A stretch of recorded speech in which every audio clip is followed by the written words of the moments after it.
The moment the world has been waiting for has finally arrived. Welcome to the Grand Finals of the Mid-Season Cup 24 here at the Esports World Cup. My name is Afel. Alongside with me is our analyst, Wolf, as well as Leo. And looks like I'm a bit outnumbered here. How are you guys feeling for today?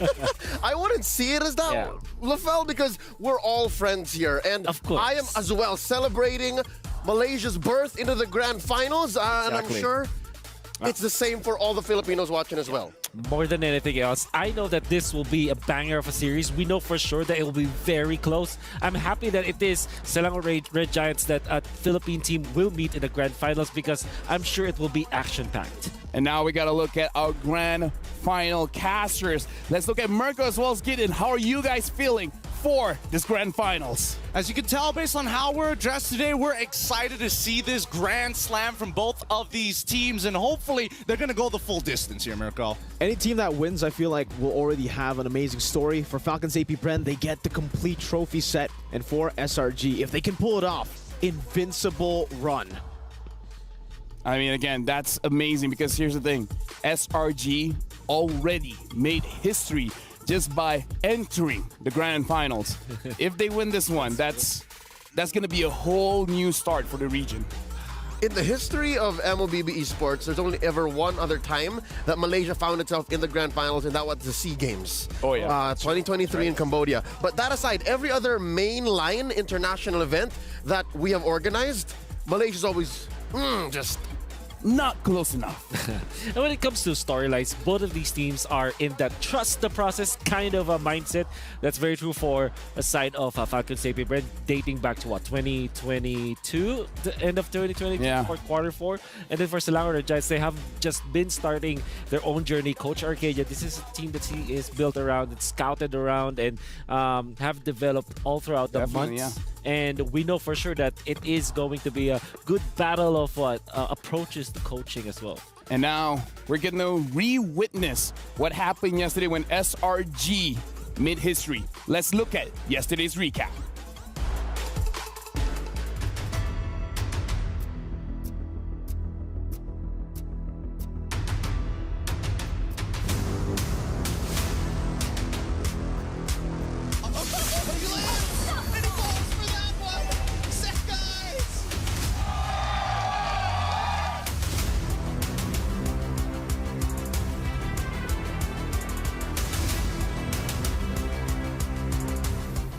Was a beautiful dance indeed.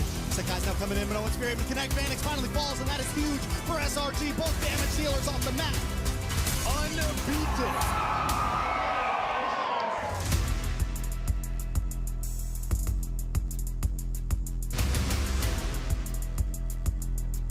They might go for a hit. They just keep going. Hume's gonna get way of the dragon back. Vanix gonna connect, and Vanix finds the kill.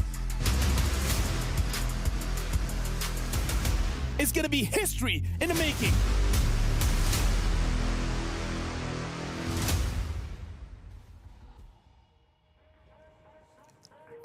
Watching that gave me goosebumps because, again, it is making history, but also the birth of the Sky Prince Skies.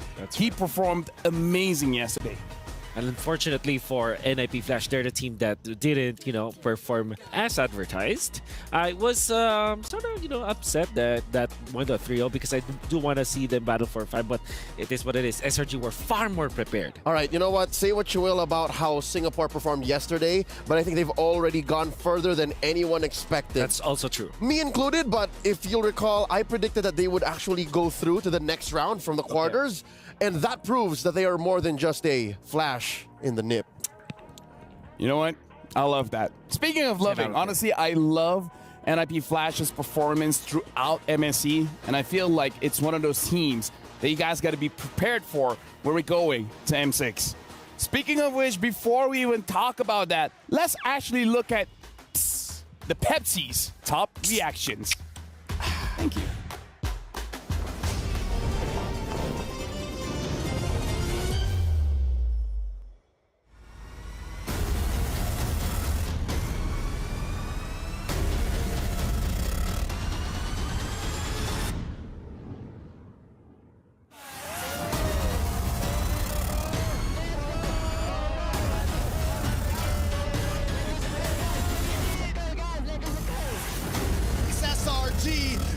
the pen of fate and write their own history.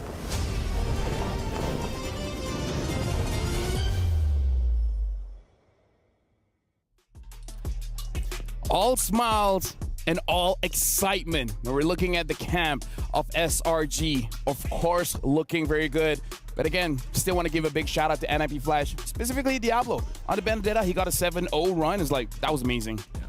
I think he gave his heart out for sure, and I think the entirety of NIP Flash as well did. However, I think it boiled down to really just the draft choices from both teams, and SRG really did prepare for NIP Flash, which means that against FALCONS AP BREN, they will surely be prepared. I got a little bit of insight on that, but for now, we got to check out our Aramco top 5 plays. And while we're looking at the top plays here, I actually got to talk to the coach of NIP Flash, Adamir, and he was like, it was an experience fighting against Coach Arcadia in the draft. Yeah. Everything that he planned for did not happen. Okay. Like, he was expecting A, B, and C to happen, and then Coach Arcadia and Coach Vecchi went X, Y, and Z. You know what? I think that is perfect. Coming from a BS Information Systems graduate, that is Arcadia, comes from my very alma mater. Yeah, no, legit. He graduated in 2012. So right. The programming is in him. Yeah. Yeah, but again, looking at the plays here, a lot of flashy plays, because we got to talk about how yesterday it was all fights. Yeah. I think this is the tempo that NIP Flash wanted to fight up around anyways. They really like to brawl. Unfortunately, SRG just had a comfortable draft. And I think that even in the game where they could have actually won it, they had this interesting draft round, the early game. Yeah. I know that it will eventually fail. They performed in the early stages, but just one mistake was all it took for SRG to take over. Which is literally the epitome of the saying, they had us in the first half. Yeah. There were 2 of the 3 games, I think, that NIP Flash was winning in the early game really hard. Yep. And again, that's the magic of Selangor Giants. They just know how to find that fulcrum, that pivot point, that jiu-jitsu roll into the control point, and then they're suddenly on top. You want to know what interesting thing that Diablo said? What'd he say? It was a shame the Lord wasn't on our side. Because it's like, the Lord is Malaysia. is for sure Malaysia. Yeah. I can't believe he said it to me, you know, like face to face. At least he watched the panel segment, so that's cool. I love it. I love that. Yeah. And most importantly, like Hades, for example, also he talked about the fact that sometimes you just have a bad day, and it was definitely the bad day for NIP Flash. Some teams actually, and even Coach Arcadia himself believes in that kind of approach where there will be sometimes a person or a player will just have a bad day. It just so happened that it was the time that they were getting eliminated. He told me about that when Fnatic Onyx actually lost. It kind of felt like it was just their bad day. Speaking of Fnatic Onyx, let's check out the full bracket here, and let's talk about the journey both teams had to go through in the bracket. It's a long journey. Compared to the M Series, not as long, but maybe twice as brutal. Because look, we started with 8 teams, now down to 2. A single slip up, a series lost means you can no longer get to that $1 million.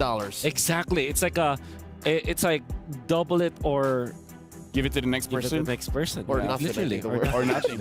Yeah. Actually. I mean, we got to talk about the fact that single eliminations, if this was a double elimination, it could be a much different story. But look at this. FALCONS AP BREN defeated See You Soon, defeated Team Liquid Echo, as well as looking at Selangor Red Giants. They beat Fireflugs, they beat NIP Flash, and now they're here. Now, we're at the grand finals. A dominant run for FALCONS AP BREN, almost, actually literally losing only 1 game, right? The entirety of their runs so far. To Liquid Echo. To Liquid Echo. Which was in itself a turnaround. Yeah. Yeah, but the thing is, while we're talking about how amazing this grand finals is going to be, you got to talk about how amazing the upcoming tournament M6 is going to be. So we prepared a special M6 video for you guys. Whoa.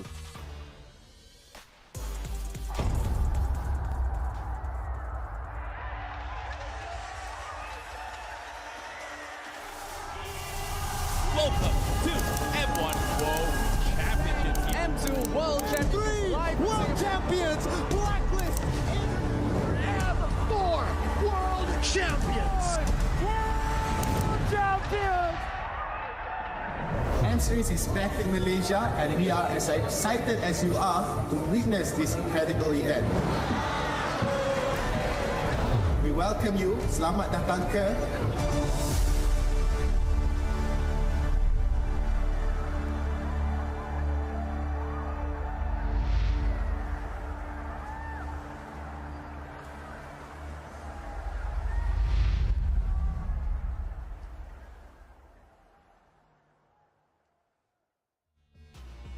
Dude, I'm hyped. It's back in Axiata Arena. It's going to be the same venue as M1. Yep.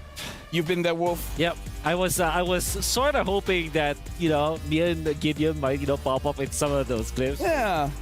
But with that being said, something else that we got to talk about. We got to talk about MWI. Starting on July 24th is the female pro players' time to shine.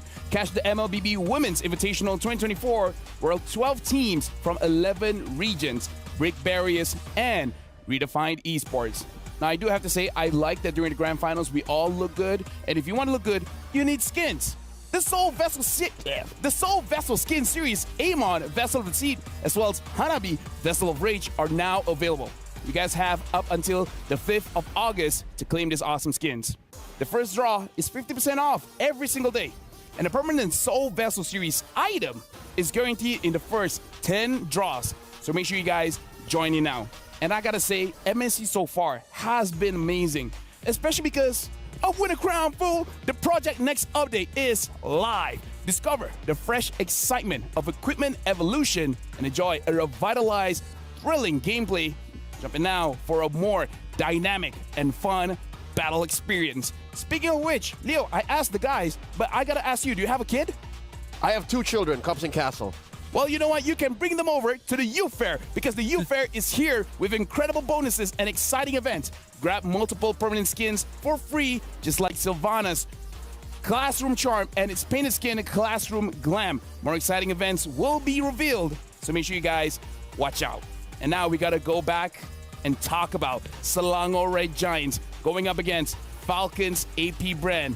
This is the final stop to see the world.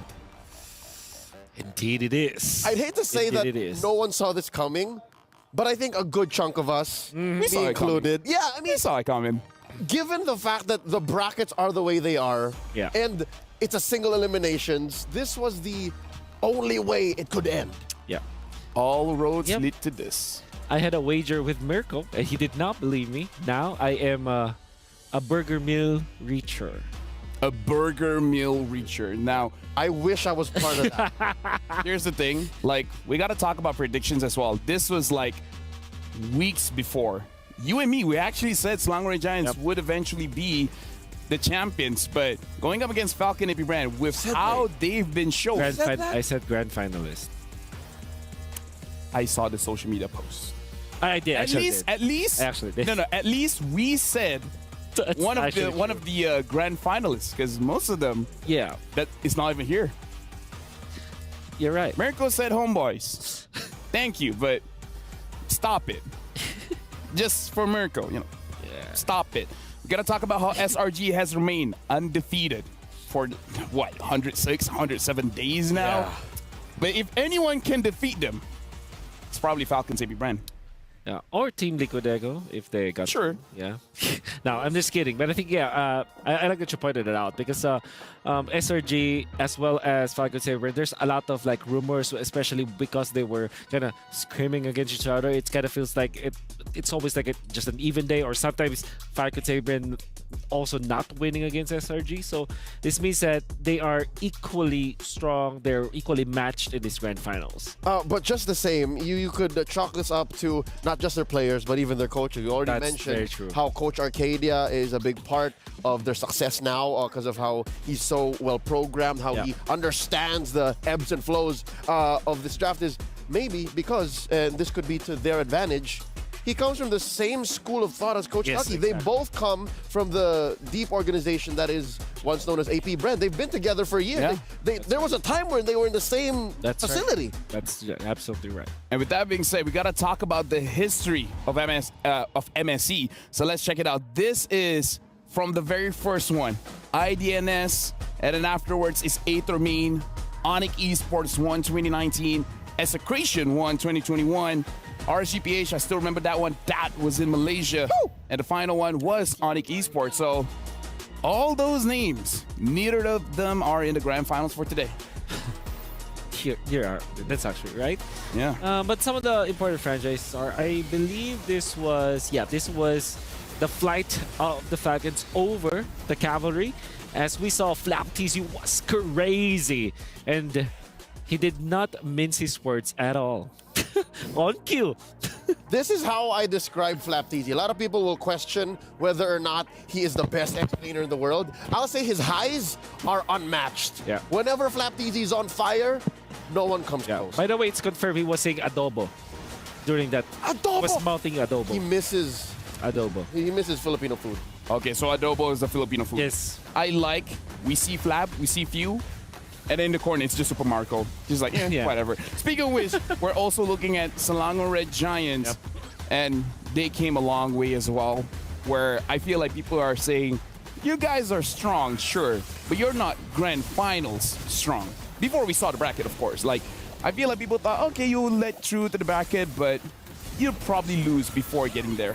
Yeah, I think everybody was on fire. The whole organization of SRG was on fire yesterday. Coaches and analysts, the way that they drafted the players themselves, even when they find themselves in spots where they actually lose in the early game, they will just wait for their time, farm on the proper parts of the map, and then eventually take it back, win the important clashes. And what I love about this is you're seeing in the highlights, and this is without even watching the whole match, you can see Cram is getting his behind handed to him. Yet the whole team is still winning. That's what I love about SRG. They're all solid role players, and they know the job that they need to do. Exactly. And they get it done. Yep. Dude, honestly, Cram is solid. He's the creme de la creme. Creme de la creme. Creme de la creme. Hey, We're sticking with that one, by the way. his taste in music is also pretty, Tells me to get ready for a big day. He listens to some K-Dot, some Drizzy, 21 Savage, Travis Scott. Yeah. True story. And now, looking at this, we have a guest panelist here. It's Ingan, a Filipino talent as well. Okay, I see where the direction is here, guys. Okay. You know, guys, I feel great. I bought Saudi silver because I know FCAP is going to bring home the gold. You're celebrating. You know what? That's how you good. celebrate. That's good. That's actually good. I mean, honestly, if you guys want to talk among yourselves, it's fine because I'm the odd one here. No, But you're. again, By the way, you were La Felties. You were honoraria Filipino since M2. Don't you remember? Are you revoking I that now? remember. No. It's like the LFL is still there. Of but all the times to revoke it, of all the times, this would probably a good time. But speaking of which, how are you feeling for today's match? I'm really excited. I was hoping, of course, FCAP to win. But I'm giving SRG 3 games because they have 3 Filipinos. So you do feel like it's gonna go all the way. Yeah, all the way. I want to. I'm team fans for today. I don't care about the prod. So honestly, you're here just to enjoy yourself watching the show as we see both teams coming in to the Amazon Arena. So let me just ask you this. Are you hyped seeing Kyle TZ showing up those assassins, Skies, the Sky Prince showing up those assassins as well? Do you think it's gonna be a brawler kind of match? Super. I mean, the Assassins, the Ling, the Fannies, we've seen it from both Kyle TZ and Sekai's. And this time, I think they're going to go head-to-head. We're going to see an exciting matchup, and I'm hoping for game number 7. But at the same time, I know FCAP's going to bring home the gold. Here's the thing, I don't think Sekai's can bring out the Fanny because, I don't know, Fanny against FCAP sounds a bit too ambitious, if I could say. With that attitude, it is. All right. he does have logic on his side. Scientifically speaking, FCAP barely bans the Fanny. If anything, they would even want it to come out the other end for them too. So That's right. That's a Kyle TZ special. That is what actually put Kyle TZ's name on the map. Yep, in his early days under teams like Alpha Esports Pro, Yep. he's been wreaking havoc on the twin cables. You know, honestly, we're talking about the junglers here, but Ingan, obviously you're supporting Falcons CP BREN. Which player we gotta look out for? You gotta look out for Super Marco. I mean, I've been working out with Super Marco, Pando, and Ogwen. Did you say working out? Yeah, working out. We're lifting iron. Yeah, okay. So those guys are really locked in. They feel more confident compared to MPL Philippines Season 13. And of course, I want to see Super Marco, in his words, durugin si Innocent. Hindi lang sa scrim, kundi sa tournament. Yeah, sorry, I need a translation. You guys right. gotta help me out. Durugin si innocent in Filipino, in English means crush innocent, not just in scrims, but also in the tournament. Oh! So when you guys talk about scrims, it's fine. But when I do, it's a crime. Yeah. We're over that. We're done. You're good. You're clear. Yeah. Don't worry about I'm it. not done. I'm not done. Not until they win. No, not until they win. Yeah, you know what? Here's the thing.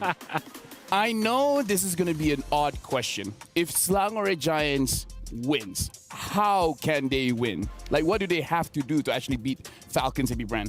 They really have to shut down FlapTZ. I mean, FlapTZ is really setting the tempo always for FCAP.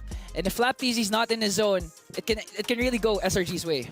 But in experience, man, in history, the only thing that really shuts down FlapTZ is FlapTZ.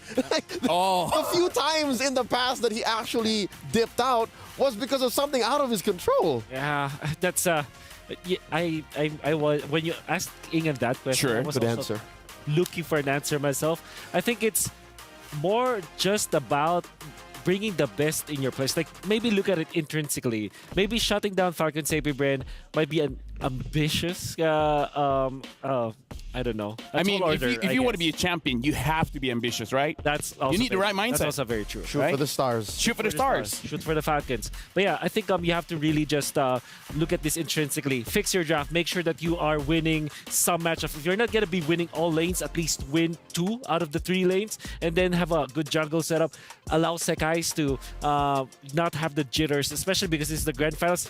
This is his first international tournament. Yeah. If I'm not mistaken. Yeah, so that's I mean, also... technically Snapdragon, but other than that, you know. Of this caliber, I guess. Of this caliber, yes. Yeah. A bit of sage advice. I don't know if this is going to be part of their game plan.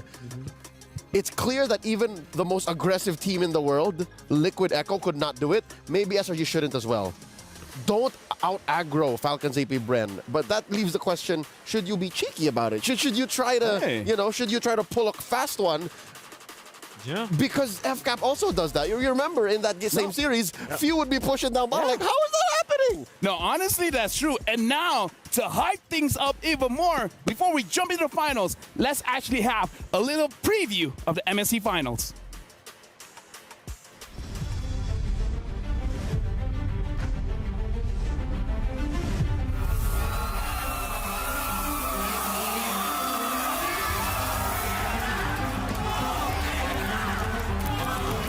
Sa susunod na mga kalaban namin sa Grand Finals, alam kong lumalakas na kayo, pero dyan lang kayo kasi alam naman ng lahat na Pilipinas pa rin ang pinakamalakas. Walaupun tim Malaysia baru pertama kali menjejaki Grand Final di International Tournament, tapi kita orang akan pastikan our win streak akan keep going. Ini masa kami. Hindi nyo kami matatalo. Our pride, our passion. Dudurugin namin kayo. We are the Kingslayers. We are the final boss. You are next. Madaling 4-0.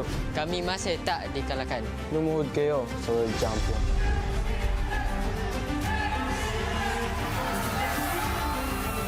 Ito na ang huling laban.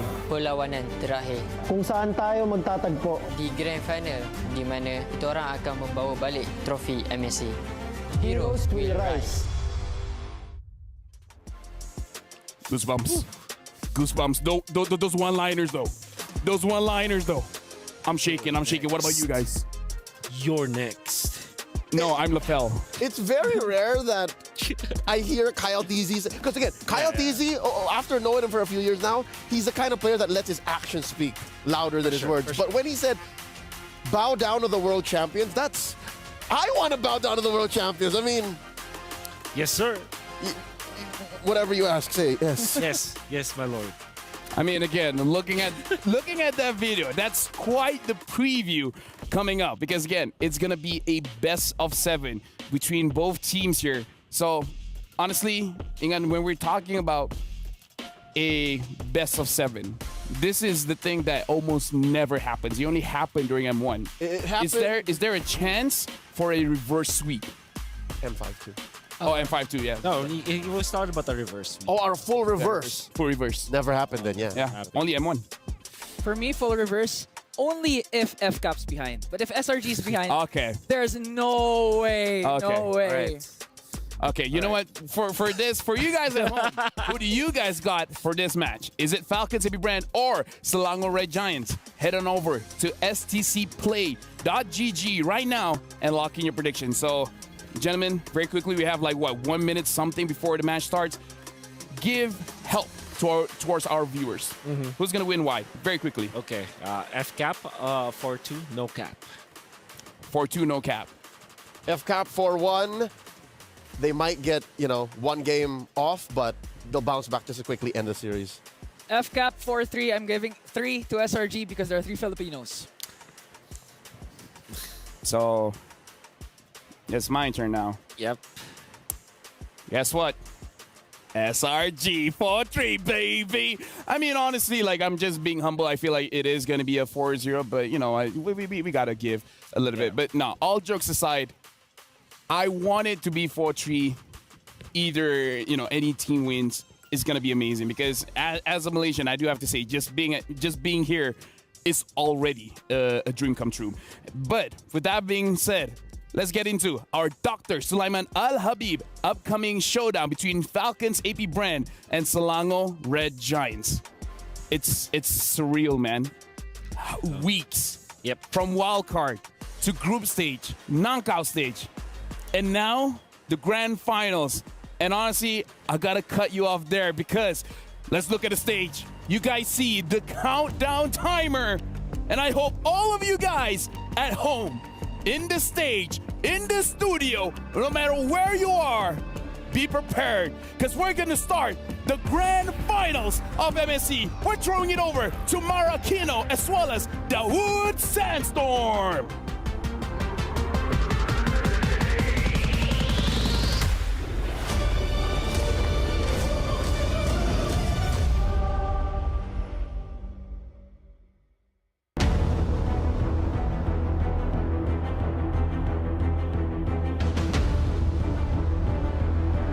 Right now, I feel really happy and proud with myself and my team since we are achieving this kind of level. So we are really proud.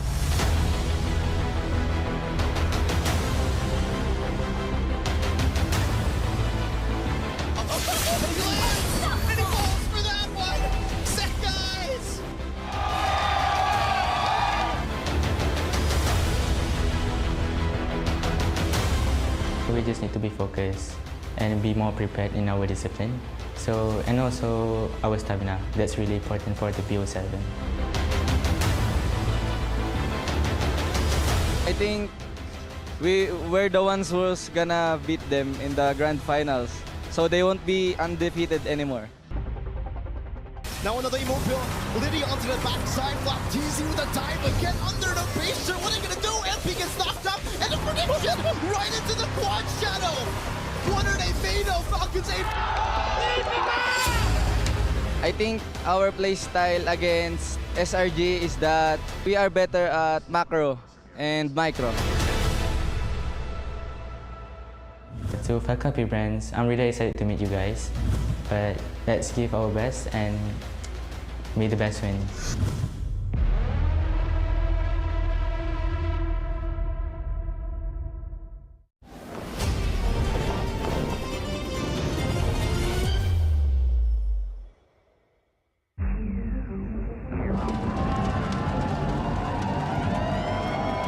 Shadows they emerge, unknown and unseen, forging their path from where they've been. From weakness to strength, they'll rise anew, transforming their fate, destined to pursue. See the world, their journey unfolds. Trials and triumphs, their story is told. As the dark night falls, they'll defy. For in the depths of darkness,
7 games from 42 matches held in a span of 12 days.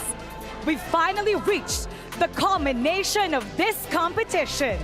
From the simple yet brutally legendary wildcard stage to the unfathomable, competitive landscape-shifting tournament events of the group stage and the flurry of do-or-die matches of the knockout stage, we are down to the final 2 teams. 2 teams that still hold the key that symbolize their journey. 2 teams who have finally arrived at their last stop on their journey to see the world. Ladies and gentlemen, أيها السيدات والسادة, welcome to the Amazon Arena. The best of 7 grand final, the final battle of MSC 2024 at the Esports World Cup is about to unfold. And by the end of today, we will celebrate the team that will rightfully hoist the coveted MSC 2024 trophy. So without further ado, let us welcome our grand finalists. Introducing first, from the blue side, the reigning defending world champions from the Philippines, Falcons AP BREN.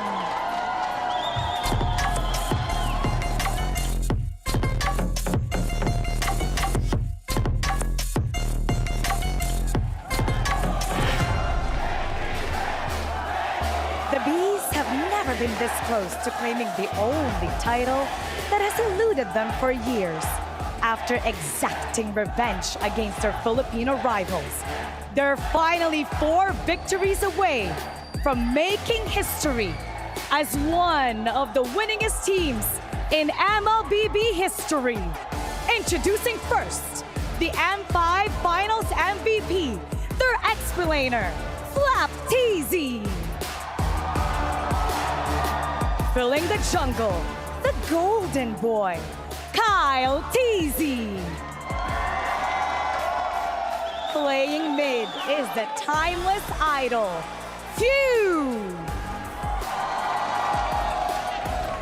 Manning the roam position is the master, Ogwin. And finally, the bulletproof gold laner himself, Super Marco. Falcons AP BREN are looking to bring home Philippines' 4th MSC trophy. And their opponents on the red side, hailing all the way from Malaysia, the unscathed, the undefeated SELANGOR Red Giants!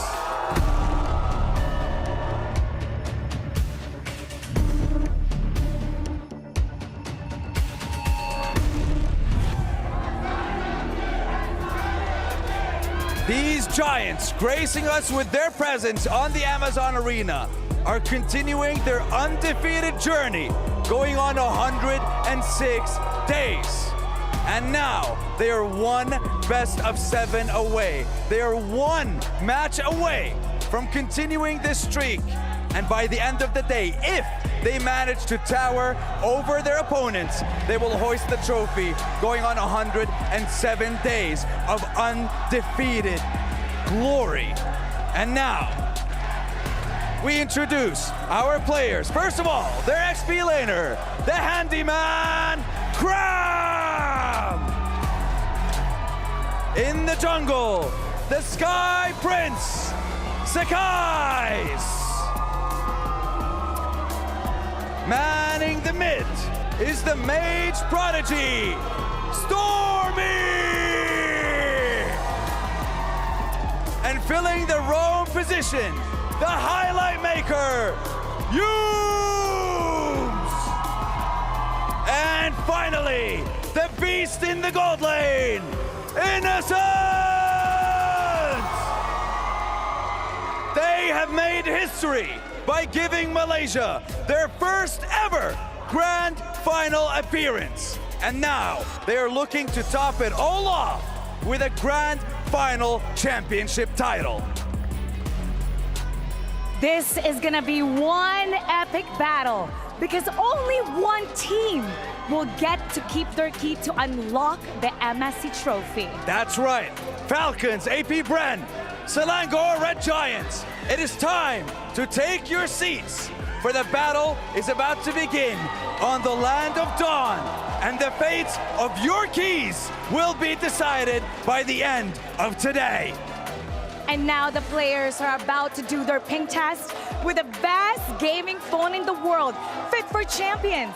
That's Asus ROG, powered by Snapdragon 8 Gen 3 mobile platform. That's right. Asus ROG is the official gaming phone of MSC 2024. And my God, what a journey this has been. But it is not the end of our journey with all the MLBB action, is it? Absolutely. We're all in for a treat because right after MSC 2024, we have 12 teams from 11 regions gracing the stage to shine for MWI 2024. That's right. It is a celebration featuring female pro players, breaking barriers and redefining esports, and that will take place starting July 24th here in the Amazon Arena in Riyadh at the Esports World Cup. Now, this is history in the making. We have the Giants from Malaysia, first time in the grand finals of the international tournament, bringing pride and joy to Malaysia. But they're gonna have a tough match because they're gonna go up against a team, Falcons AP BREN, with this roster, never losing an international grand finals. And they are now one step away from writing their names in the history books. The Amazon Arena is set, the players are ready, and I think it's time to get the show on the road and to get this best of 7 started, because I can't wait anymore. I need to know who will be crowned the champion of MSC 2024. Let's get this on, panel. Time to shine. Let me just say, am I allowed to feel nervous at this point? Because, I don't know, I got mixed feelings here. It's like happiness, excitement, nervous, anxiety, scared. It's all confusion. Confusion, thank you very the much. Light. The what? The light. Ennui. The light, the dark, all of it. Malaise. Malaise? Yeah, it's the general, my mom taught me this term, it's a general feeling of uncomfortability. Oh. I just have malaise. Oh, really? I don't know how to feel about that. I hate the, perfect timing for this joke. Yeah. But yeah. Look it up. Look it up, it's a real word. It is a real word. It's me, I'm a Malay. But you're just Malay, no, you're not Malays. But that being said, drafting. We gotta talk about the similarities first, right? Okay. Because let's talk about the coaches. Okay. You guys have talked about how both of them used to be in the same team. They know each other well. They should know each other well in this draft. You know how else this dichotomy between SRG and FCAP go? Sure. They also both have 2 tacticians that were former roamers for their teams that both respectfully played for MPLs. Yep. Ozorovecki for Geek Fam and right. Coach Treb for then BSB. That's right. Coach Treb, he was on as Trebor. I think he retired playing as a roamer, but when he played in the MPL, it was actually a side laner / roamer where they kind of swap. Because back then in season, 5? This was before Project Next. This was before Project Next when roles were a little more fluid. Yeah, everybody was very fluid. You have to be flexible for you to get into MPL, you know? Yeah, which brings up a conversation I had with Coach Vecchi about 2 or 3 days ago. I had breakfast with him, and he said that the reason why Filipino teams are so successful is because we focus so much on macro. Filipino teams are so good at macro that even if a lot of conditions change, they're so consistent that they get so much success, regardless of where you drop them. With that being said, we got to talk about the drafts here. Falcon AP BREN is going to be on blue side. Selangor Red Giants on the red. Valentina band up as well as Chip. So Ingan, looking at the draft here, what do you think is going to be the first priority for Falcons AP BREN? Falcons AP BREN, if of course the Luyi is open, no chance that Few is not going to pick that up. And apart from that, of course, the Roger of Super Marco is a good prio pick. And apart from that, of course, the Ling of Kyle TZ. You got to look at the Angela as well. If the Angela is up, both teams can definitely utilize that hero very well. A lot of good vehicles for the Angela, as I would call it. There goes the Ling, for example. Nolan is an assassin that can actually receive the Angela, but it's not It's not the suggested. best. Not the best. Not the best because you go in and out. You Yeah. want to stay in that area. For example, go for the Baksha. You have Roger. Yep. It's actually a great vehicle. Which is still up, by the way. Yep. So now you're looking for the trade. There's so many hot commodities still left on the draft. This is, I feel like I'm uncomfortable being given this option right now. Harif being banned up. Inga, do you think this is a good idea coming in from Selangor Giants to deny Super Marco of the Harif? I mean, in a way it's good, but at the same time, there's still the Roger, there's still the Moskov that Super Marco is really known for using. So, still it's strategic ban, but not the best ban for me. All right. And now looking at this, looks like both teams are taking their time. So they're using all this time to really figure out the rest of the draft. Falcons AP BREN betting out the Luyi. Yep. There you go. So you're looking for the trade. You're looking for what's left. Roger Blue Ali. side has been winning, what, 60% overall from the wild card up until now in general. All right. Now we got a player quote coming in from Gorgeous. The secondary EXP for Selangor Giants. Others have looked down on us. To be this strong as a Malaysian team and to have other teams look at us as a threat, it feels good. Yep. I'm sure that they're feeling good. Right now, you have to choose Roger or Ling, or maybe let them both. Let them both open. Like ban Terizla actually instead. Oh yeah. Although they can pick it up actually second pick. So And that'll put Flap TZ in an odd position. He doesn't have the Terizla, doesn't have the Arlot. And there it is. Hey, great minds think alike. Yes, sir. The Zhong is still open. Yep. Just so saying. You pick up the Roger and now, okay, so that's a priority for FCAP. Now it's Ling Angela? Moskov. Ling Angela is great. Yeah. They left it open. They left it open. They purposely left it open. Could this be on purpose? I think it's on purpose. 100% on purpose. Yeah, there's no way they didn't catch that. So I would say Ling Angela is top, and then next best thing is maybe Ling and Moskov. Because it would be kind of a bad idea to let Roger and Ling be in the same There you go. team, That's right? Angeling. It's got to be. It's got to be Yep. Angeling. What are you feeling after seeing the first three picks for both teams? I mean, Sek is, even without the Angela, is always activated. But with this Angela pick, It's too good. too good. But what I am going to say here is this allows for Falcons AP BREN to lean hard on finding solutions. There could be worse places, right? Yeah. There could be worse positions wherein you get the Angeling and then you don't have any room to pick up the answers. So you pick up what? Farsa Yuzhong here? I mean, like, here's the thing. Like, good news, Julian, good news, bad news. Good news, you got the Angela. Bad news is that Stormy is not on a hero that can usually carry the game by himself. Barats instead. This is the early curveball. In a way, it's still pretty much open. The big guy passive's not kicked in yet. Tiny Dino, big problem. I love it. Big problems in many ways because you can put it in the XP, put it in the jungle. Roger's still open. Julian's also open. This is FCAP, and the F means flexible. Triple flex in blue. Actually, it means Falcon. Just to clarify. Yeah, it's Falcon. Triple flex in blue. So you get Moskov, right? If you are SRG, so that you're safe in many situations. Both good targets for the Angela. Got him. All right. Moskov being picked up here. I'm really thinking that Selangor Giants should have a very aggressive roamer because I feel like the moment they lose the mid lane, Sakai's not going to have a good time. So whatever next pickup is going to be, they got to make sure that the jungle is relatively safe. Yeah. Whew. It's difficult to be in the spot of SRG because you don't know what to ban at this point because all lanes are kind of open. So you Julian just could have be to, mid. But Julian can be played. Yeah, but meaning to say, like, if you ban the mid lane, then maybe the Julian can go mid, right? If you ban... right. Yeah, that's what I mean, like the So triple you flex. force one of the heroes to be hard locked in one spot. I like how you think, Lafel, and they do by the Faramis. For FCAP, there's this argument that you want to ban Lolita against this because SRG plays that so well, but I think Minotaur as well as Tigreal will be as scary because what about a Grok? Grok is great. How about the Ruby though? Oh yeah, Ruby. Yeah, Yuzhong instead is going to be another vehicle for the Angela. Yeah, it's gonna be also very scary. Additionally for SRG, do they double down on the mid bans? If they do, what do they ban? Like Aurora? or Lilia, maybe. Lilia, yes. Honestly, Lilia is probably a very good ban here. Yeah.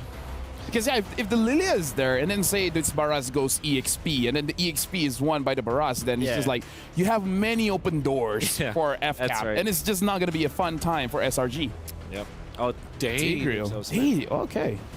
Interesting. What about Yums using the Cho? Is this is like this it. Choable? I mean, the Barats might be No. the Barats might be annoying, but you know, should be Choable. Choable, yeah. I think Yums is that kind of player where every game is choable. You know what? I agree. He's the highlight maker. Yeah. So, Leo, looking at drafts here, what are you feeling like? The triple flex from FCAP is still leaving them with clear options, right? They can, again, react to what comes out. And SRG here reverts to the Edith. No need to bring out the Ruby. I think the Ruby would suck, I mean, honestly. it's a flex. It still is a flex, yes. Rome could go EXP. Could XP, could be Rome. Where this leaves FCAP is to possibly, even after these two picks, leave up one flex row still. Yeah. Like, you will still not be sure. Like in the Kaja for FCAP. They gotta. I was thinking the Kaja would have popped up this early, but given that SRG did not ban it, all the more they have a priority. Yeah. Are they overloaded enough on CC that they would even, you know, be okay with like a Minotaur or something? Yeah. Right? Like that's plenty. Or even a Mathilda to go with the Barretts, right? To deliver the Barretts. Yeah, that's right. But there's a world where it's like, yep, there you go. All right, Minotaur Hayabusa. So this is going to be a good... Ingan, what do you feel like after seeing the full lineup from FALCONS AB BREN? I feel like it's more of a balanced lineup. Again, you have the sustain plus the crowd control.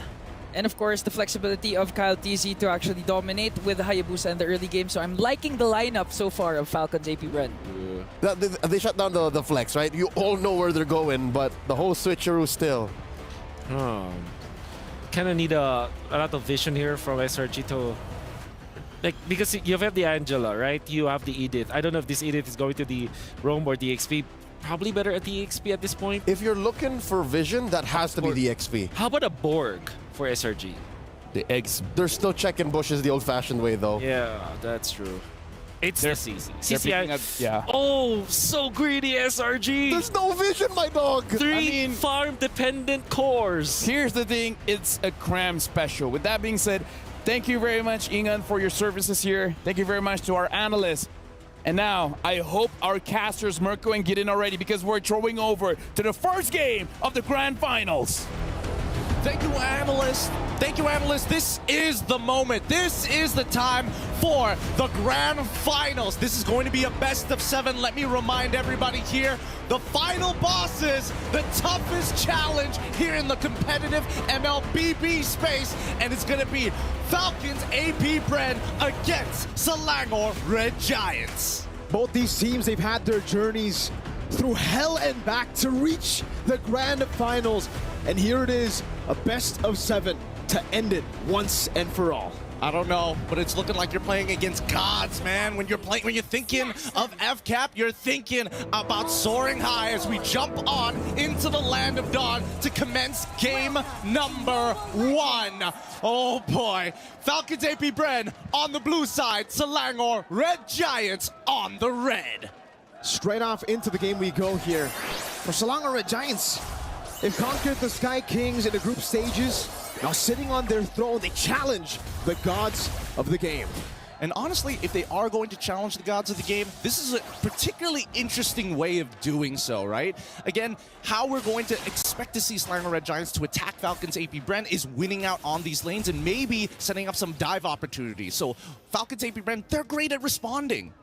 We were talking about earlier, right, in the drafts, about Selangor Red Giants towards the ending of the drafts. They really didn't have any prio, and that's why I think, even though it's greedy, the CC pick is great, because it does give him the prio in lane up against FlapTZ, and this is something you want to try to utilize. That's the reason Liquid Echo were able to beat them in the Grand Finals, having a winning lane, but KyleTZ wants to change that, has the Shadow kill, the Purified gets put out there, Cram gonna be solo kill up top, assassinated. Skies looking for a play, top of the Blaze with the Retribution, down, he comes down, over to KyleTZ, goes for the Blaze, but Kyle takes him out with the shurikens. It's too fast, too quick. Falcons AP BREN with the help of Ogwen to speed up Kyle TZ's farm. Hits that level 4 and an awkward timing, and honestly the most critical timing for the EXP laners. With that being said, FlapTZ is going to get a free recall off of this, and Sky slowed down on his farm. Not exactly the most ideal, especially costing 2 kills. That's a lot of gold for Kyle so early on. Definitely not, man. The fact that Kyle TZ on a Hayabusa has 2 kills, a level lead already, right before the turtle even spawns. You would expect SRG with the CC in lane to have more prio for the turtle, but now that he's been taken down, now that Few can walk up and pop it in the hash chain and knock him up, and even zone him away. The missiles too, Crab brought back, no Purify. And Falcons AP BREN, they'll be happy just with that trade. This is really good stuff from the side of Falcons AP BREN, right? Stormy is here to kind of help recover Cram's lane, but at the same time, he's leveled down, and FlapTZ as well as Few making sure that he's not going to be able to participate for the upcoming fight, even setting up the proxy. This is what's great about Falcons AP BREN, right? The fact that even when they have prio, they don't rush into neutral objectives. They still take their time, go for the buffs, get Kyle TZ in a more comfortable spot. And now they have the level 4 advantage. Sky's going in, not able to get in there in time. Decimus well good to predict it. Skulls stunned up, pinned down on the wall for Kyle to take him out. 3-0 start for the Hayabusa. Great hit with the Daytona's welcome. They didn't give them a single frame so that he could use the Tempest of Blades. Chain CC perfectly. This is why they are the final boss. It feels unfair. They always play pixel perfect. Feels very unfair, it seems. But, I mean, we saw in an interview what FlapTZ said literally boils down to, I'm better. We're better on the macro, we're better on the micro, is what he said in the interview. Every single time that we see these teams play, we're just hoping that something is going to change, right? And I think that SRG, now that they've kind of lost tempo and losing out, and the most important thing, which is their lanes, can they bounce back? But first, the game fact. This is the bulletproof man himself. Super Marco tops NSC 2024 with the lowest average deaths per game at 0.77, then followed by Few. I think, to be fair, Few got done a little dirty with his stats only because he's put on a Julian of all things. But hey, still, Bulletproof Marco's still living up to his moniker. At this point in time, let's have a look at the items to see who has got what. And it looks like, oh, interesting. FalTZ might be rushing for the Sky Piercer now that he's got quite the substantial lead for himself before finishing off the Hunter Strike. Taking their time, it seems. I mean, for most of them, especially in the bottom lane, Innocent, he knows that this is not a winning matchup. He wants to just scale up. Doesn't really want to go for a lot of the skirmishes. So he goes for the Warrior Boots here up top. Cram pops into Purify, has the hard guard to get him now. Sky trying to go for the chase. Kyle TZ goes to the quad shot on the back line as Few is able to disengage. FlapTZ rotates over, providing cover. Flicker forward by Flap.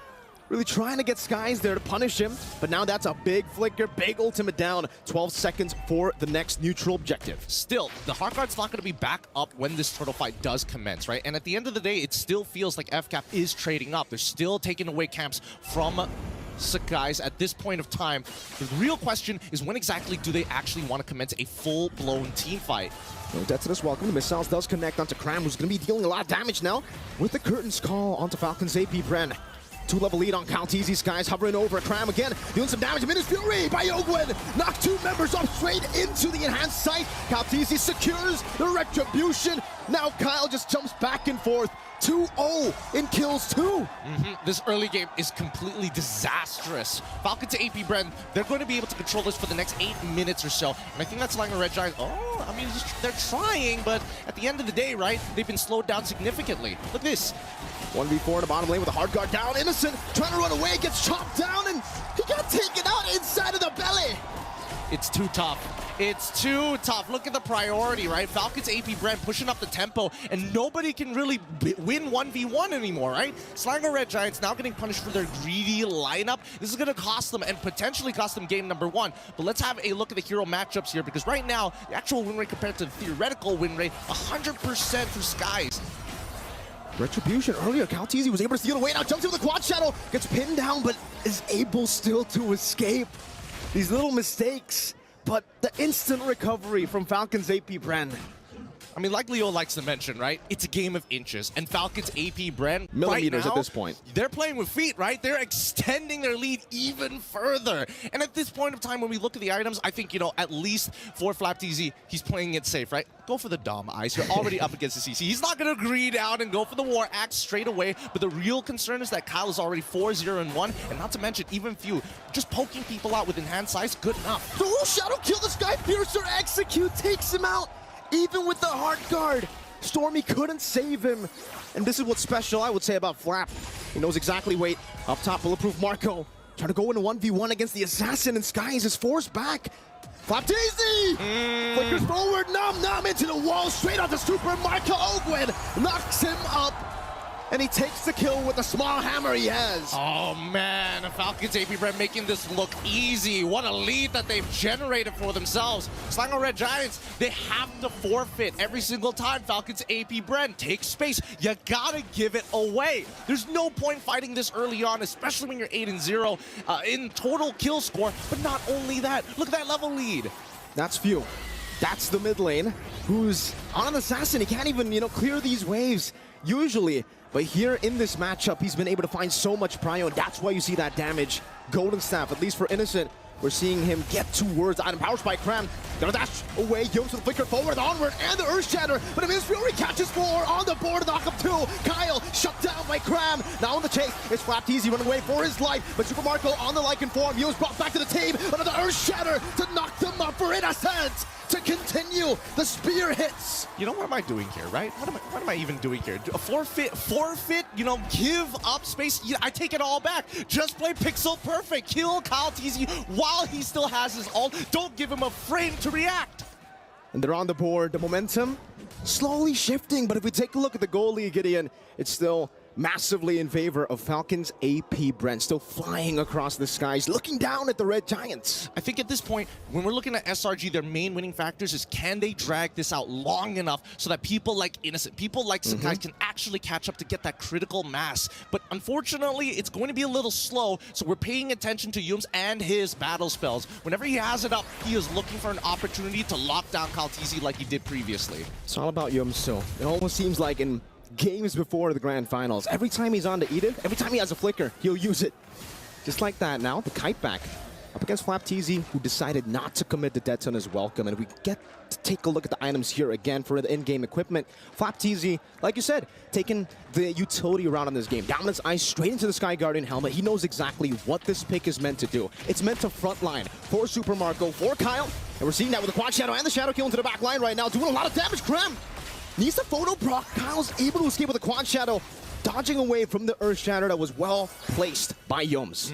This gives a lot of information, right? Kyle TZ, he's already so far ahead. As long as he doesn't die, that's totally okay, right? Yes, he did lose a couple of Sky Piercer stacks, but it doesn't mean that he isn't like level 13, 9 minutes into the game compared to Sky's full 3 levels ahead of the man. It's tough to argue, but at this point of time, we're just hoping and waiting to see whether the Heart Guard is going to get dropped.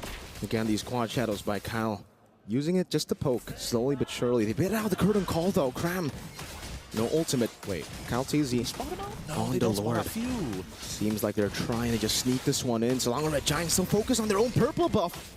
And even then, it's forced out by FlapTZ.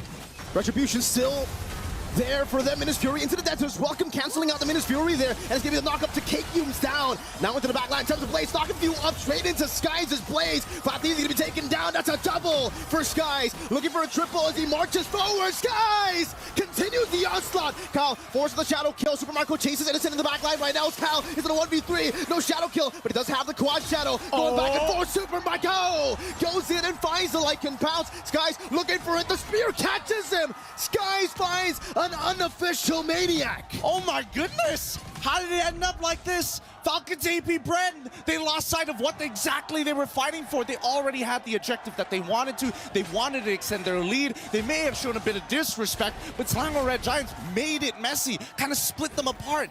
Keep in mind, Falcons AP BREN, they don't mind diving, but they still have to maintain that front to back. And if the damage lands on the correct targets, like Innocent, like Cramp, who as of right now is catching up real fast with the Brute Force Breastplate. Now, after the early game, he's 1-3-6, but the same goal, if not more, than FlapTZ.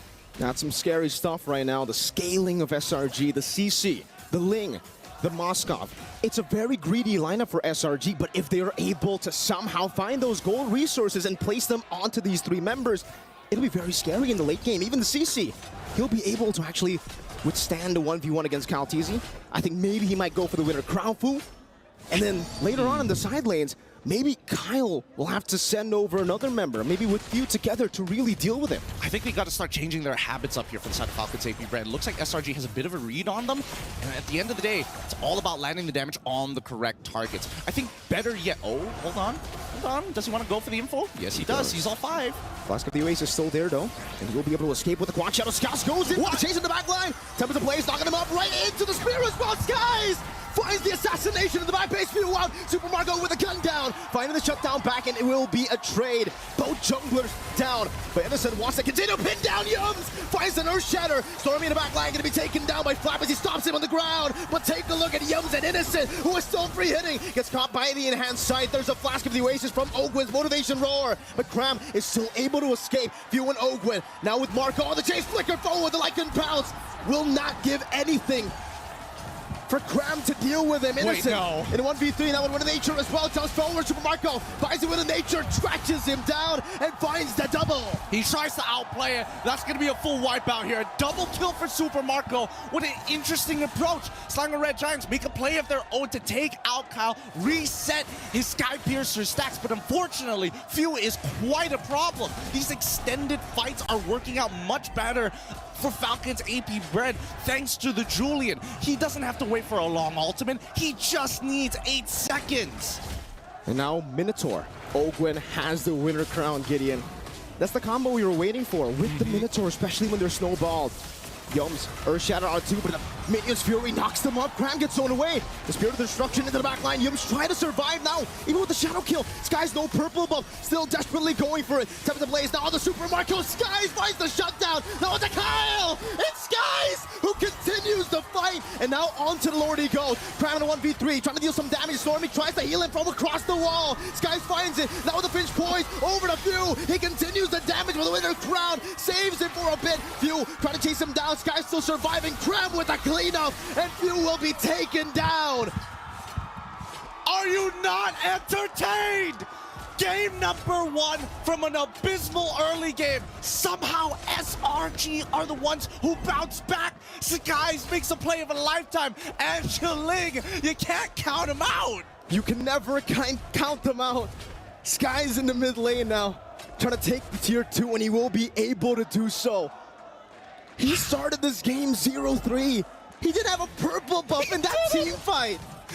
He didn't, but he does now have 4 items. He's scaled up finally. And honestly, he has more farm than Kyle after having a 4-0 start. And they're cracking open the inhibitors. And I think that SRG, they got to call it quits at some point.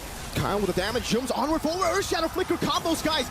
Trying to capitalize on this. Has the Tempest of Blaze, dodges away from them. It is Fury, catches Super Marco, but now gets chain CC'd. So Labor survived for a bit. Nommed down by Flap TZ. Shut down by Flap. Stormy caught in the immobilization as Kyle finishes him off. And finally, FALCONS AP BREN, they find the chance to slow it all down again. I think it doesn't matter, right? With more people dying at this point in time, we look at the waves and we can understand, unless, no, he wouldn't. What? Innocent?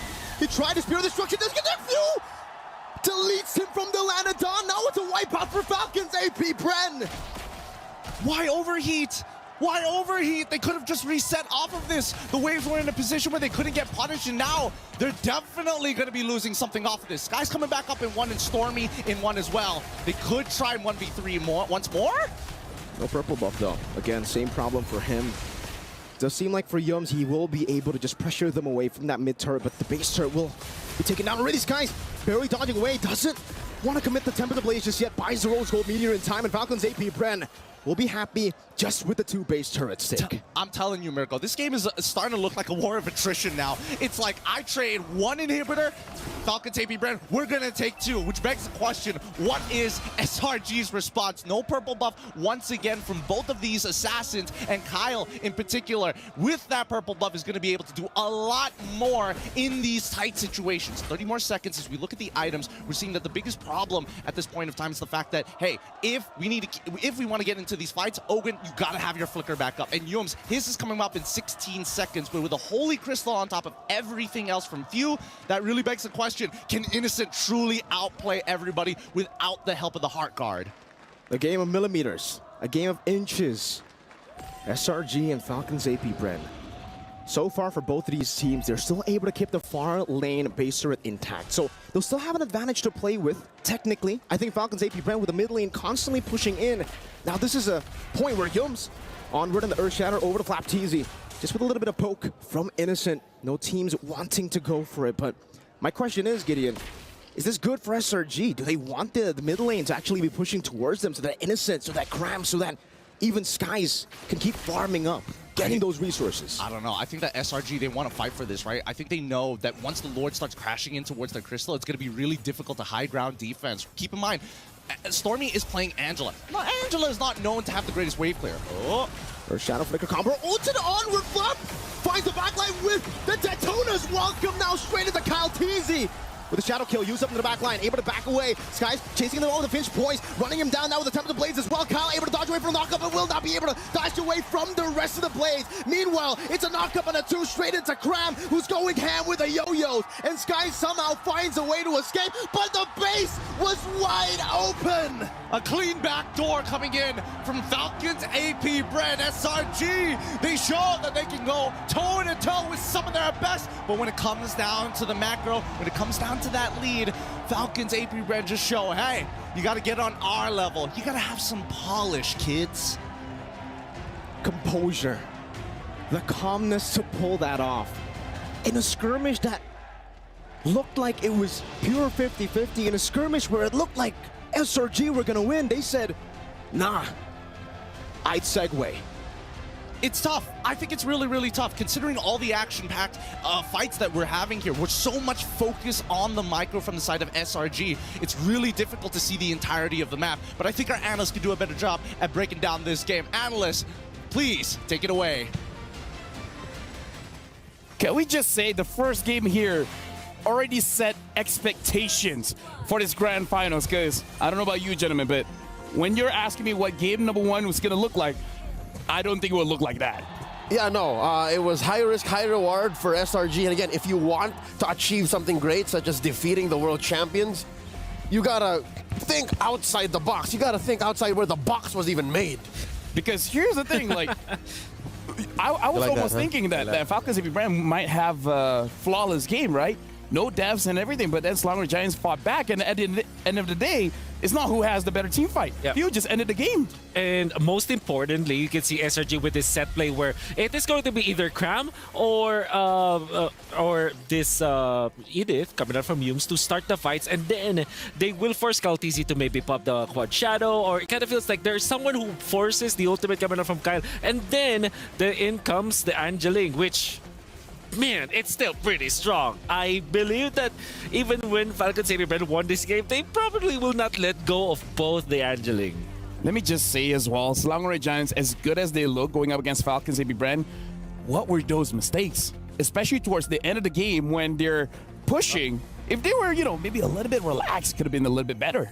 I'll tell you, Lafel, you mentioned it already. The beginning and the end are where they made their most mortal sins. Number 1, they drafted very greedy. Yes. They have very little wave clear, very little vision that they can actively throw out to protect this very late game-centric lineup. And then second is towards the end. Again, Coach Vecchi knows that PH teams are so good at macro. They've got so consumed by the team fight that they forgot. Few tried to do this just a couple of days ago. Yeah. I mean, the thing is, Stormy did go back, but that's an Angela, Yeah, maybe it was a Lilia or something, maybe. Exactly. There's clearly the only, if you think about it, the only legitimate wave clear that SRG has is when Edith pops the ultimate. Oh, probably, but obviously that's not gonna happen. CC clears the lane slowly. Oh yeah. Moskov takes his time, but again in the late game, maybe if you angle it properly, you're gonna clear it better, you know. And even with Edith, you're also besides the skills, your basic attacks you still hit one at a time. Exactly. So, yeah, we did say that there was a glaring problem. Man, imagine if they just had X-Borg. But here's the thing. It almost worked out. They were already in the base, but they forced it. Man. If they didn't force it, could have looked different. I hate to tell you this, but in the grand finals, almost will never caught it. Yeah. Now I guess maybe 3 mortal sins, right? Beginning, the end, and that last one, the push, the force push at the bottom. Yeah. But still, you know, I gotta say, though, that was... When Gideon asked, "Are you not entertained?" Man, I was. Oh yeah, it was definitely entertaining. It was definitely entertaining. It's so entertaining that even we watching, like off camera, like we will tell you guys, we went through our own cycle of emotions. Yes, there was a video. I don't know how to footage of feel. it. Yeah, there was a video footage of it. It's rolling now. Yeah, but again, honestly, like I like the risky draft because again, like we had this talk. Leo, if you don't take the risk, how are you going to defeat the world champions? It's just that I kind of feel like when it comes to the gameplay, ending the game, like I feel like 2 or 3 times SRG got wiped out where they really shouldn't have. And once FCAP got wiped out, which I think was what sunk my stomach. What really, that roller coaster of emotions where they were like, oh no, they can win, they can do this. Yeah. And Wolf and I would have to eat our words because even ending and concluding the draft, I was like, yo, that's super greedy. Yep. And maybe through the sheer team fighting skills, they could have gotten away with it, but... Yeah. Nevertheless, if there was a team that I would allow to be greedy, I think now SRG has proven their worth for that regard. Because I think that they have a clear idea of what they want to start. If you look at the game and just dissect it, you're going to see a pattern coming up from SRG, which kind of tells me this is a set play that they have rehearsed so much and they know from 0 to 100 and they execute it properly, actually. Honestly, I want to know a little bit more about that. Can you show us with Bob, with the telestrator, what you mean? Yep. Okay, so thank you for allowing me to do this, actually. Let's just rewind. This is a T-fight that eventually BREN won, but it was a testament to how good the angeling was and the fact that it was SRG. And Bob doesn't want to rewind. Well, now he's rewinding. Okay, so thanks, Bob. Okay, so thanks, Bob. This is us rewinding this. Okay, so first off, you can see that it is Kyle TZ in this spot. Well, you cannot see him because he is under. He's in Oki Shadow. So, yeah. Yep. But that means that he activated his ultimate. So that is a launch pad. The guys identifies, okay, you don't have an ultimate, you did. And there is a lot of stuff that's happening onto the backlines. FCAP actually chose to chase, and they were able to do it. Now, in this time, we don't even need to highlight anything. This is more about like min-maxing from both teams. In fact, all players are God mode in this case. Look at how they go in and out. Innocent was amazing. Few was really, you know, toying with death. Super Marco was going in and out, making sure that he has the Lycan Pounce. Ogwin as well, utilizing his teammates. Ooh. And now they will not turret juggle. They will juggle Innocent. It was a rope-a-dope. It was an alley-oop. And if I'm not mistaken, there was a... beautiful. A sliver of a second, a nanosecond, wherein Cram went... I think he wanted to throw some spell damp out and then maybe survive and then give the kill over to Innocent. That's right. But there were, if I'm not mistaken, 3 members of FALCONS AP BREN there, and I think they thought one went back. So, again, take risks where you can, because if you want to beat the world champions, that's how you do it. I gotta say, this kind of games is where Super Marco gets the name Bulletproof. But with that being said, we gotta look at our Sony MVP, and it's gonna be few on this Julian. And I gotta say, he did a lot. Like, damage, escaping death. Ended the game single-handedly. Ending the game. Dude, he did it all. Yeah, I believe that Few is so much of an expert in this Julian, in a way that the entire team is... the entire team kind of became very comfortable on how he plays the Julian. And I'm saying that because the chain stuns coming out from FALCONS AP BREN were perfect. They're utilizing either Ogwin first, or it will be Few first, and then they will get the damage output done, and then they go in and out. I believe that Few should not be given the Julian. In fact, I would say FALCONS AP BREN are way too comfortable picking up the Julian because 2 people can pick it up. Would you say that it's a detriment to allow it to open? Like, it's your loss if you leave it open? I would say yes. Ban it out then. Yeah, I would say yes. And start. Same can be said though about the Angeling. Maybe take out one of the two components. Just at least one. Just at least one. I think between Angela and Ling, I think, especially because you're playing up against the SRG, just bet the Ling, right? Yeah, I would agree. Because again, Ingan said it himself, even without the Angela, he's activated, right? So with the Ling, it just makes the problem bigger. But we got to talk about our MVP here, 8 KDA, 751 GPM. And remember, the only guy that has a lower death count than him is just Super Marco.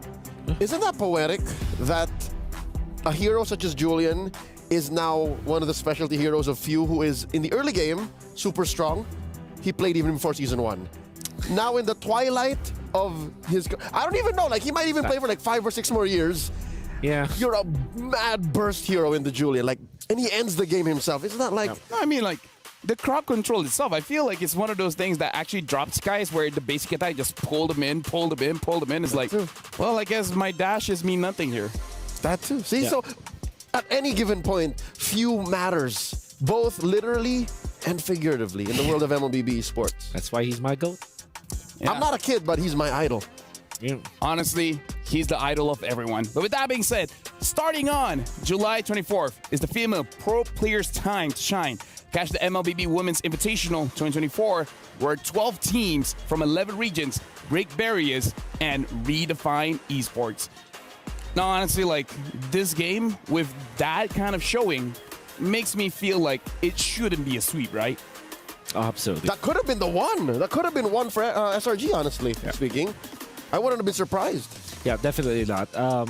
Unless, of course, we're going to see another Angeli on the other side, you know. But yeah, I don't think it will be a sweep. With that game, we got to look at FALCONS AP BREN's achievements. Let's look at the journey that they had here. Wow. Ever since rebuilding in 2022, they, again, have been a trust the process kind of team. Yep. And this is not the output you want. Is this not the best case scenario for output after such a long, drawn-out process? This is going to be a template for esports in general, particularly mobile esports, right? Yep. Because now you're going to look at a team that is not composed of like super... that started out as a super team, or it started out like an all-star team. They made all-stars out of their players. That's amazing for FCAP. Looking at the stats here, honestly, only average damage per minute and unique heroes is won by SRG. Everything else is by FALCONS AP BREN, especially looking at that KDA. It's like, what, double? Yeah. Then again... Can we both agree, can we all agree that this is, that stats probably will never be able to describe the two teams? Yeah, there's some things you can deduce. Yeah. Some things that are results of the way they perform. But in the end, numbers are just numbers. Yeah. You tell me that that game was close and you show me the timer, you show me the results post-game, I would not have seen the full picture. Yeah, for sure. Yeah, I don't even use a calculator anymore. What is a calculator? Actually, you know what? Is there one in my phone? I just asked Sanford. Ah, yeah. He's a human calculator. Yeah, I just asked him for help. Now we got to look at the There it draft is. here. Here we go. We're nailing it right in the head. Very first ban. SRG is going to be blue side. FALCONS AP BREN, red side, banning out a chip as well. Yeah. So how bad is this? Would you say that the Julian is worse than the Luyi? Because what if it comes down to it? What if it comes down to between like picking up Julian? I would rather pick up the Julian just because it can be flex. At the same time, you're in the grand finals. Yeah. You want to play in your comfort hero as a team. I'm not talking about just a comfort hero as players, individuals, but as a team. So I think that's what's looking like it's going to happen. Because Hart's still open. Yep. Luyi is still open. Ling is still open. There's so many big-ticket heroes. This is the part where you definitely want to think, if you're SRG, do you really want to give up Ling or the Valentina, in fact? Because if you want to go back to your Angela, you're scared of that Valentina. And do they actually first pick the Valentina in the presence of what? Harith, Ling, Luyi? Probably not, right? So, well, they do buy out the Harith this time. They will be opening up the Valentina. The question is, will the Ling get banned here? It's not. Oh, okay. Right. So, Luyi or Ling? For SRG.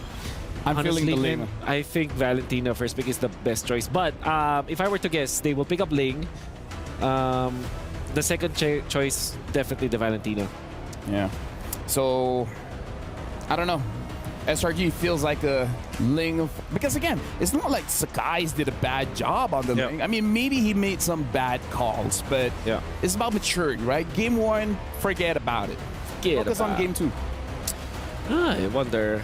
Yeah, no, Angeling's not making it. Because if you pick the Ling here, does that make FCAP more reactive? Does that mean they're forced to pick up the Angela now, or else pay the consequences? No, they can pick up Valentina and Moskov. And then not care. Or Moskov Terizla, actually. And still have all the answers. Huh. Interesting. I think among all of those, I think maybe Valentina plus Terizla, right?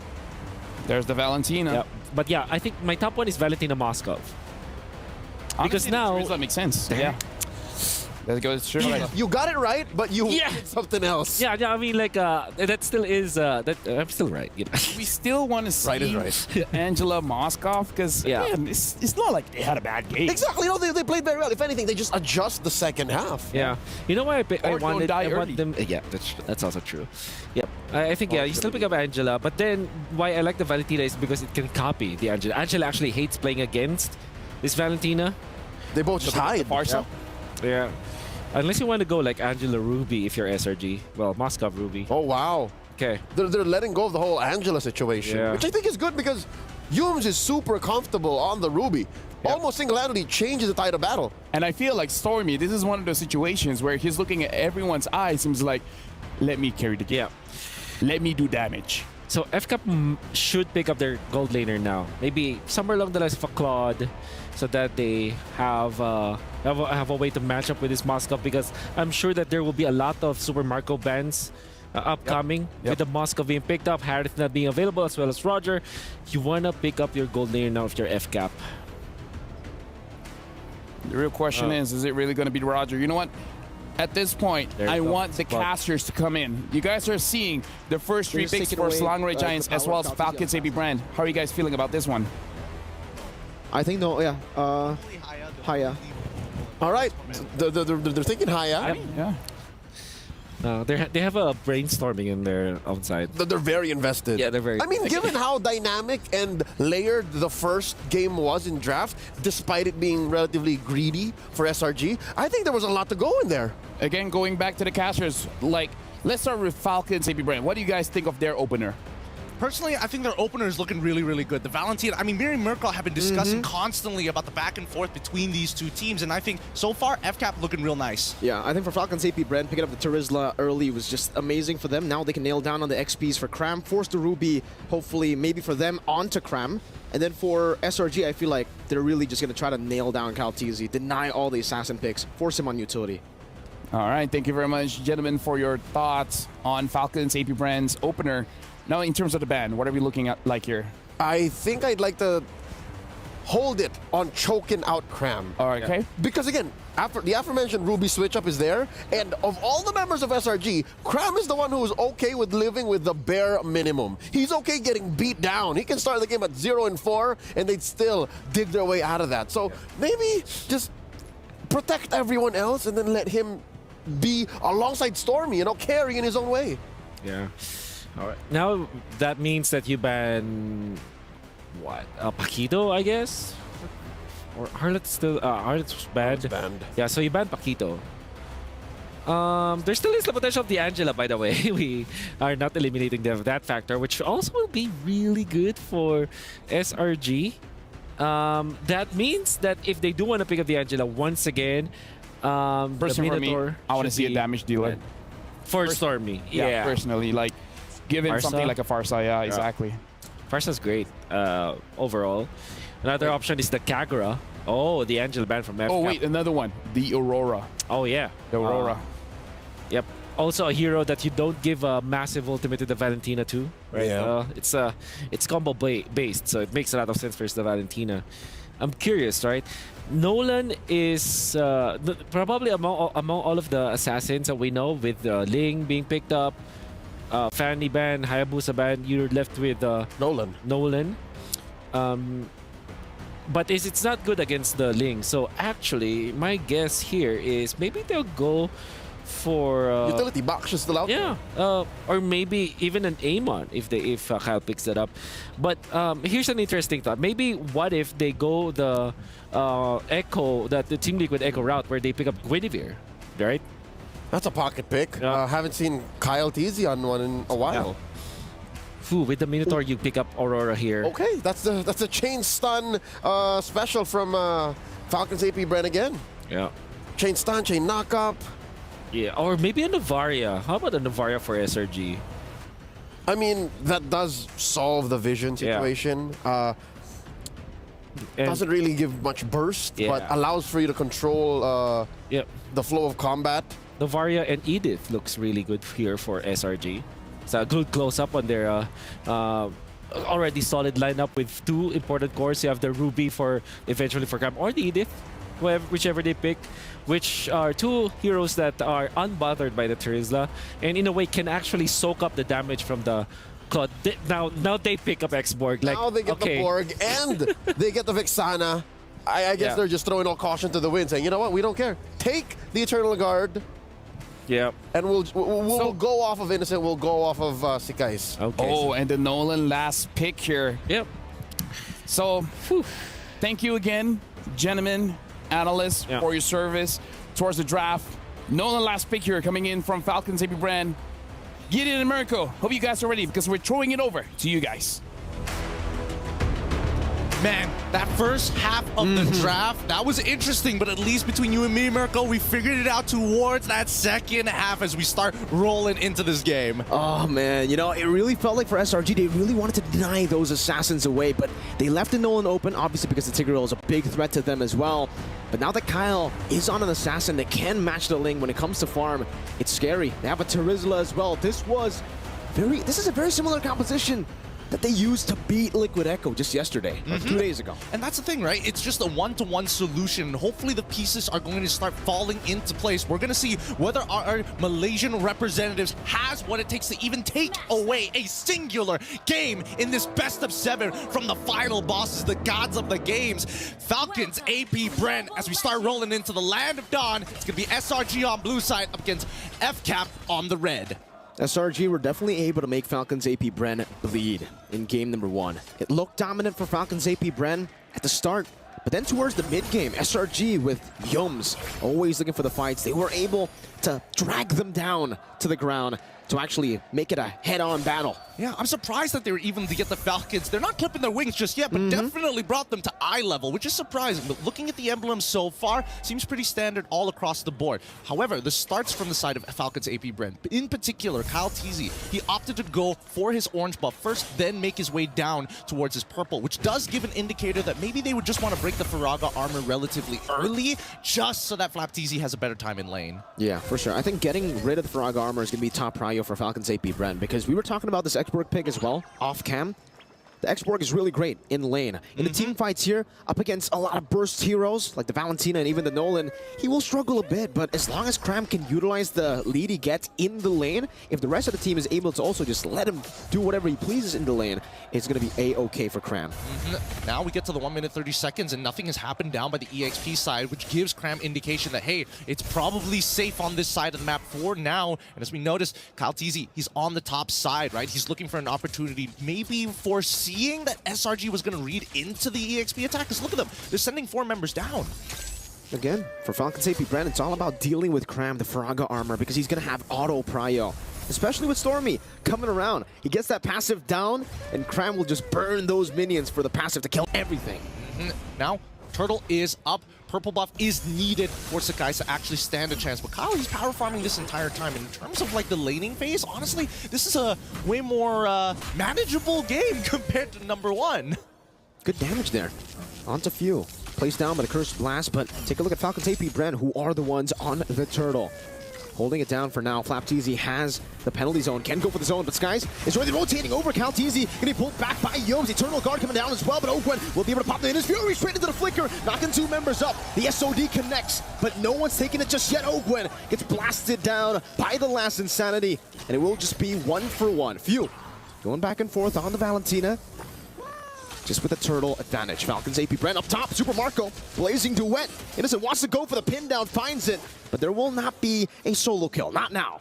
Man, Innocent refuses to let go of any farm. He's like, I'm gonna pin you to the wall real quick. No. Let me quickly get the cannon. All right, we're done with the trade, okay? We're done. No more afterwards. But at the end of the day, Falcons AP BREN, despite trading both supports for each other, they were able to achieve that turtle. So, if we're talking about a matter of inches, it's whether or not this turtle shield is going to make a difference in the upcoming engagement, right? Because right now, it's pretty passive between both top and bottom side, EXP and as well as gold. I think it's going to be that way for the most part because Falcons AP BREN, they're just so good, even in losing matchups, to make it even in the lane. They know that they are just here to farm. In the bottom lane, the Terizla is a losing matchup. Up top, even the Claude is a losing matchup, but somehow they're farming really, really well. You can even see in the XP, Claude, Marco's ahead. Yep. They got to take their time with this, right? They're looking for these big opportunities to make big plays. And I think I'm looking towards Few and as well as Stormy in this particular game, right? Because I think that's the big game changers for each team. We're expecting FlapTZ to look for the big engage. We're expecting Cram to peel. That's pretty obvious. Even for Ogwen as well as Yums, the big engages happen off their battle spell timer. So keep in mind, 30 seconds on and 25 seconds on both.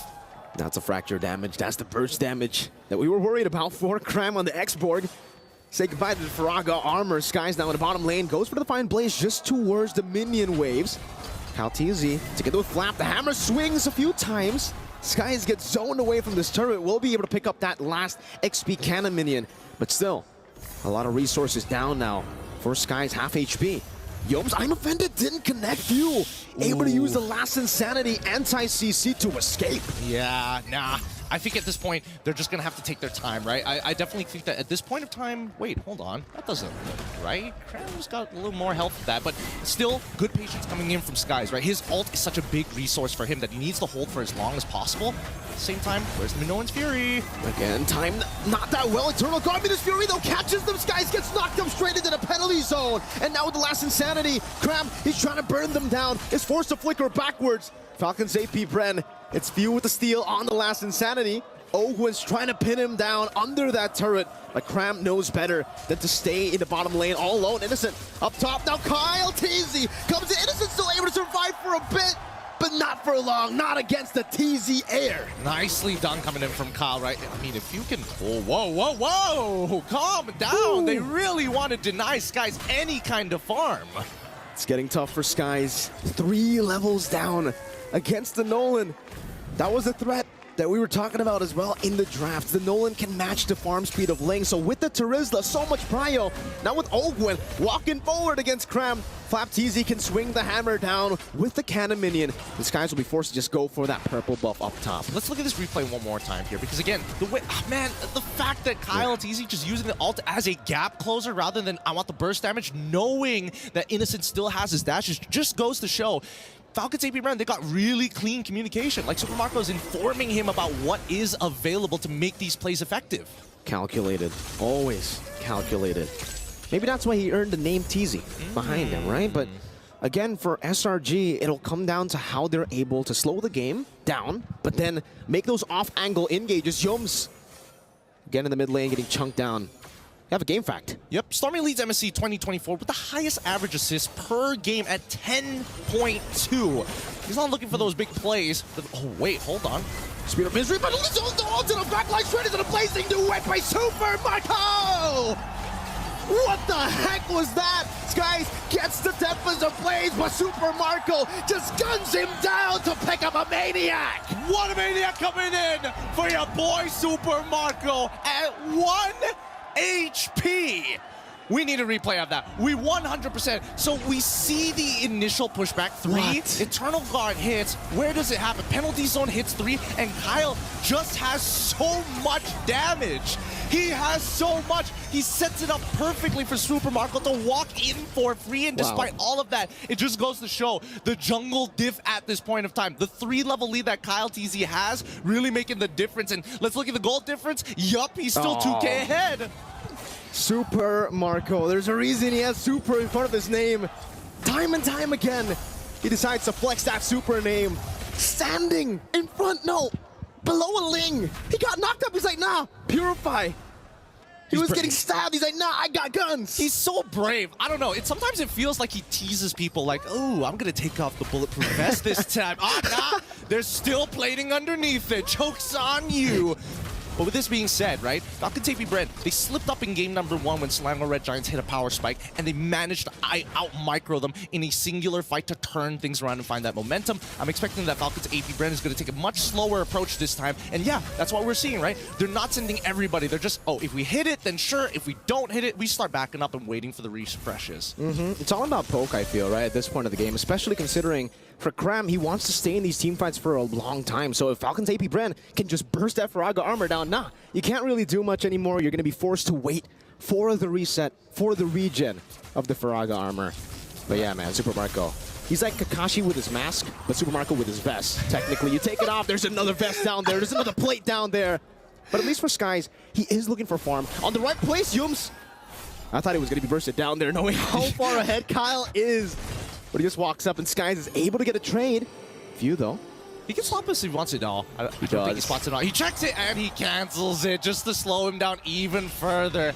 How annoying. Worst yet, I think that FALCONS AP BREN are in a great position because honestly, Few, he has his 2 frontliners to create that space for him, and SRG don't have that same capability. Stormy is playing at the very edge of his max range, where Few, he can stay as far away as he wants to. Oh, Flapteasy set it up for me, and Ogren follows up. I can go in and out. Oh, look at the burst damage. On towards him, beating out the Eternal Guard for Peel. Skies is forced back as well. Cram is very low. And they can just stand there. Innocent up top, finding a turret. But look at that view again. Able to find the last Insanity. That's a blazing duet. Skies steals the Lord somehow, some way. Marco gets the unstoppable. And Innocent gets a turret. That's a tempo breaker. That's the clearest indication. Look, wait. Let's see. Look at the Lord health. We know what's going to happen. Tempest the Blades comes out the penalty zone. Lands first. Man. 2 levels. A millisecond off. Kyle didn't get his retribution off. He wasn't expecting it. That's really unfortunate. Oh my goodness. And not to mention, right, after everything they got, the Eternal Guard, they also forced Yums to actually flicker out of the way. Technically, that's unacceptable. FALCONS AP BREN set that up perfectly. They had everything in their cards. But then, up top, that's where Innocent got picked off as well, by the way. But for SRG, Miracle Workers, Kyle walking up again, trying to get that passive down, unable to do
down, unable to do so. Skies wants the 1v1. Ooh. Jumps back forward, doesn't have the purple buff, needs to respect that the energy can be depleted. Yoms able to escape Eternal Guard, knock Flapteasy out. Penalty zone from Flap.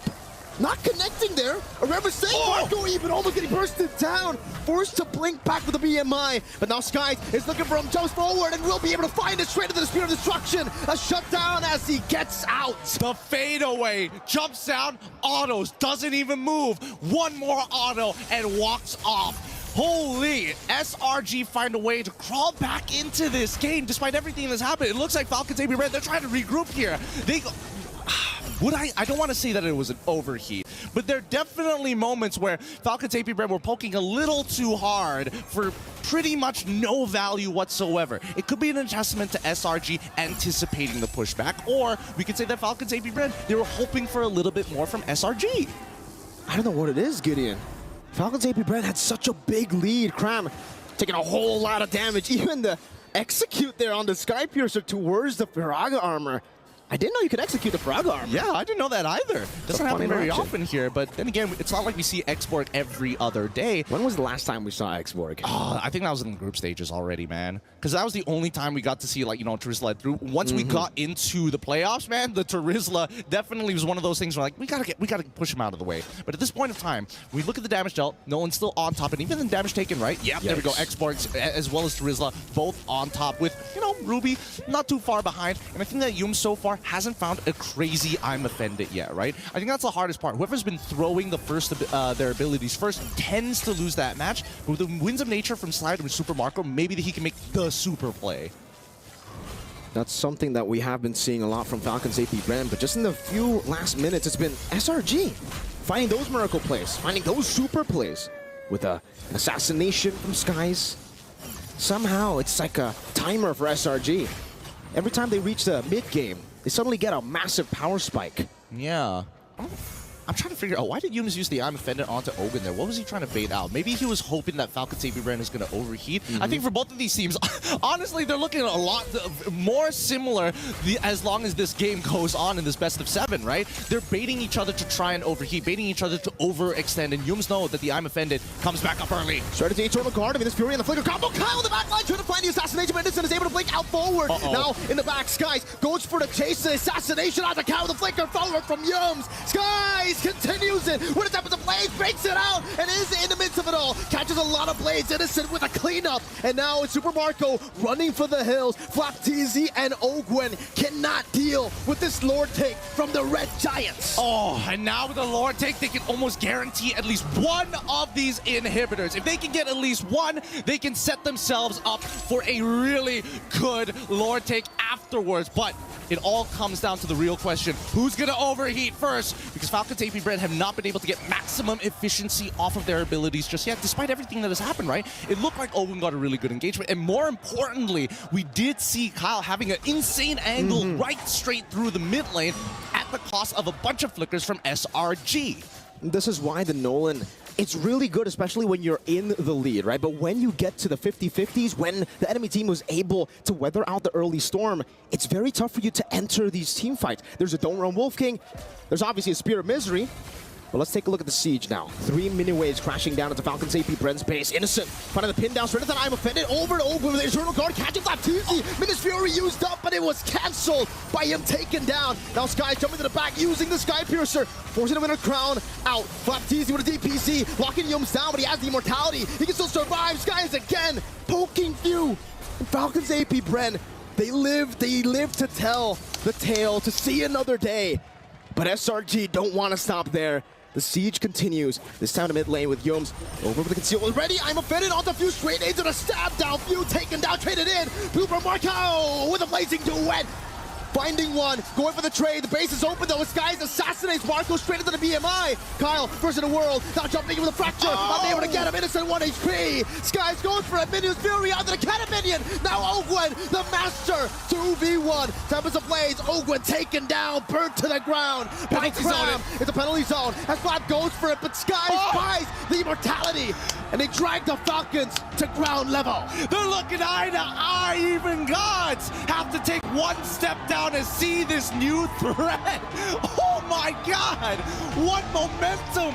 How do they swing it? And all of this thanks to a simple mechanic. Curse Blast. Where's your HP now, brother man? Where's your HP? It's all gone. Max health, oh my goodness. How did it end up like this? Almost a repeat of game number 1, but this time it's in SRG's favor. They're miracle workers. There's no way to explain it, the way that they were able to find these team fights while being 11-1 down, being 6,000 gold down against Falcons AP BREN. That's usually a death sentence. Most of the time it is. It's like they have Sky Piercer most of the time, but today it looks like they don't have enough stacks just yet. It feels like SRG has just been touched by a god this time around, but it doesn't mean that it's over just yet. It's still a best of 7, right? So we expect it to go the distance. Let's throw it over to our analysts to break it down for you. First of all, we can at least say it's not a sweep, because now it's a 1-1. But we got to talk about the miracle timing coming in from SRG. Somehow, even their first game and second game, somewhere in mid-game, between 7 to 12 minutes, is where they really start to shine. It's the same idea from the previous game where somebody has to force the initiations and the spells coming up from FALCONS Saving BREN, and then Sakai cleans up. It's like the Sky Prince is going down and is delegating himself as the cleaner. I'd hate to say it, but their comeback victory was, in essence, a two-step process. Number one, get Sekais into a position wherein he can actually get shutdowns. And then number two, capitalize on that and out-team fight FALCONS AP BREN. That's exactly what happened ever since that turnaround. Honestly, Sekais is playing like his idol, man. He's starting to play like Kyrie. Like, this is the kind of highlight plays that we expect from amazing junglers. But speaking of which, in this matchup, both junglers did absolutely amazing. Like, with this being the trend for game number 1 and game number 2, you really can't say any team is going to win or lose based off a small lead that they have. I feel like even 2,000 or 3,000 lead isn't that big of a deal when we're talking about both teams. Yeah, Sakai has cemented himself as absolutely one of the best Ling players that we've seen all throughout the history of Mobile Legends. The way that he played this assassin, like a real true assassin, going in for plays like you're gonna be cleaning up, you allow your team to soak a brunt of the damage and then clean up afterwards. It's as if his strat right now, and this will sound hilarious, but it kind of feels like he's sacrificing his teammates so that the FCAP members are getting a streak, and then he collects the bounty afterwards. All of a sudden, he's hella rich afterwards. That sounds like a strat I would be into. I mean, it's working. Let me die a few times just so that you can get a big goal lead. Yeah. That's the two-step process again, right? You die, and then I clean him up. You die, I clean him up. What that puts their opponents in is a state of mind that acts like a sword of Damocles. Like, at any time, I could get hit by a rogue Ling. Anytime, Sekais could be just somewhere, and I'm dead. Are we going to see a Ling in game number 3? Well, I do hope so. Okay. As much as, as fan of FALCONS AP BREN, I would want them to ban this SRG Ling, but at the same time, they can use it. Yeah, exactly. Pick it up, because we now know for sure that SRG respects the Julian. Maybe this time, you do the same. You give the same courtesy. Yeah.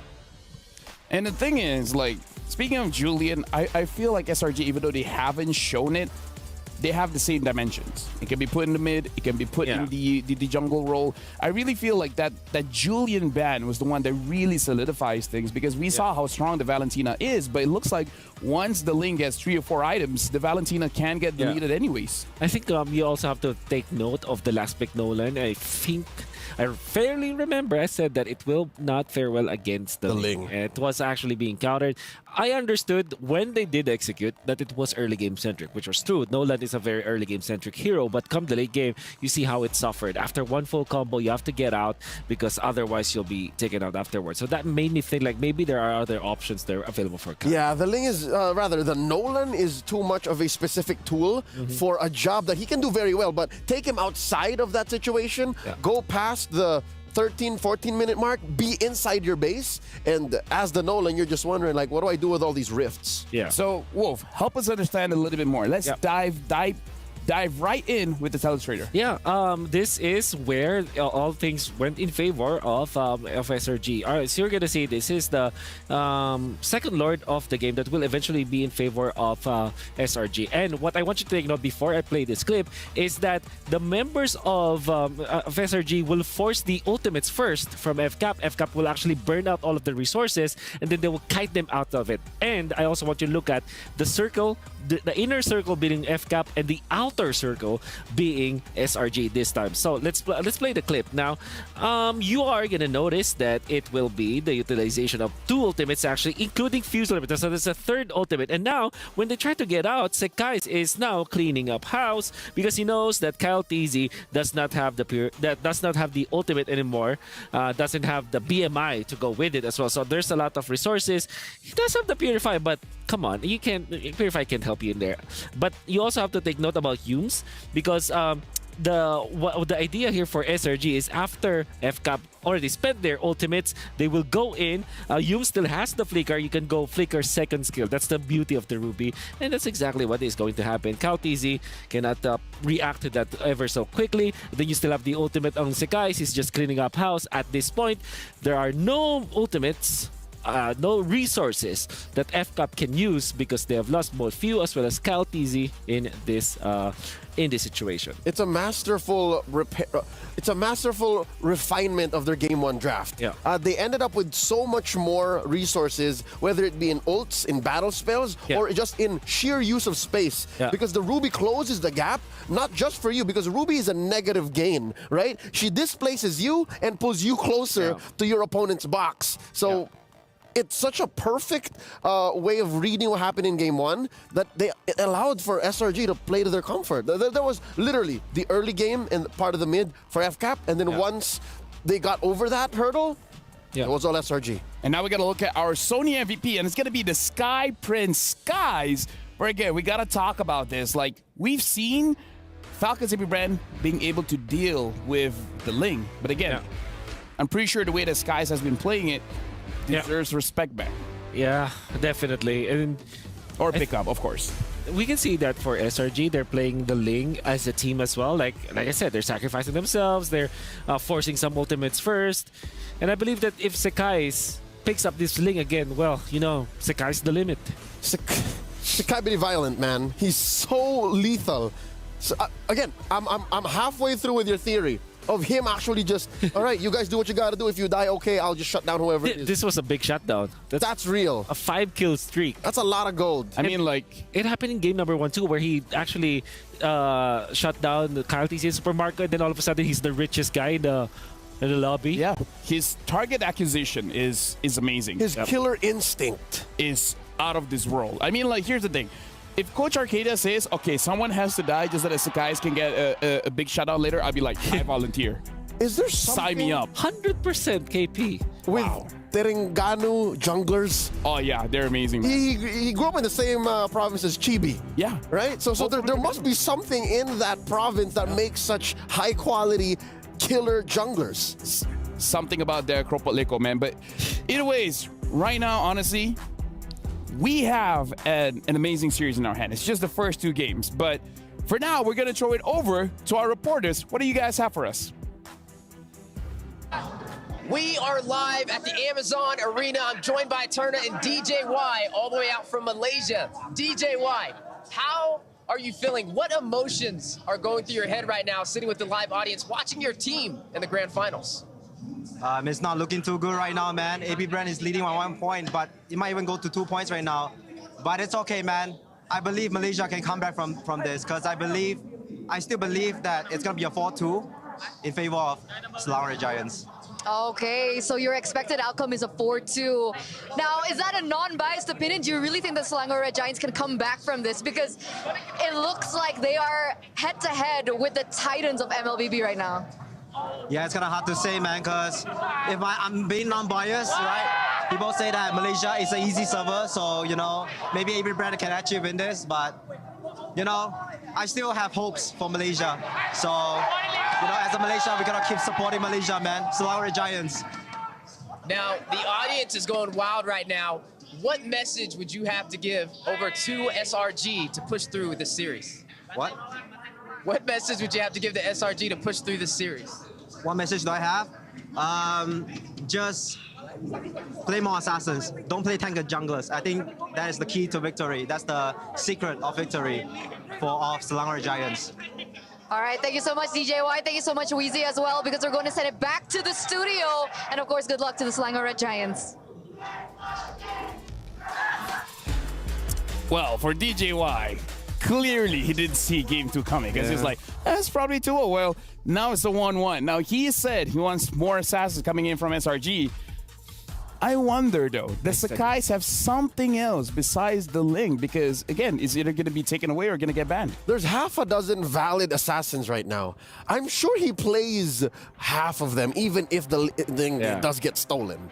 Ling is probably up top when it comes to like the ceiling, so he probably knows how to play like either Hayabusa, you know, Nolan, maybe Fanny was banned before. Yeah. Elkert Jungle. Crazy. Worst comes to worst. Amon. Oh yeah, Lancelot. Amon. Yeah. Natalia, you know. Maybe. Natalia has a bit of a stretch though. It's a bit difficult. Yeah. I mean, With if that anyone can do it, it's him. You know. But yeah, we're jumping in the draft here. It's going to be very interesting to see who's going to be on blue side, because I feel like if Falcons and BREN gets the blue side, it's going to be very difficult for Selangor Red Giants, where they have to consider they have to be the ones banning out that Ling. It looks like Falcons and BREN is on blue side, SRG is on red side. All right, if this continues and the trend is whoever does better in blue, means the draft is a huge influence. It really does dictate who comes in with an advantage. Now, wow. Yeah, they really respect. I can smell it. I can smell the Julian being at least here or the the last ban for SRG, and then a Ling steal. Can we talk about how we thought that Falcons and BREN is like, yeah, take the Fanny, but it looks like they're respecting it enough to ban it. Yeah. I guess there's just a ton of problems that will arise if the Fanny was big. Like you're forced to pick up a Kufra, or you know, somewhere along those lines. You need a hard lockdown. You need a suppress to go with it. Maybe the Kaj. Yeah. And interestingly, after dominance in the MSC, the wild cards, in the group stages, in the early parts of the knockout stages, Luyi was king altogether with Chip. Queen, yeah. At this point, I think that it might be snubbed all throughout the series. Hold on. Now the Harif has been banned out. Looks like for both teams, they're willing to fight against the Luyi if anyone wants to pick it up anyways. But SRG, it's really on them at this time. Yeah. Either they're going to ban out the Roger, they're going to ban out the Ling, or they're going to have to let both of those go. Yeah. Okay, so yeah, Moscow perhaps is an additional ban here for FCAP. They banned the Roger, so this is definitely a race for the Ling. And SRG might be considering just banning that out, because I'm pretty sure the FCAP will prioritize taking that. If that happens, if this is indeed the Ling ban, does FCAP go Luyi or Julian? I think they will go Julian. It just makes a lot of sense. Leave it out. Hey, Valentina's open too. That's true. And yeah, Valentina is an okay hero when going up against the Julian. So I think SRG might be just very confident about giving that Julian up and maybe just ban the Ling. It's like one of your, you know, sometimes when you're like, okay. Let both of them open. Oh, we'll see. Do you want to take the Ling away? Pick your poison. Because again, like you guys said, they pick up the Ling, maybe SRG picks up the Julian. And they can't afford to let the Ling and Angelo, or can they? They already beat it. Yeah. So that's definitely the Ling for Falcons and BREN. You answered this with a Valentina. Oh no, you answered with Angela. Whoa! It's their turn! I mean, again, like we just said, you take the Ling, I take the Julian. This right? Yeah. Stormy, I'm sure you trust your boy. I trust my boy, man. Yeah. The Mage Prodigy, I'm sure, has a Julian in him. Yeah, that's the thing. Like, the last time he used the Julian, that was like, what, season 10, season 9 or something like that. But years ago, my dog. But the thing is, when he's using the Julian, everyone else don't have to play. Yeah. He'll get all the kills. That'll be Valentina Moscow all the way, I believe. That'll feel great for Sakai. Barretts. How do you feel about this, Wolf? For you to pick up these heroes in the face of a Julian, which you know to play very well, this must be FCAP knowing the solution. Yeah, for sure. Yeah, for sure. But then that X was CC. I think you pick up the CC now if you're SRG. Honestly, right now, I want to bring in the casters, because for both Gideon and Mirko, I'm pretty sure you guys are watching the pick and bans here. So just want a general idea from you guys. What do you guys feel about the first 3 picks for both teams, FCAP as well as SRG? We're kind of freaking out here. We were expecting the Ling to get first pick, but then afterwards we were hoping for Yuzong, another vehicle, deny them, and even from SRG's side, like, they can pick their poison whenever they want to. They can really do that. I think at this point for SRG, going for, I mean, they already have the Julian, they go for the Claude here, and I get it. For both these, it's all about getting the Julian and the Claude into the mid to late game stage and then battle it out up against this composition. Wait, is this a Yums, Angela? Because if you are saying what we think we're saying, then there's a this chance. is a mid, Julian, and There's a chance. Again, it's like, it's not really Yums' play style, but Yums is the kind of guy that he's a soldier. You ask me to play Fanny Rome, I'll do it. It's actually a switch up in the dynamic. Correct me if I'm wrong, Lafel. Gideon, you're listening too. Because what I heard is Stormy says where to go, Yums drives. Yeah. Right? Stormy. So it's now Stormy doing the job, and Yums just following up. I mean, if they do that, it really is like just saying to FALCONS AP BREN, what you guys can do, we can do it too. Speaking of which, now we're looking at the bans here. Valentina getting banned out, Yuzong getting banned out. What do you feel about this, Wolf? Yeah, Valentina, just a valid ban. I thought that should be the third pick of FCAP, but they chose to go for the bats. Understandable, because they want to secure that lane. I believe that you also ban what? Maybe interesting. I want to see ban Kadena, because I mean, we see SRG fought the Julian mid with a Phoveus. Maybe they have some kind of fighter situation in mid that they want to bring up as well. Yeah, Few is the first one to actually rock the mid Phoveus. The mid Phoveus. So, yep, that's a pretty strong hero to pick up. But I guess the other hero is maybe the Minotaur ban. They banned Tigreal instead. So I think this confirms Julian to be the mid, the jungle. I think. Oh really? Yeah. Oh. Because you don't makes sense. Yep. You kind of want to secure that the jungle farming pattern for the Julian. I was thinking they were gonna double down and invest in another jungler that's physical. Yeah. Hence why they banned out the Tigreal. Yeah. And then SRG goes Ruby this time. I think it doesn't. It just makes a lot of sense picking up the. What about a CC? Yeah, I still feel the CC is a great pick. It's gonna show up. It's gonna show up for sure. Maybe last pick, or maybe this pick actually. Yeah, no matter what, that's going to be CC. They're just gonna make sure that it's clear. But Ruby is a very safe pick in here, the fourth pick, because it's not countered by anything at all. It has great synergy. You can put it in the XP lane if you're forced to do it. I see the world where it is actually picked up as the XP lane. Yeah, it compromised the lane too. Like you show it a second, the weakness. It's not gonna happen. Okay. Unlikely unless there's still room. There's still room for a Ruby. Casters. What do you guys think about this Tamus pick against the lineup that FALCONS AP BREN have been showing? I think that, honestly, it's coming to a point where what exactly are they trying to do? And I think it's going to be playing for these early first turtles to try and get to that mid game like Mirko was mentioning just now. And from FCAP's side, I mean, they've got to have some strong answers to this, because the Barats already should be able to clear faster than the Tamas. It's all about capitalizing on the mid game, yeah. It's all about capitalizing on the team fights, because what the Tamas allows SRG to do is it allows kind of the whole team to buffer the engage, whereas the Moskov will have to really be careful as to how he actually goes into these team fights, and if he does go in a bit too early, the Vengeance will maul him. Yeah. There's a Minotaur, very good pick because it counters the Cloud, and there's it's just about this a big nuke mage like the Lilia, because the Thames was already shown. You know that it kind of walks, so it has to actually walk and traverse line. So Lilia makes a valid pickup here. I love the adjustment. FCAP just says, you want to fight slow? Let's fight slow. Let's make the fight last forever. Yeah. If there's any player who knows how to make a Tams work, that's Flapteasy. He won a season championship off of that hero, playing very aggressively. So now it looks like they're going to try to tempo out SRG. Grok looks decent for SRG, but I would say maybe an Edith. Maybe they'll just go back to the Edith. Oh, okay, the anti-Ling strat, of course. He's going to be on Kyle TZ for minute 0. And this is Angela Hilda. Okay. That's scary. That's actually really scary. It's a good draft, but I would still say it's a bit of a risk. But again, going up against world champions, you got to take risks, man. I love it. Mirko, Gideon, I hope you guys are ready because it's your turn. Holy cow, this draft, quickly threw a curveball here. I thought, hey man, this is gonna be tough because FCAP's comp, they're gonna eventually outscale, but it looks like from the side of SRG, they've decided upon, you know what? They've been winning out on the early game. It's time for us to show them what an early game looks like. Oh, this is gonna be really interesting to see for SRG, because technically, they have a lot of great early game pressure, but even in the later stage, they have that claw to carry them. Hopefully it's gonna be enough.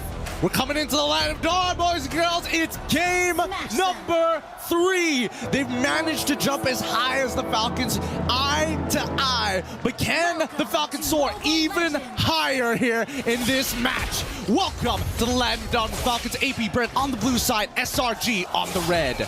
You can already see as the game gets started, the Hilda make a very aggressive maneuver in towards the enemy purple buff here. As the Angela definitely have to go and deal with the waves. And this is why the Lilia is going to be so good for Falcons AP BREN. They get so much more prio and they can rotate over to Yums. Right now, he's already kind of struggling to actually get in the vicinity of that purple buff. Stormy has cleared it out. Kalteezy on it. He'll be forced to maybe use the Retribution at this point because Yums, he is there trying to squeeze it out. Kalteezy bringing it into the bush. Retribution is going to be used. Yes, it does. Yums, successful invade. Yep, really nicely done, but this means that he might just be going down here to Kyle, right? He is using Warcry. Okay. Flickers out. Yums now doing some damage back. Now with the help of Few, this should be first blood over to Kalteezy. Look at the tempo, though, on the bottom side. After the EXP has been pushed out, they're getting Julian involved to start stealing away 1 or 2 camps here. So at least for Sakai's, despite Kalteezy getting 1 kill, he is a level ahead. The gold for XP trade. I don't know how that's going to actually help SRG later on, but seriously, if Skies is able to steal a Lord with 2 levels down, I can only imagine if he's the one ahead that he'll not miss a single retry. Well, we'll see whether Kyle actually still has his retry, considering how much pressure is being applied to him right now by Yums, right? We're expecting Yums to get even more aggressive after the 2-minute mark because then he's not going to get punished as heavily once he's invading those jungles. But take a look at this, right? They're setting up a potential counterattack here down on the bottom side, but SRG sense it. Again, for Kyle, it's really tough for him to actually maneuver around because if he gets poked down, it's very tough for a Ling up against this kind of composition already. The Julian is actually a great pick against the Ling, so now that if he ever gets chunked before he enters, he's going to be punished even more, and SRG know it. That's why they're not in any rush to go for a neutral objective. And especially since the guys, especially with the chains, right, in combination with Yums, trying to disrupt Kalteezy to maybe get a delayed hold on. He was taking a bit of damage here. He's still got Black Shoes, so he technically should be fine, but now Cram involved. Again, jumping into the midst of it all, has the help. The hard guard pops into Vengeance, jumps to the back line again, dealing damage on the Kalteezy, forcing him back. Cram standing there menacingly, zoning them away. But Kyle will try to make his way back. That's a flicker forward. Deathton is welcome for the pin down now into the knockout. Knock up into the Fury as well. What a combo from Falcons AP BREN. Stormy able to flicker out to safety. Cram will do so as well. What a recovery. Really nicely done. Very nicely done. The weird part is that we did see Cram spot out the Ling on the mid wall when it all occurred, right? For all intents and purposes, Molten Size, he could definitely throw it at him. Try to push him off that, try and honestly push him off of that wall. Maybe even get Yums to help out with that as well. But instead, they start peeling backwards and they completely forget that Flap has the flicker. Flapteezy on the Barats. He makes it feel like a Ling. He makes it feel like it's a mechanical hero. Deathton is welcome flicker combo, connecting every single time, even in game number 1, finding the prio targets. He was able to find the target he needed, and it was Skies. Straight into the pin, and now we get a look at the items. Does look like for at least Innocent, he's actually quite a bit ahead. 300 gold as he goes in for the push. Turn of the night, the waves from Super Marco. Immobility, Super Marco able to get out now. Trying to go for the pin down out the sky. Spear of Destruction as well. Now onto the back, bringing him back over for Kalteezy to assassinate him. Well played, but the sword gets him out, Skies. Not for long. Stormy caught as well. They find a trade, but it's definitely not worth it, not just yet. 2 members down. Yums dealing some damage. Not able to go for the full assassination on the Few. It's actually him forced to flicker out. Baptiste, the Dino, walking back as well. The knock up, and then everything in the kitchen sink to deal with Yums. Ooh, okay. I'm surprised. Honestly, I'm surprised the fact that Sakai stayed alive that long to chunk out Super Marco like that. At the end of the day, it's still a very well worth trade for Falcons AP BREN. Now Super Marco's got 4 assists in the bag. Ogwin, unfortunately, has 2 kills, but hey, you take what you can get at this point of time, right? As long as you're able to accelerate Kalteezy, he's going to drive the momentum for Falcons AP BREN. SRG need to have much cleaner fights right now. Let's look at the items one more time, and the lead still in favor of Innocent. Again, though, in the purple buff, Yums, Power of Wilderness already used up the Retribution. Baited out of the Kyle. But now with the Defiant Blade, he should be able to deal with Yums. He tried to get into that bush, but it will only give Kyle the unstoppable he needs. 5-0. Flask of the Oasis Power Spike for the Minotaur. Despite all that, 5-0-2, a wonderful KDA to have. And yet, guys, despite being 0-2-1, the same level as Kyle TZ, they're doing something right here, right? They are trading gold for a little bit of extra time and EXP. And that is going to keep SRG in the game because, as we mentioned before, it's about that mid-game, right? That big mid-game spike. Krem, poke down a bit. Good position on that choke point. Krem unable to really go in. The missiles not able to connect right now, but Krem will be brought back forward. Pops in the ultimate, has the hard guard to play with. Stormy is hovering over him. Taking a lot of damage though, Kyle now. Able to recover, able to clear some waves, able to clear some of the creeps. One level ahead of Skies, he's back again. And finally, for the very first time, we see SRG say, no, we're not going to contest. We're finally just going to retreat. And Stormy's going to top off his boy Cram here because it could be a setup angle for a dive. And I think that's a very good call considering everything that has happened here. But in the mid lane, at least the guys finding opportunities. Wait, that just is... They're not going to dive that for sure. But let's look at the goal difference, right? Because while everything is happening, it looks like Innocent has been doing a phenomenal job, now extending his 500 gold lead to an 800 gold lead. He can go band for band. He can go M for M with Super Marco. I was not going to follow up you on that reference. I knew you were going to pull it out as well. Let's look at the items because now you can see that the 800 golds make only the slightest difference, right? It's Golden Staff already built on top of that DHS. But let's cut back to the supports because the Flask of Oasis is going to be a lot better than just Steel Paints. Gotta be careful though. Look at this. The Dynoman up top. Oh, one with a knock-up getting chunked down. It's a bit of damage. I think it was from the turret, Yums, and then a few basic attacks from Innocent too. Now walking up forward. BMI defensively again.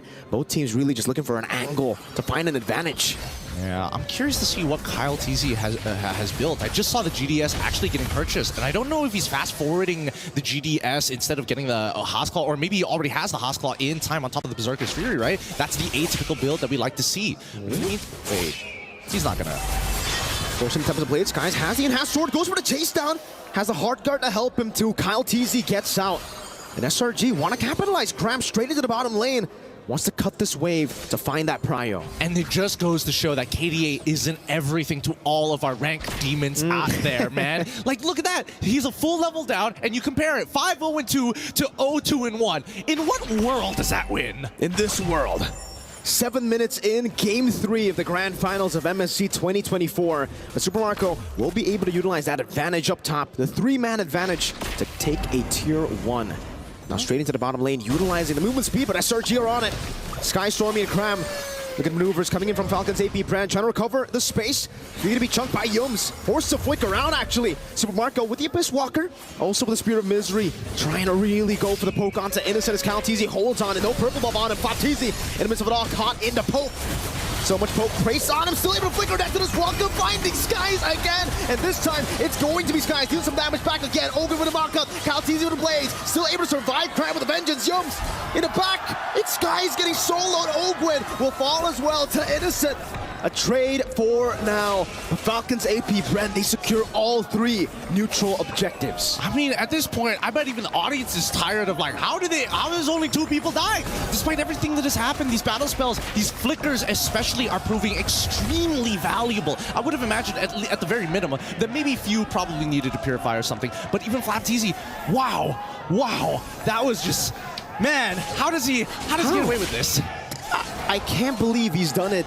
Well, at this point, I don't even know how many times he's done it. But the fact that he keeps getting Skies, and in Game 1 he kept getting Innocent.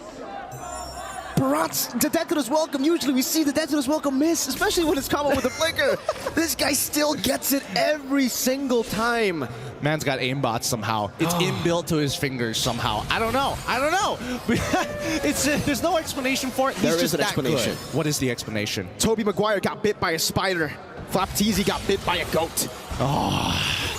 This guy is just, he's too good. He's too good. But at the same time, right, SRG continue to try and keep it even with Falcons AP BREN. Yes, it is a 3K differential between the 2 teams, but we've seen time and time again that SRG have made miracles happen, and Falcons AP BREN are now taking a much slower approach to SRG than they have before. They're not just throwing people at the wall and hoping that it sticks.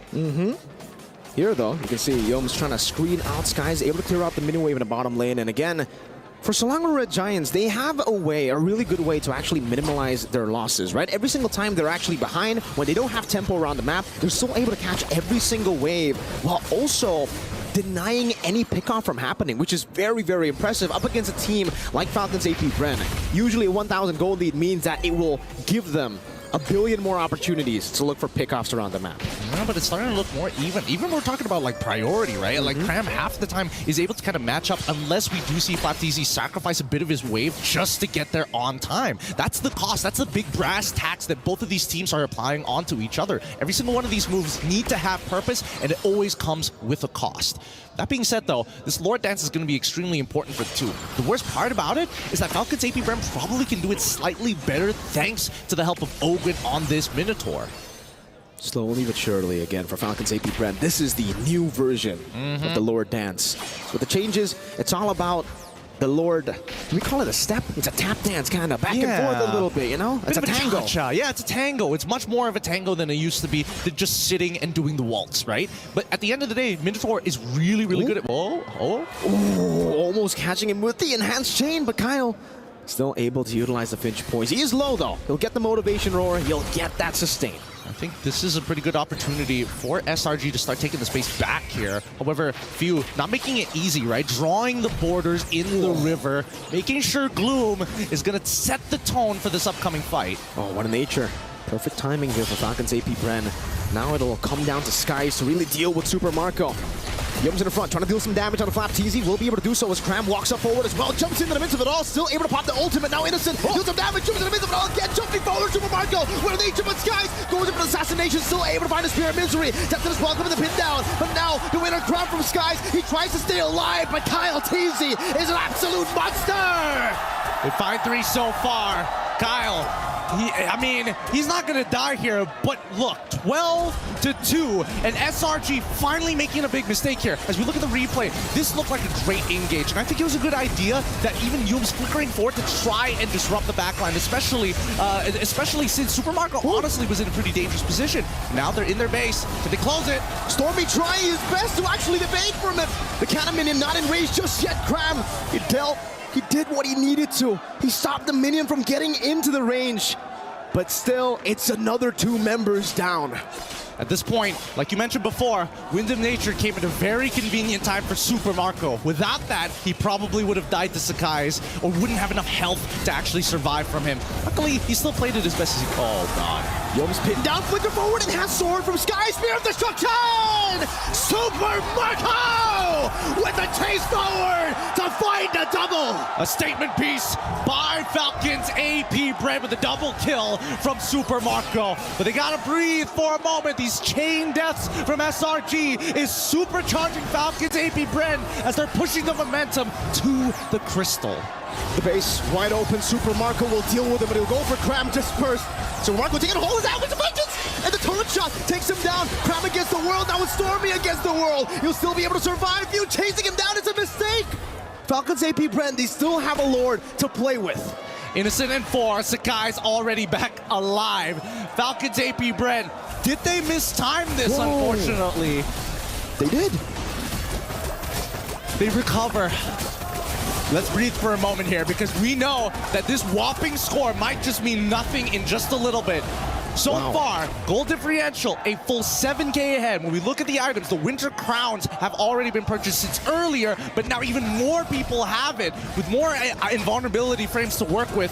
At this point, the question really is, SRG, how are you going to make this miracle happen again? Can somebody deal with this Daytona's welcome from FlapTZ? And more importantly, Few, now that he has the Ice Queen's wand, it's very dangerous to walk up. I think it's all about Skies with the enhanced scythe. If he really wants to deal with Death in his welcome, it's all about him evading and then trying to melt FlapTZ down. Look at Yums going in onto Few with the Power Wilderness. Cram as well forcing the Black Shoe. Skies right there, goes in for some damage with Lazy Do. Few still able to escape, but Yums chases him down. Skies win a crown in the midst of it all. Owen gets isolated. Skies will too.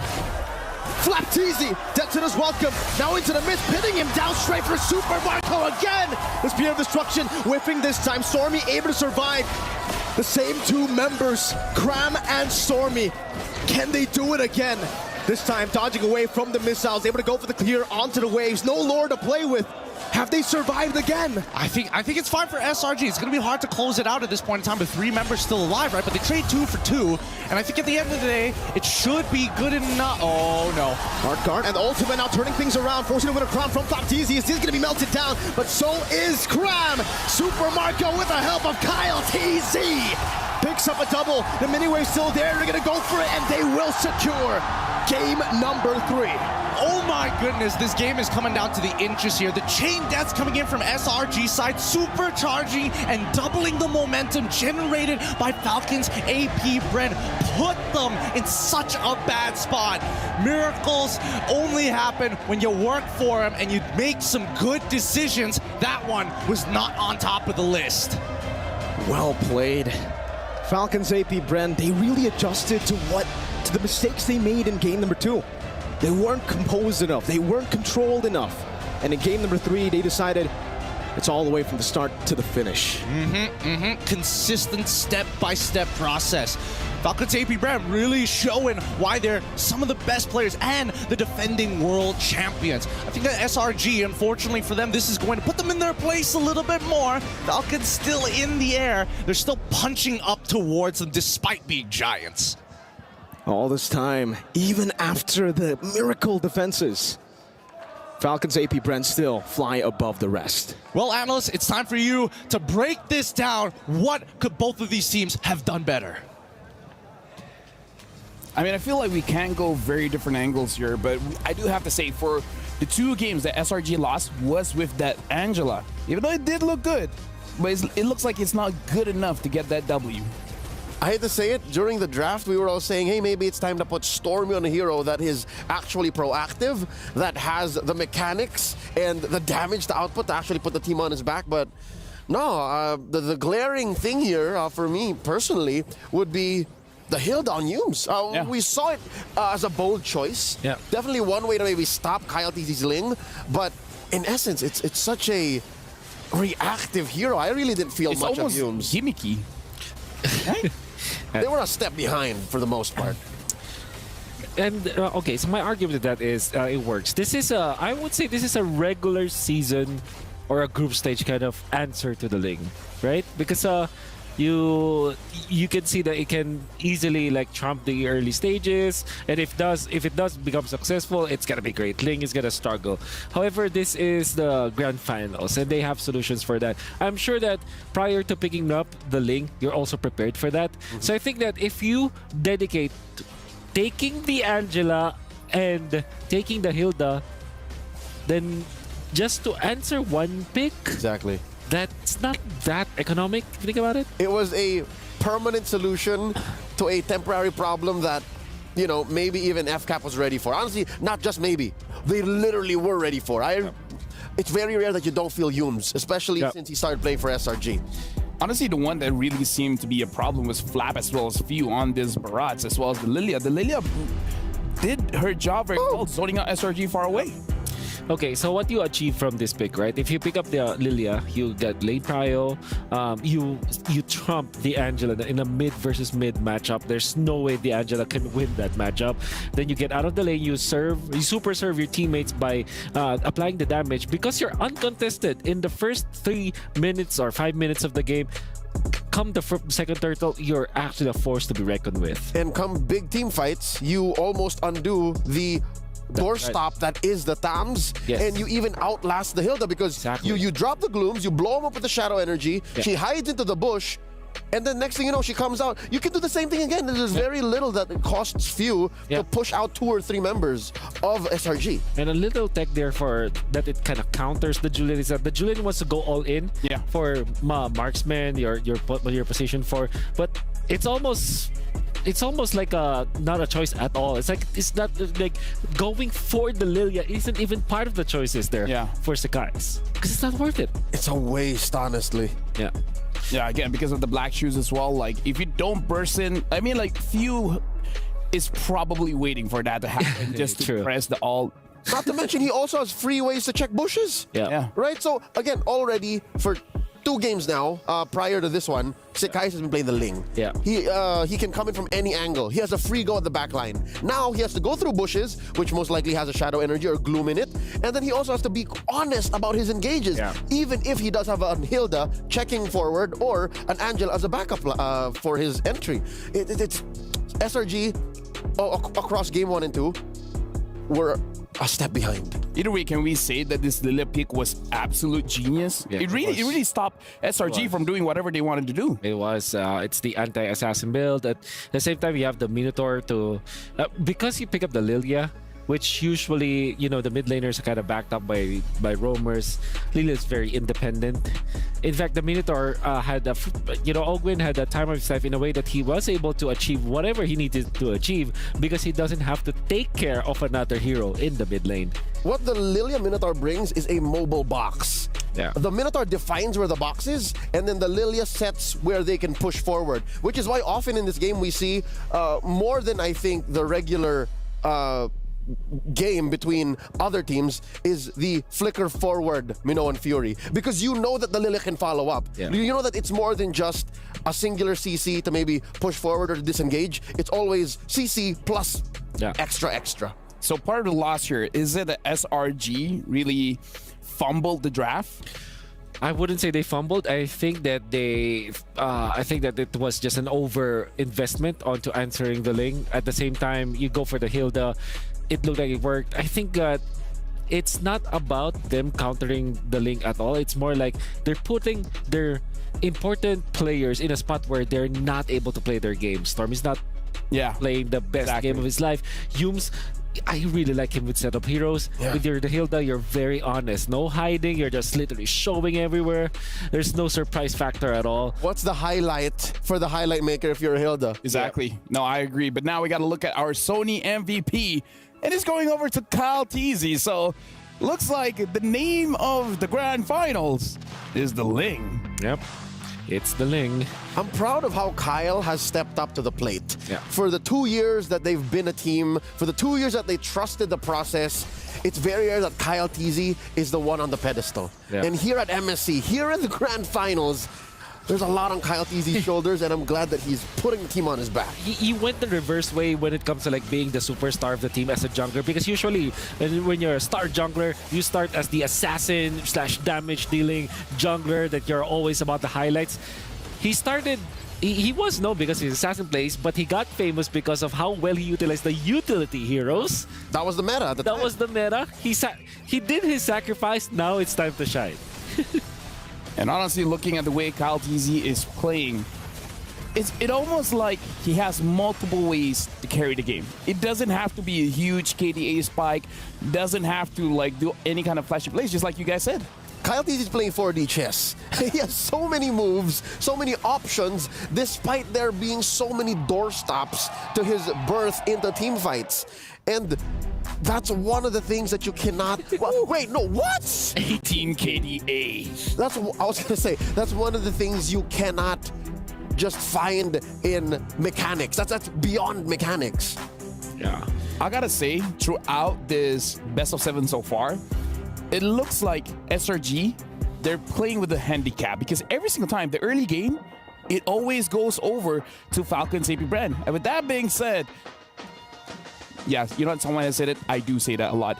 Anyways, we're going for a quick break. After this, it's going to be FALCONS AP BREN against SELANGOR Red Giants.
And welcome back.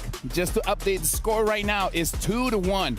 We're 2 going over to Falcons AP BREN. SRG only having 1 point. Welcome back. My name is Afel. Alongside with me is Wolf as well as Leo. As you guys can see, based on today's games, I'm a little bit tongue-tied. Yeah. Why, I wonder?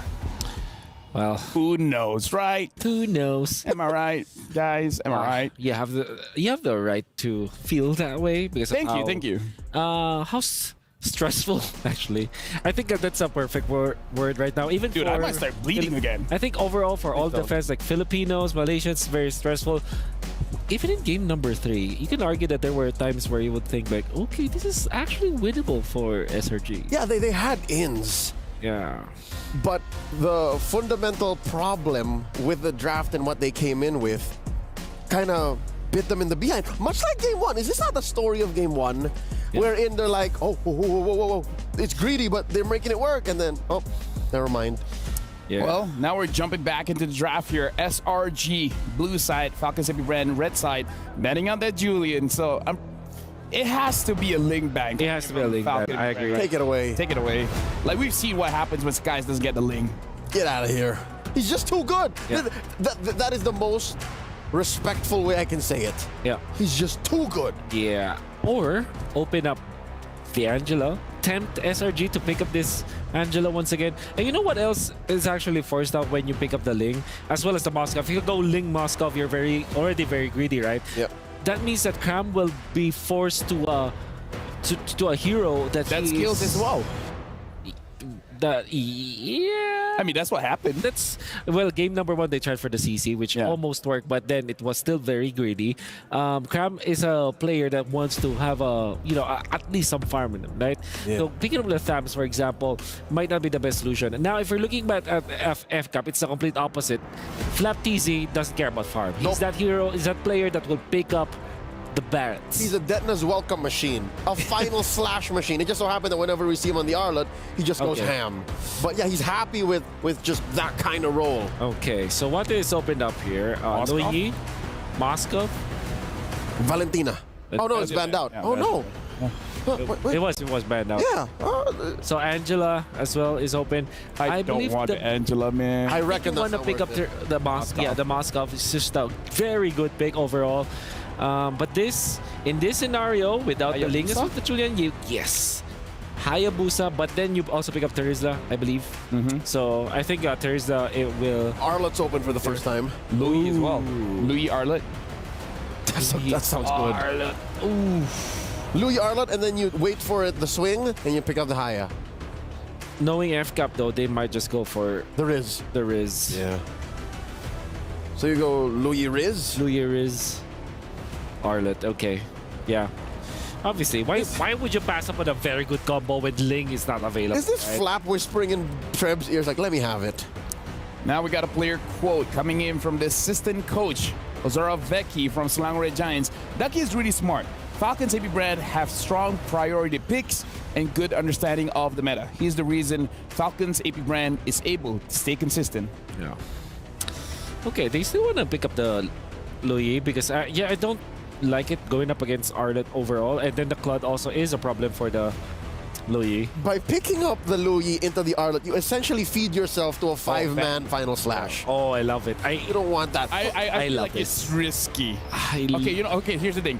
Wolf, you like it. I love it. For me, I feel it's risky. It's the Fanny. We're talking about the Fanny, folks. Let's ask the casters. This Fanny pick. Casters, give us your insight.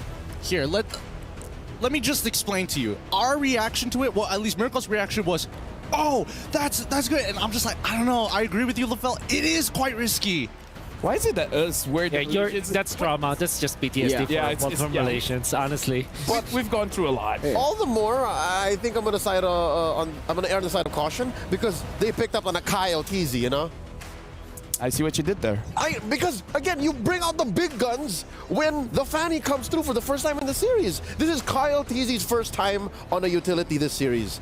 So that means they're ready for this. It came out, what, 5 seconds after the pick? Yeah, definitely the answer. Oh, we're also massive combo with the Arlot. But You know what? I think this is the time where it will be damage dealing hero for Flap. So it will be like dependent on like dealing damage. Maybe like a pack. Like a pack, exactly. Which is Flap great versus this Moscow. I think the best hero overall though is Yuzhong with the Petrify. You can actually hunt for Innocent. Hunt for Innocent. You can also hunt for the Fanny. So if you're SRG, if you're paying attention, ban the Yuzhong. That's gonna be a problem What for you. about Faramis? A Faramis, right? Denying the still no mid laner for FCAP. No mid lane. Yep, there we go. Faramis ban. I play MLBB. Yeah. Sometimes. Assassins generally don't like playing up against the Faramis, so I understand. Very good ban. You ban Tigreal perhaps if you want to double down. Yeah, no, there's a lot of all 3 heroes for FCAP are physical, so the Tigreal would be a smart ban here. Yeah.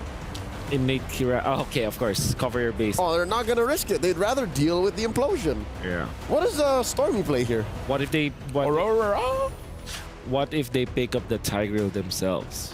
They can on the clapback. And then Arlet from Flap TZ, just like in M5. Just like the other day. Just like the other day too. So that opens up a lot. Like you already have Implosion, you have the knockup from the Tigreal, they have the Akai with infinite amounts of vengeance juggles here coming out from of the Arlet if ever they do pick up the Tigreal. However, I still feel the Yuzhong needs to be banned here for SRG. They gotta pick their poison. It's the Crockett. They're covering up the roamer choices, I see. Okay. I wonder what Humes wants to play, because again, he's the highlight maker. Yeah. Highlight makers, Cho, Ruby, that kind of picks. Lilia picked up again, so Falcons AB BREN, they're gonna have priority. So this is making me feel more worried about the Fanny pick. Yeah, but maybe a Lolita for Humes? It's fine, yeah. Going up against a Claude, I think... I don't like the interaction with the Lilia, though. She just tears through you. What else? Maybe they snatch a Tigreal, I guess. But the thing is, Falcons AB BREN, they have a lot of ways to survive, right? The Purify from the Lilia as well as the Claude, the Akai with the innate Purify as well. Disengage, yeah. So it's kind of like, I can see the Tigreal pick, but I feel like it's going to get countered so hard. How about Aurora for SRG? Yeah. Looks to be Aurora and then Tigreal. That's a really good combo. It opens up a lot. It's the Cho. It's the Cho Novaria. Chovaria. Okay, now FCAP. They are the ones who's gonna pick up Lolita. Yeah, go. SRG have to fight very specifically, and they have to be proactive. Good start for SRG, but FCAP, the last two. They found the answer. They found the answer. Lilia Lolita. I refuse to give any opinions. PTK combo. My job ends here. Thank you very much to the analysts, Mirko as well as Gideon. Good luck for this game. Yeah, we're gonna need some luck on this one, because I think that Lolita pick solves a lot of the problems. Single target lockdown, big disengage, big re-engage with the flicker, the shield to say no to Innocent for once. Also the Lilia with insane mid-prio, so they can actually go for the invades a whole lot. Utilize the Arlet, utilize the Akai as well. Try to go for the purple buff for the Fanny, and if Skies doesn't get the purple buff, I think it really looks like for Falcons AP BREN, purple buff number 2, they're going to start threatening it. Well, hopefully it's going to be enough here. Again, a lot of factors are coming into play. Whether or not Cram is able to find that priority to contest for it, whether or not we are going to see Sakai's make miracles happen once again, this time on an even more dangerous pick for the early game. It's time for game number 4. SRG now on the blue side up against Falcons AP BREN on the red. It's the battle for match point for Falcons AP BREN. 1 game away from match point for SRG, a bit further on the climb. You know, I was talking about how, all right, on the Novaria, it's a great pick, especially considering this is the first time that we get to see Falcons AP BREN, at least in the knockout stage, on utility, back again. So Novaria provides a lot of good poke, and then obviously when the Lolita came up, it's just like, can't believe I forgot about this, right? The pick that was able to send their bitter rivals, Liquid Echo, in the semifinals out. They were able to counter Edith and carry, it was. Yeah, and I think the Cho pick is actually a pretty good substitute for it, right? Because again, you're fighting for that mid-prio. You are going to take some damage. You need some way to kind of not only defend yourself, but clear that waves effectively. Here we go. Good damage down. Down FlapTeasy goes in still. FlapTeasy still able to use the vengeance, but now the swing of the hammer skies with first blood. Did he forget that Fanny was in play?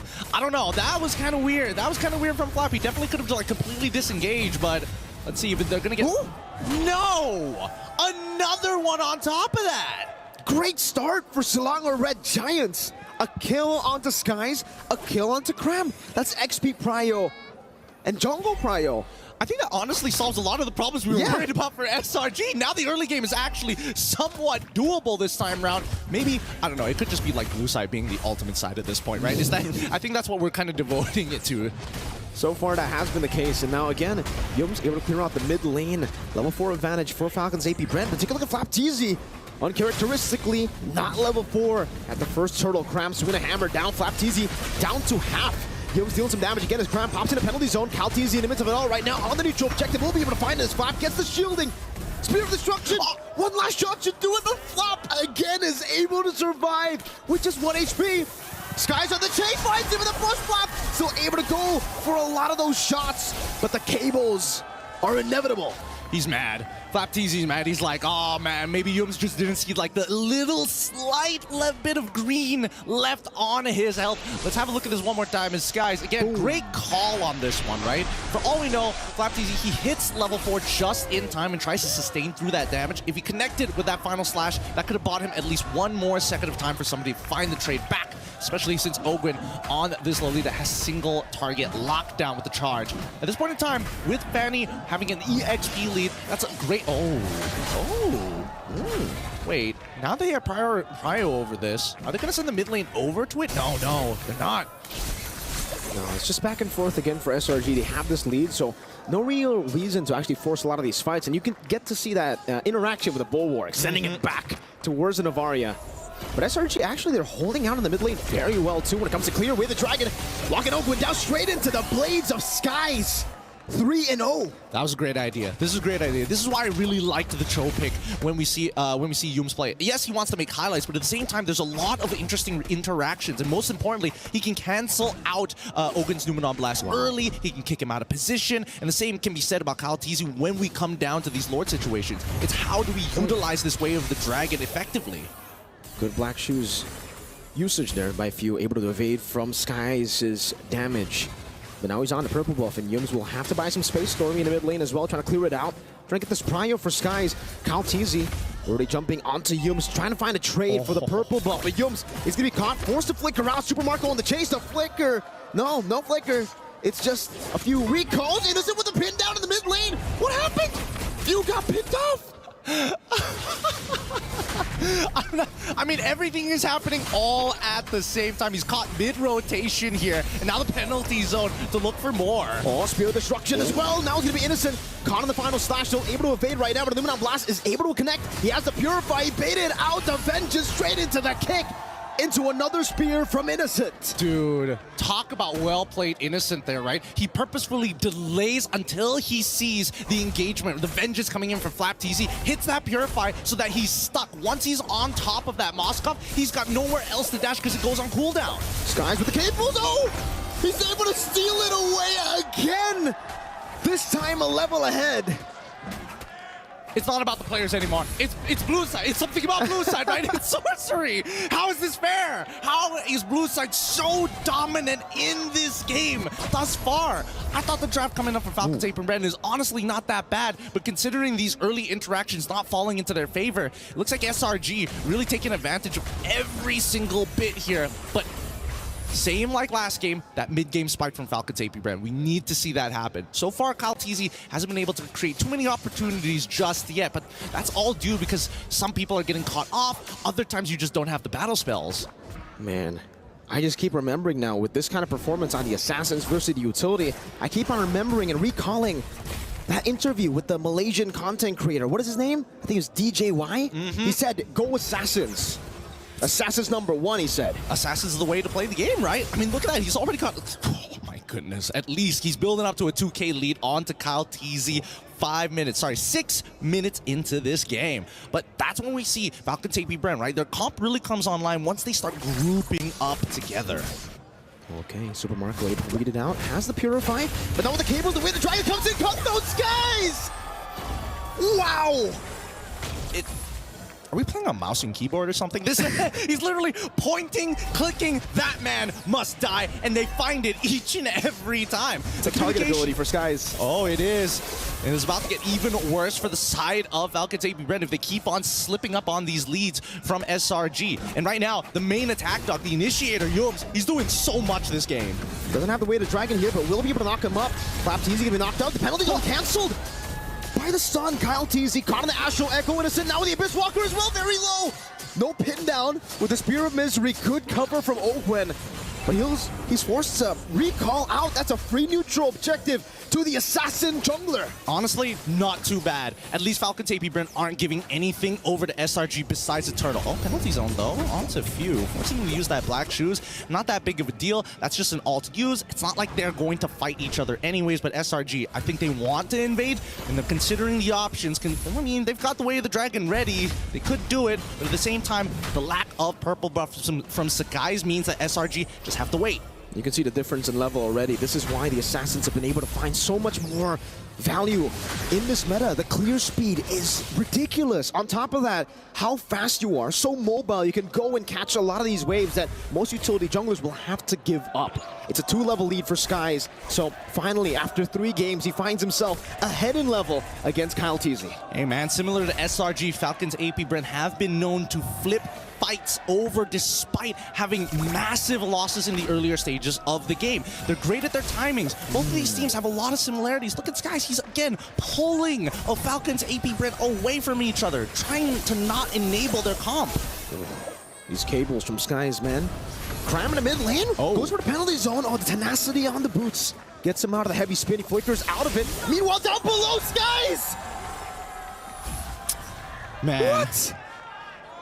I mean, what can you really say about that, right? It's just unlucky, I guess. I mean, FLAPTZ, he's just not, he doesn't have enough stacks. He just got the Thunder Belt as well. He doesn't have enough hybrid defense to survive through it. And even if he does, technically it doesn't matter because Skies has the Malefic Roar. The more hybrids, that's the better it is for me. The more I'll just cut right through it. Man, Wolf and Leo, they were talking about, you know, FLAPTZ on the Arlet. He should be able to do what he did at M5. He should be able to do what he did just 2 days ago. This is an unreal stat, 0-4-0. Okay, we can't count them out just yet, right? But we know that the game has been accelerated to a point of no return. I think that from both sides, it could be like a quick game for SRG to move on, and FALCONS AP BREN will then take blue side. Or if FALCONS AP BREN really want to slow this down, we're hoping for some big plays from the initiators. Like, if not for FLAPTZ, sure, maybe they can extend and guarantee a fight win, but Ogwen and as well as KyleTZ need to work with some angles here against SRG. And unless Yums is caught slacking with that Shunpo, because right now he's playing mechanically perfect. This is a big problem, by the way, for FALCONS AP BREN. Oh. Even the hand. Yeah, I'm not talking about Yums recalling, by the way. That's also a problem. You know, it's emotional damage that they are receiving every single tap of the recall. But really for SRG, it's how they're able to utilize the 1-3-1 formation as well. Fanny up top or Moskov up top, and then someone else down below. Skies. You blink and you miss that, right? You blink and you die. Super Marco, great reaction time to evade from it. Without the Wind of Nature, he really has to respect Skies' damage. And you can see for Innocent, he's already on to the Lord. KyleTZ going to be chunked down. Penalty zone, locking him down now with the help of Yoji. To the left! He misses the final slash. Skies finds it! Okay, they're just gonna back away at this point, right? SRG don't need to extend the lead. They've already committed, I mean, they got FLAPTZ's final slash and the flicker as well. Maybe he's just looking for some sort of redemption in these fights, but it's fine, right? FALCONS, they can technically lose their outer tier 1 and 2 in mid. They just need to make sure they high ground defense. Oh god. Skies now, oh, Skies! He's out of there. He's out of there. Oh my goodness! This kid's insane! Few now going to be caught in. Innocent able to take him down. Penalty zone locking him down as well. Meanwhile, Way of the Dragon from Yums. Skies again looking for the assassination. Gets knocked up before he can do anything. But they will be able to take some of these turrets. Base turret up top taken down from SRG. 10-0 up against FALCONS AP BREN. Ogwen forced back, forced to flicker out. Still with the Lord. This is the first Lord of the game. And they're looking for an end angle. Skies again with the cables. Okay, finally I can breathe here. SRG, they've set up checkmate angle, and we haven't seen a checkmate angle in a long time here at the playoffs, right? A 10k gold lead for the side of SRG, a missing inhibitor from the side of FALCONS AP BREN. On this next lore take, FALCONS AP BREN really need to discuss how they're going to approach this. Yes, they have zone control, but so far, SRG, now that the lore dance is more of a tango than it is a waltz, this push and pull is not in FALCON AP BREN's favor. Not at all. It really feels like they're just so far behind, and it is because they are far behind. Super Marco, super far behind, doesn't have the win of nature just yet. So even when he gets that win of nature, Stormy is going to be a constant threat. Remember, the Astral Echo straight into the almost unmissable Astral Spheres. He's going to have to build double time. Win of nature, Rose Gold, and he's going to have to do it quick, because this snowball is getting out of control. Yeah, it doesn't help the fact that even if we want to see Super Marco to go for the cleanup, Innocent can almost guarantee deal with him 1v1 because he already has the Winds of Nature in his backpack. With 6 kills on the Span, 3 kills on Moskov, and 1 on Terizla, SRG are in prime position. Now, I think from SRG's side, the difference between this game and the previous is the fact that they were very honest. But now that they have mechanical heroes that really show the skill expression micro-wise, it's really forcing FALCONS AP BREN to take their time, right? Their slow approach has costed them a lot, but right now SRG refusing to make too many mistakes. Not at all. No mistakes, it seems, right now. Good bulwark there to send it back. Graham taking a whole lot of damage, half HP. Skies again threatening some of these resources. Perhaps Innocent going to be able to go for the invade. Caltese secures the purple buff, so not losing too much here. But again, FALCONS AP BREN, a big problem that they're going to have to face is the fact that the base turret up top in the far lane has been taken down. And SRG were already winning out early with the 1-3-1. Caltese got pinned down. Oakland got baited in towards the jump. Now Flickers back, penalty zone. Crab able to find 3 in the blast, canceled out by the penalty zone. Innocent in the back, finding the spear of destruction. Meanwhile though, Super Marco gets the blazing new Flapteezy, absolutely melted down. But they are able to find a trade. Innocent very low, still able to kite back now with the Purify as well. Going back and forth, the bulwark. Trading it back, almost bouncing it away. Skies again, trying to go for the assassination. Will be able to escape with the shielding. A good shot down onto Oakwen. It was all just 1-for-1. No purple buff diff, and oh my god, Oakwen made that work. No, they wouldn't. They can't, right? 2 seconds on Kyle, 1 second on Kyle on that retribution. Now both up, Yums. Looking for the play now, going to be taken very low. Still has a way to Dragon Skies on it. That's Retribution. Kyle Taze steals it away, recovers it for FALCONS AP BREN. Yums gets gunned down by Super Marco, who's going to go for more, but Innocent again with a spear. Now into the back, but it gets bounced back. Oakwen, the master at work. A double kill. You know what? Let's give it to him. Innocent getting a triple kill. One being himself. Dying to the bulwark. Oakwen 2 times in a row may have just saved them from the checkmate angle on top of a steal from Kyle Teasy. They outsustained, and the final slash onto Graham. They get this. Well done. Good displacement. Cram has the penalty zone. Decides to use it onto Few. But a few hammer swings, almost gonna get the trade right now, but gets stunned down. That's another stun into the Vengeance, into the Brooms. But at the bottom lane, SRG are still able to get rid of the Lord. Look at this, right? Everybody gets chunked out super low. Like, Innocent wants to stay healthy here, but he's getting chunked out as Few walks forward. Those black shoes really making it annoying. He can take as much damage here as he wants to, take the black shoes back, and now he's basically at full health. And then the steal coming in from Kyle, because the guys couldn't get the reset. What can you really do about that? And you can tell, even backstage, the rest of the members of FALCONS AP BREN, they're loving it. And Yum's probably laughing at his fellow counterpart Golden Laner. I mean, that's an interaction that everybody wants to see in their ranked games, you know? Like the Moskov killing himself against the Guardian's bulwark. It's not fun as the Moskov, trust me. Hey, not at all. Just wait for the Star Shatter. If that actually happens, if you get sniped down by yourself, technically, that'll be the only interaction that tops the Moskov kill, right? Good pin down. And it's not the Super Marco. He's able to react in time, but he does save the Purify. Man, the patience on Marco. It's crazy. It's really crazy because now it's come to a point where FALCONS AP BREN, even if Oakwen gets kicked out of the way, Few can start walking up and get free damage. And more importantly, Kyle TC is now tanky enough to actually push them out of the way. Oh, man, Cram is Wow, okay. Wasn't expecting that much damage to be being pumped out by Super Marco. Me neither. Skies trying to bait out a few of these abilities. Super Marco in the back, already using the Purify right now. Scrap's going to be pinned down as he goes for the penalty zone. Skies are going to play. Missing the cables, getting stunned up. Still able to get the shielding. Now the Few gets the cutthroat. Unable to find for anything else. Few looking for the chase, but Cram is, oh, there you go. It almost hit. Almost Maybe that hit. could have been the one. No, I don't think he would have died just yet, but at this point in time, it just goes to show they've hit their power spikes and finally passed the mid-game into the later stages of the game. They're eventually going to outscale Selangor Red Giants in these super prolonged fights. Every time that Guardian Bulwark comes up, SRG has to completely avoid Ogwin. And now, let's have a look at the items so far, because now I'm finally seeing somebody building some magic resist. We got the Radiant Armor coming in from Cram, but that's the reason he hasn't really been able to soak in as much damage as possible up against Super Marco. Even with the Queen's Wings, he's still getting shredded down. So maybe go, I don't know, at this point, what does he want to go for, right? Like, do you want to go Blade Armor to try to at least push that damage back onto Marco whenever he does go for a shred? Oh, no, you hate to see it. You hate to see it, Skies. He's been perfect all game. He's 6-0. But it happens to everyone. It's not just you in a ranked game, buddy mans. All you Fanny players, it's not just you. It happens to the best of us, even to the Prince of the Skies. Oh my goodness. All right, regardless, right, it doesn't mean too much at the end of the day, right? There's a good chance that Super Marco probably might have been able to survive that situation, but here comes the Astro Echo to reveal everybody. Good shot. He's actually half HP, is able to sustain back up with the DHS and that QC. Back to the Lord now. Gonna be choked down.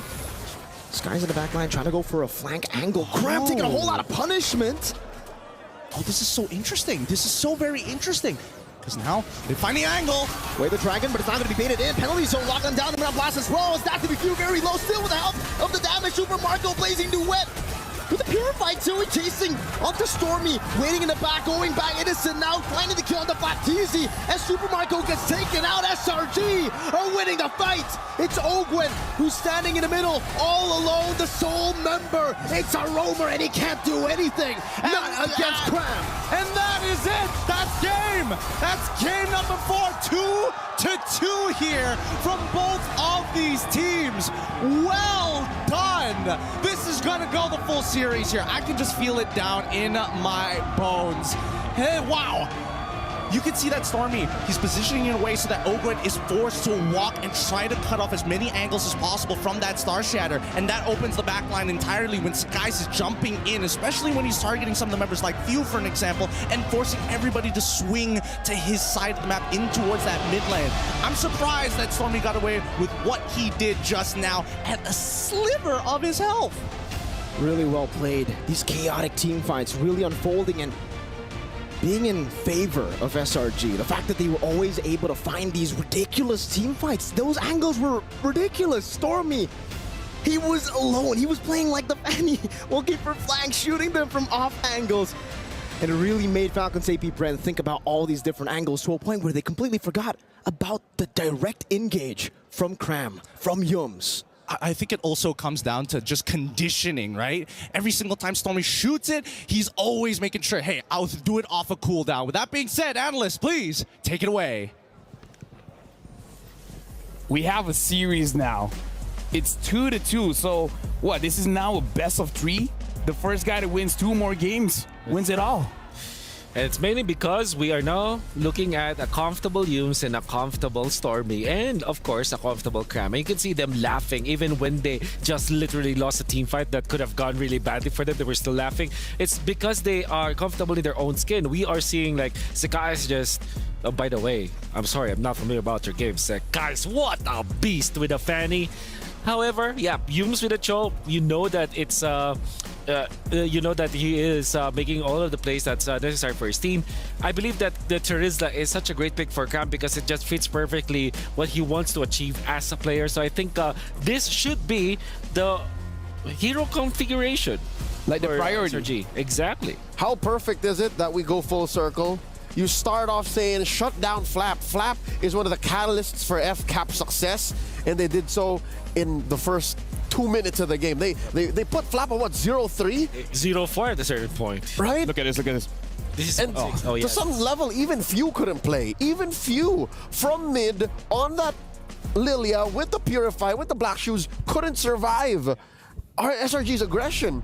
This is FCAP bullied into a corner. Even if they did have a comeback angle in the late game, it was just too little too late. Yeah, I think now that you're gonna be thinking like, surely the Akai works a lot, but I think that FCAP, they're the ones that aren't comfortable in their own skin. I think they really want to play forward. They want to make sure that they have this claw to go to the late game.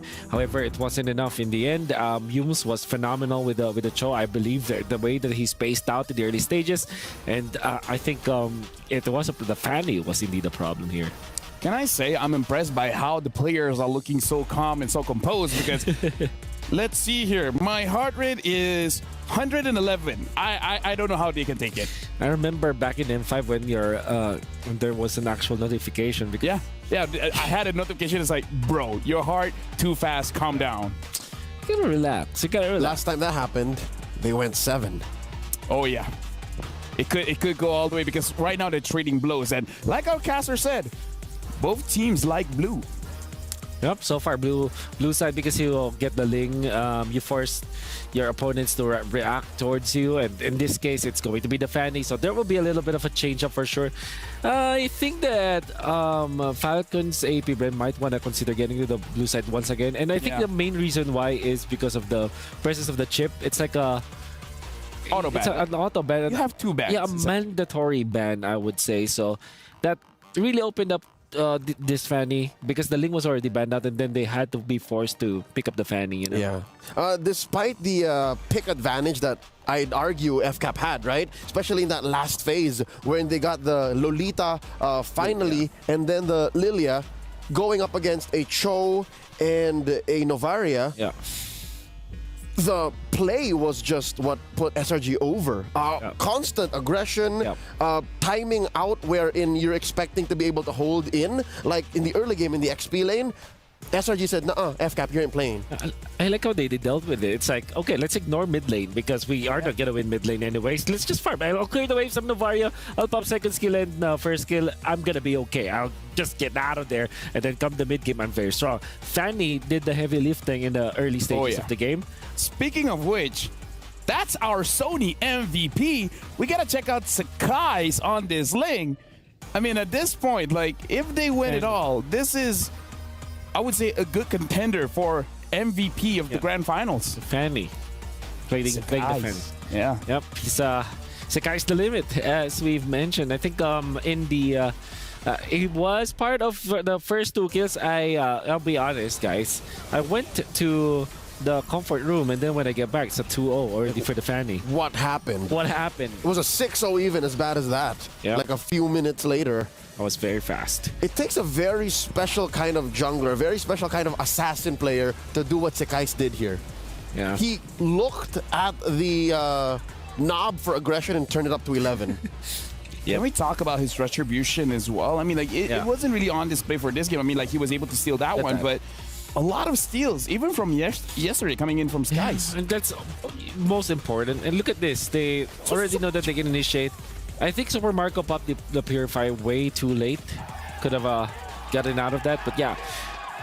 He looks stone cold. He looks focused. I think for Yums, he is it is more rewarding for him to be overly aggressive, and that even when he doesn't have like immediate heroes around him as his teammates, there's always that Fanny factor that is gonna be counted as almost a global hero at that point, especially when you're dominating like that. And it kind of allowed Yums to be to have easy decisions to actually go for initiations. Yeah, I think that's another key to SRG's success. If you want to keep him winning, number one, put him on heroes that they're comfortable with, or wherein the roles that they're fulfilling are roles that allow for them to get their game plan online. Yeah. Second is maybe we're of the mindset that macro is the only way to win. With SRG entering the grand finals picture, maybe actually just team fighting up until your opponent can't out macro you anymore is a valid strat. Yeah. Because that's what happened here. No, legit, I agree. I'm a big fan of team fighting here. But for now, we have a special bit here where Eterna and Wheezy are talking to the founders of the team. So let's check it out. Hi guys, it's Eterna here backstage at MSC 2024 with the founder AP as well as the director Jab from Falcons AP BREN. And Steph Weezy here, joined beside me. I have Simon, the co-founder for the Selangor Red Giants, and I also have Nishi, the team manager. Now, we've got some questions for you guys. The Esports World Cup is an event with multiple game titles all across the globe, and MSC 2024 for Mobile Legends Bang Bang being one of them. How does that make you feel about MLBB being a part of this event? I feel very grateful that Esports World Cup actually recognized MLBB and take them in part of the discipline in the Esports World Cup. So it's fantastic. It's very good for the ecosystem for Mobile Legends community in whole globally. So we're gonna throw the exact same question. Did you guys hear it from Weezy? Okay, we're gonna start with you, AP. What do you think about MSC this year?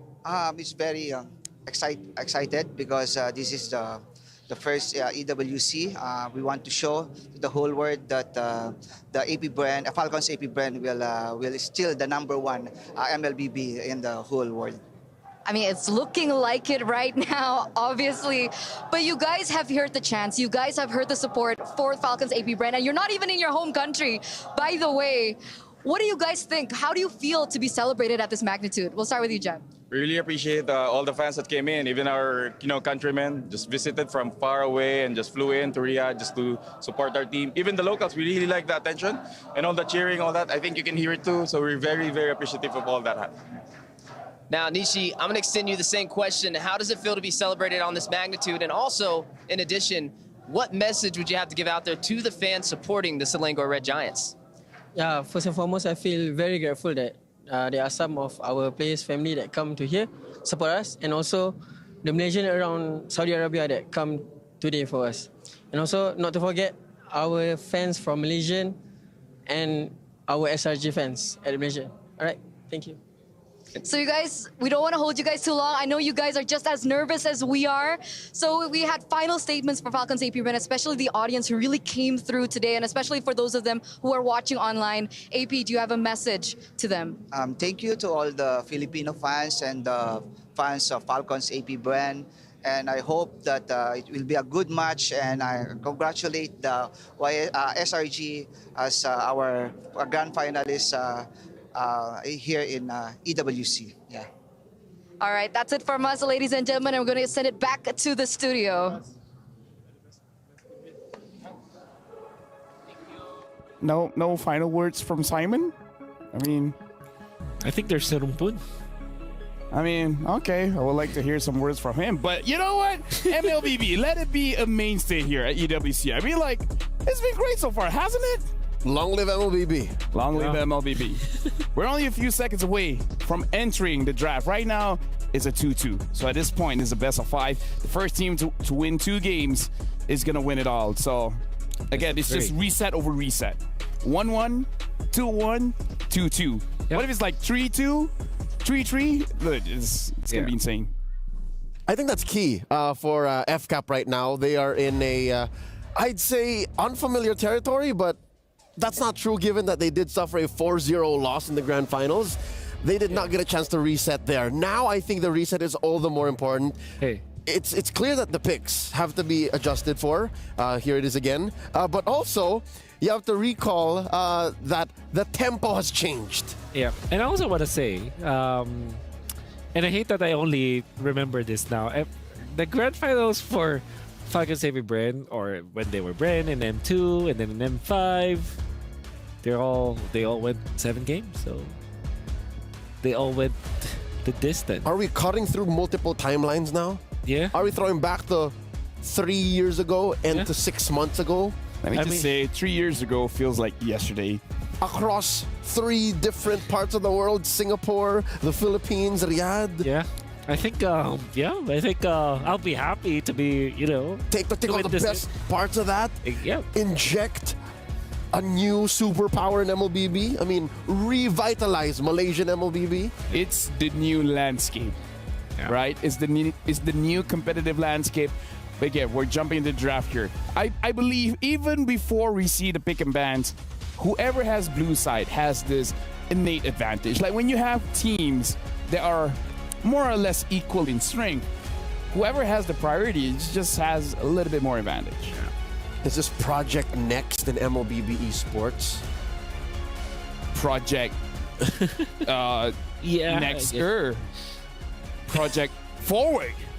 Maybe that's the new one, Project Forward. Next Hey, I think this is the only way to go, right? Forward. For years now, we've played in a macro-centric metagame. We've played wherein trading and cross-map plays matter. With SRG here at the grandest stage of them all, I'm glad to see that, hey, team fighting, skirmishes, and getting kill after kill after kill is what pays off. Just to update, looks like the bans have started. Falcons AP BREN has banned out Angela, Terizla, and Moskov. Looks like they are going to be on blue side first pick. SRG is going to be red side second pick. SRG banned out the Chip, the Julian, as well as the Ling. Falcons, AP BREN, and SRG.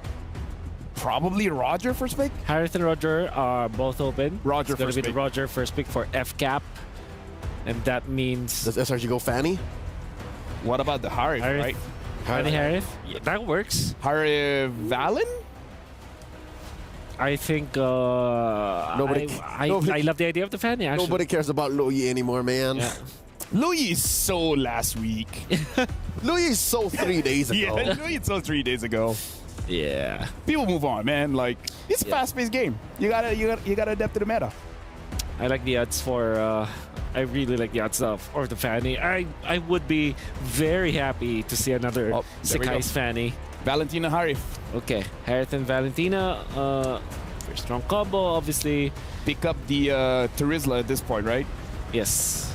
Pick up the Terizla for Falcons AP BREN. Denying it away from Cram. Yep. Oh wait, no, sorry. Terizla is banned. Oh, Terizla is banned. Okay, so this is pick up a Farsa? so difficult to kind of think there. Do you want to go Farsa against Valentina? Yes, 100%. Apart from that, you pick up Arlet. Arlet is open, right? Yep. It's open. But Roger Arlet not. Okay, here we go. Okay. Or you can go crazy and just pick up a Claude and then put the Roger in jungle. Or a Moskov. Early? Oh, the Moskov ban. Wait, they pick up the Fanny? And the Phobius! Fanny Phobius? That's why I really thought that the Fanny should have been picked by SRG. Do they? So they answer the Fanny with the Hayabusa? Is that how it is? If you don't pick it up, it's gonna get banned. Yeah. Unless you have something like a Hellcurt in mind. Yeah, well, or Saber. Again, this is Phobius that they're facing, so you need physical damage too to match up against this Fanny. Wow, Kyle wants to show up his Fanny as well. Oof. I think, are you forced to go Alpha this time on? Yeah. What about Boxia? It's Alpha. There you go. Yeah, you're forced to. You're really okay. I'm gonna take the casters here. This is quite the loop here. What do you guys think of the opener for both teams? Falcons AP BREN, they pick up the Fanny. SRG have to respond with the Alpha. I'm not gonna lie to you, LaFell. I had a sneaking suspicion. Nobody just lets Harith go for free, but at the same time, the Alpha on top of it all, it's a little uncomfortable for me. Yeah, I think, last game when I saw the Fanny for SRG, I was like, all right, great. But the Alpha, not doing me the same, not giving me the same feelings, definitely, especially considering the Phobius. He's gonna get so many procs. Luckily, I would say that the Valentina technically can steal away that ultimate, so there's a good response there at least. Well, the Barats gets banned out, so that's kind of good. Like, I feel like if they're able to do something to flap TZ, like, that might be a way for them to win this one on the red side. For those who are a little bit confused, yes, it's usually few that handles the Phobius. So this is going to be a mid lane Phobius. I don't foresee this being in Flap's hands. Yeah. You still need a solid, I'd say, hunker down type of hero in Flap's hands if this is the first 3 picks for FCAP. Yeah. I wonder if SRG are considering getting the Esmeralda for... but that means that they will be so focused on magic damage. It's so reactive. Yes. It's again, the story of the Hilda all over again. Yeah. What I do want to see is Uranus for SRG. However, I believe that the best option here, honestly, for SRG is to pick up a Yuzhong. Lapu-Lapu seems an okay pick, but I think that Yuzhong just... Wait, what about a Grok here? Grok or Cho? Cho is great overall for SRG. I'm not so sure if this single-handedly blocks out the Ruby, because Ruby will also proc the Phoveus. Yeah, that's true. Might even go into the hands of Ogwin. Might just go Tigreal at this point. Tattoo's still open here. SRG. You also don't want to Cho, one of Yum's favorite. Yeah. Or, what if this is the game that they pick up Hilda?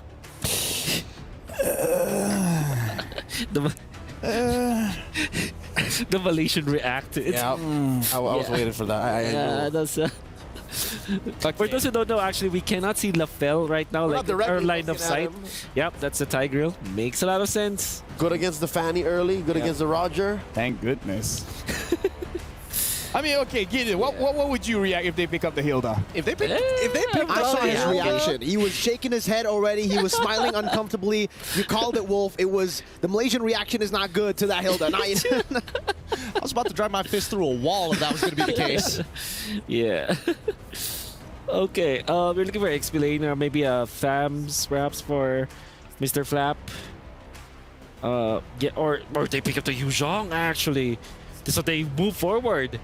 But the Valentina is there too, so it's a bit of a risk. Like it's a good pick, but you know there are risks. Maybe even like Lapu or something. Okay, Edith and Thams as predicted. Okay, now you're left with the Cram Hero, right? Yep. Ah, that's just this. I think you're stuck with the Borg. I'm okay with the Borg. Or if you wanna be risky, go for the CC. I think the Borg is best. You're gonna need all the extra health you can get. All right, they pick up the Borg indeed. Perfect. Got him. Thank you very much, analysts. You guys are doing an amazing job in the drafting phase. Speaking of which, casters, you guys are doing an amazing job casting this game. So why don't you guys do that? Thanks for allowing us to do our jobs, Lafel. The match is about to commence. The points dead even, 2-2 in a best of 5. Well, game 5 in a matter of fact, best of 7. Oh my. I don't know. I'm flabbergasted with this. I don't think anybody was expecting Malaysia to have a performance like this against the Filipino representatives of FCAP nonetheless. It goes to show you the right side of the bracket that most people said was an easy bracket. How easy was that bracket if this is the grand finals we get to witness? I don't know, but if SRG is able to take it all the way, it begs the question about all their competitors before them. But it's time as we head into the land of Dawn to prove the theory whether blue side is going to maintain its 100% win rate here in the grand finals with Falcons AP BREN up on blue, SRG up on red. Let's take a look at this composition, right? The Alpha. I think it's going to be very, very good, especially in the early game. It's really all going to come down to how they can shut down the Fanny. I think it's a similar vision for SRG that Falcons AP BREN had in the previous game, which was go and invade purple buff number 2. Try to just take the purple buff away from the Fanny. And that's what Athamas does, find a lot of pressure here. But honestly, when it comes towards, you know, the later stage of the game, I don't know how the Samus will play out against, you know, the Harris, the Alphas, where they're going to be able to actually kind of burst him down. And the Vengeance won't really have the same effect as it did for Falcons AP BREN like it did back in game number 2 for SRG. No, I can agree with the sentiment here, but I think, you know, especially when you do have the Thomas, it kind of opts to tell you, like, I want to have some form of control and dueling power. Oh, God. And this is it. The Spear of Alpha straight into under the turret skies. Finds first blood again. Calteezy, though, looking for the trade back. Cram under turret, able to flicker out. Skies in the bush. And Calteezy will be able to escape for now. Earth Shatter, flicker onward. Combo together. Kyle gets the response. They should have been a little bit more decisive on that one. Do you back away or do you just hold your recall? I mean, you're basically dead anyways, but at least they got the flicker out of Ogwin. It's 1-1 in terms of kill score. Everybody's just fighting back for that lead, but this allows Flapteezy to actually try and recover in his lane. He's going to freeze it right underneath his turret, and that's just great for him because as soon as he hits level 4, he's going to be a problem. And now for Falcons AP BREN, that level 4 power spike is going to be massive as well, by the way. Huge. Few, Demonic Force is all he needs, technically for Ogwen as well with the Primal Wrath, and it will create a position or a situation where it's going to be very hard for Stormy. Does he steal the Primal Wrath? Does he steal the Demonic Force? Well, that's your answer. He goes for the Primal Wrath over the Demonic Force. So let's see how that plays out. Yeah, I think for now, especially in the earlier stages of the game, there's taking the Demonic Force, especially, the only person you can really punish is Kyle TZ, right? But even then, these cables are really good. They can cover a lot of distance at a time, and even pulling yourself away from the Demonic Force in a lot of these cases, right? So I think that taking the Primal Wrath is going to be the most optimal. It's good, it's versatile, it keeps you alive in a lot of situations as well. But in the meantime, I'm curious about the status of Innocent dealing with Super Marco. Let's have a quick look at how the state of the lane is going, because I'm guessing that both of these gold laners, they are going to play a little more passively. Oh! Flicker Implosion, good one by Yum, straight into the shove. Cram holding on to the last Insanity. Primal Wrath used up, and now it's the last Insanity to blow him up in the back line. Calteezy finding the trade, and it's going to be 1-for-1 right now. XP traded for Rome. Flap TZ. No vengeance on him. Good Terrify from Stormy. Forcing out a Demonic Force from Few. And just like that, SRG, they're playing their cards really, really well. Now with the cooldown on the Demonic Force, no resets, they should be able to take the turtle for free. We do see the hand cams from these players. They're trying to increase their APM here, right? They're going in and out of their shop just to make sure that their fingers are warm for when the situation calls for it. But let's see. This turtle is going to be important for both sides here, and ideally, SRG wants to stall it out. Again with the Earth Shadow, Calteezy into the back line with Flap. TZ Sky is going to be bursted down by Kyle. Picks up the killing spree straight into the turtle. That's free. But it's for Falcons AP BREN. Cram trying to kite away. Faraga armor down. Calteezy's looking for the assassination, but Cram was able to flicker out and space himself out properly. And what am I telling you, all right? That's why you have Thomas on your side. You're able to kind of buy just a little bit of time, but most importantly, your damage is so applicable. If you win any single one of your trades in these side lanes, then you start calling the attack dog, Kyle TZ, to start finishing up these kills for you, similar to how SRG did it, except with Yums. Slowly but surely for Falcons AP BREN, that's always been the way they take their games, at least the winning games, right? It's all about building the gold lead very steadily, utilizing the macro advantage, and then suddenly going for a big team fight with that power spike hitting. Well, regardless, at this point, I think that even between Kyle TZ and as well as Sakai, if you look at the gold in favor of Kyle TZ, a slight EXP lead for Sakai, and that's going to change very quickly since there's plenty of camps up still left for Kyle. By the way, I didn't really notice this at the start of the game, but Few is on Brave Smite on the Phoveus, so I would say it's an interesting emblem to take, right? Because usually you would maybe want to go for Impure Rage, try to get more mana, stuff like that, all about sustain. Calteezy wants to go for the assassination, though, finds it in the bottom lane.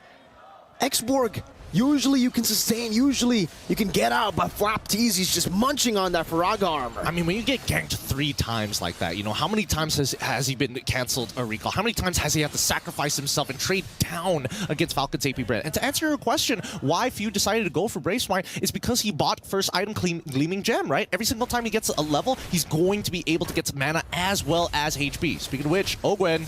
Good shove down. Ogwen forced to use the Primal Wrath. Oh, baits out the implosion too. Oh no. Is this a dive angle? They know that Harith doesn't have the Zaman Force. For now, not yet. I think, all right, at this point of time, right, if we are really thinking hard about this, I think that Falcons AP BREN are in a much better position than SRG. They know that a majority of the ults are down, so whoever's low, quickly reset, come back. We need to do this fight. We need to potentially have a fight, but at the very least, blitz down this turtle. You can see Flap's damage there, zoning Yums away. And you can see for Selangor Red Giants, they know that there is no way they can contest for this turtle, not with their HP bars. And they'll decide to back away. Just deja vu to game 1, game 2, where they had to come back in the game. Innocent going to be engaged on, forcing the Zaman Force out. But Innocent is able to space out in a way where you can't really go for the chase. It'll be too greedy to do so. Cram in the mid lane, just poking Ogwen down. Well, they're going to take their time with the skin.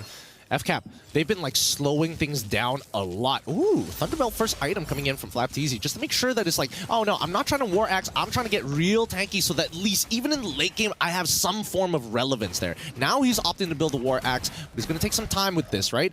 At the end of the day, the most important ones are the insurance policies, and that's going to be in their gold laners. I'm seeing Super Marco and as well as Innocent both contesting pretty heavily, but it's going to be Super Marco who has the lead for now.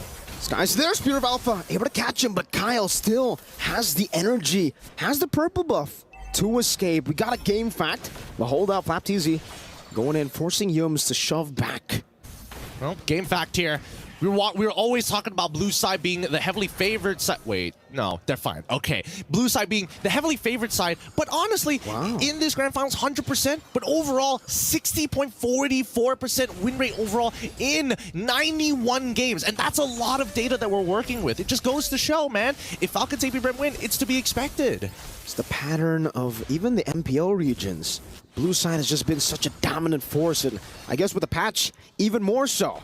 Flapteasy and Ogwin, though, again, really trying to control the enemy jungle. Flapteasy just trying to maybe even invade some of the creeps here. Cram, going for the poke. Ogwin able to onward defensively. Falcons AP BREN know better than to go for the fight. They know that they have an advantage now with the Fanny to clear out the side waves, to actually shove it and force SRG to lose some XP and gold. I totally agree with you here. I mean, look at how shoved up the waves down on that bottom side, right? And at this point, Falcons AP BREN can keep on doing this. Keep stretching Selangor Red Giants, start taking away their tier 1s, but most importantly, with the attention being pulled elsewhere, this purple buff for Kyle TZ is always free. It's not being taken away from him just yet. Ooh, Cram! Faraga armor completely demolished there. The shove back, Flapteasy still with a vengeance. And now it's going to be Kyle TZ jumping to the back line. Stormy trying to go for the Terrify, gets absolutely obliterated. Few in the midst of it all, still able to get the demonic force, but Cram melts him down with the fire. Oh, for now, good peel, but at the same time, they are still trading 1 for 1. We haven't seen a positive trade from Selangor Red Giants in the past 8 minutes or so. And until we do see that trade happen, I think that, you know, they're going to take their time once again. The scaling on Innocent especially, they need him to have that Holy Crystal have some relevant damage in this game. Because so far, Kyle TZ, he's having the time of his life, right? He's playing a completely separate game while SRG are scrambling to figure out how we close down on this 4K deficit.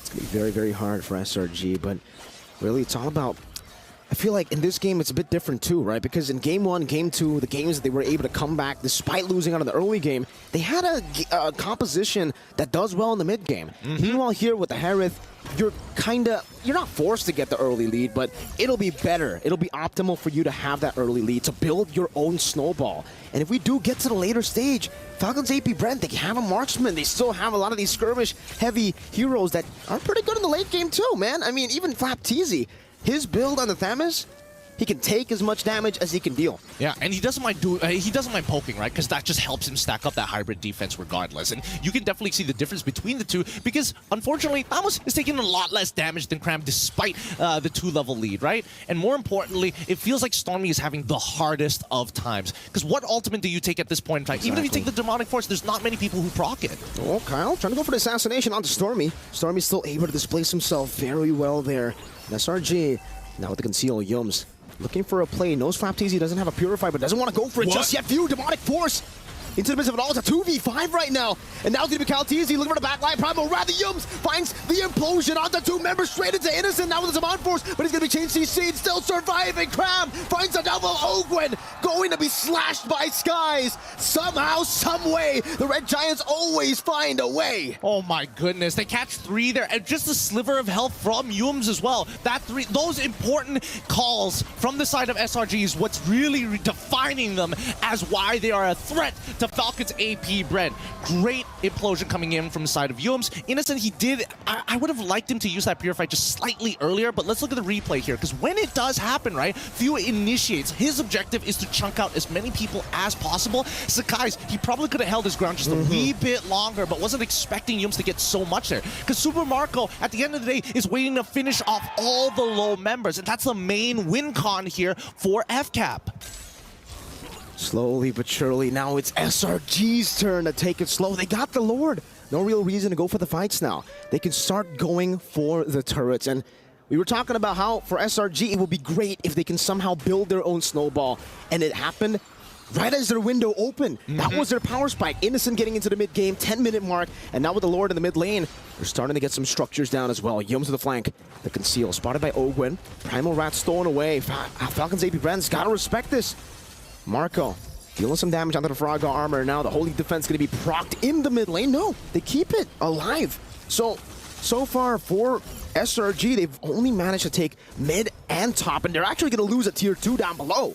Kyle Teasy this entire time just headed down to the bottom side. He knew that he's basically going to be useless if he has to take a traditional front-to-back against SRG. So he opts to take the on the opposite side of the map. At least his team doesn't have to worry about that side. Super Marco with the GDS already just knows he's going to get attacked, he's going to purify, he's going to transform, and just walk away and maybe look for a re-engage down the line. But most importantly here, I think that SRG, and especially for Sick Guys, for him to start the fight is a bold claim. I think that Falcons AP BREN, they want SRG to find these big engages more often than not so they can initiate, right? It's really that implosion that they're worried about. They don't want to repeat the same mistake twice. Great cross-map plays here by Falcons AP BREN, able to find another tier 2 turret.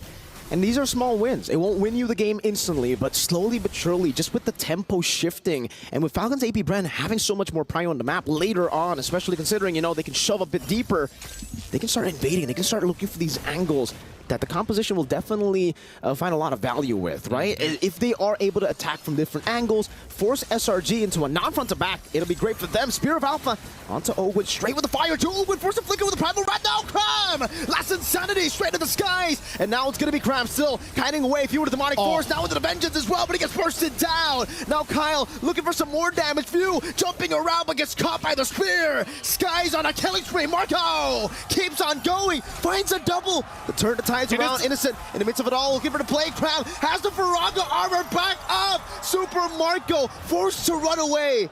And that's the GDS diff. That is the GDS diff. Clean him up, Kyle. Fight. Oh, he doesn't spot him. Crab. Oh, no, he walks out. He's trying to do it all over again. He ends up giving a Crab. Lost his cool at the very end, dude. He had no idea. But yes, the GDS difference there.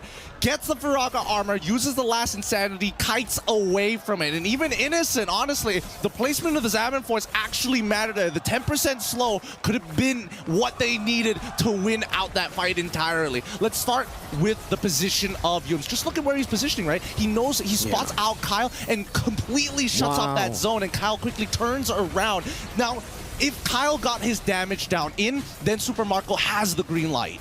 Innocent, though, dealing a whole lot of damage. Ogwin, even with the Primal Rep, gets completely obliterated. Kaltizi into the back. Eum's doing the same thing again. Stormy able to flicker out with the Primal Rat. Skies finds the Retry again, and Few is all but alone amongst the Red Giants. But even then, SRG, they say, no, we will not fight. We got the Lord. This is becoming brutal combat. Honestly, they're putting everything on the line to make these plays work out. Let's look at the replay one more time to catch up on what exactly happened. Once again, Yum starts walking forward. Despite being a man down, right? We do see that Innocent able to outplay the situation thanks to the help. He plays literally almost on top of Yums as he flickers forward to try and catch as many people possible.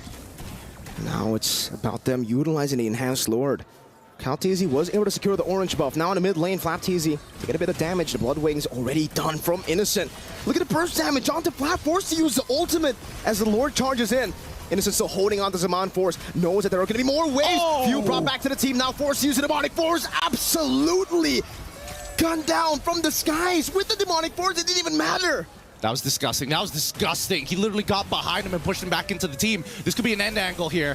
Oh, Gwen, Earth Shatter not connecting. Now with the Spear of Alpha from Skies, unable to connect. It seems they are struggling. Kaltizi gets bursted down right as he cables in. The base wide open. Selangor Red Giants take match point.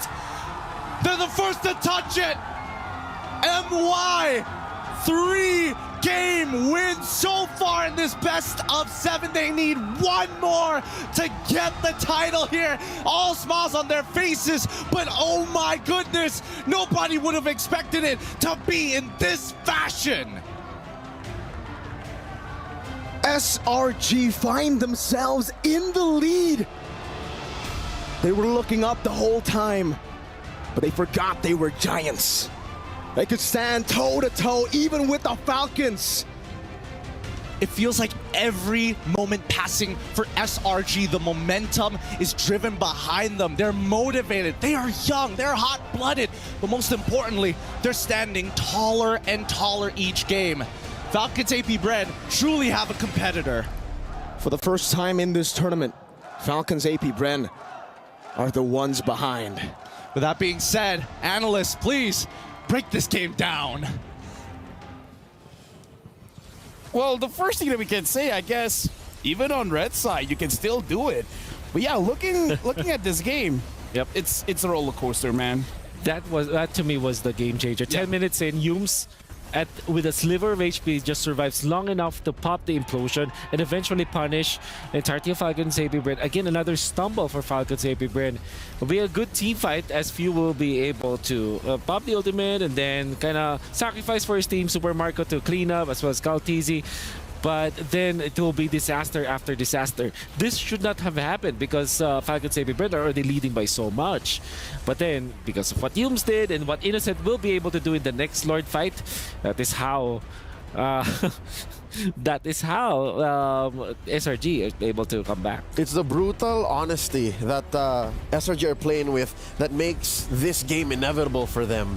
I've been watching all of these engagements, going through different angles, whether it be out in the open, near SRG turrets, in these small corridors. And I don't know, Few at this point, 15 minutes in, should be able to disperse him, but something about the way SRG just position themselves and punish Few as he lands every time makes it almost a useless ult. Honestly, like every single time SRG wins a team fight, my head is like, how? Exactly. Like, where's the extra damage coming from? I mean, like, sure, we see the setup, maybe Falcon AP BREN walks into it, but still, it's like, how? Like, you know what, in terms of stats, you know what I really want to see? Ooh. The damage dealt. I really want to see who dealt the damage coming in from SRG.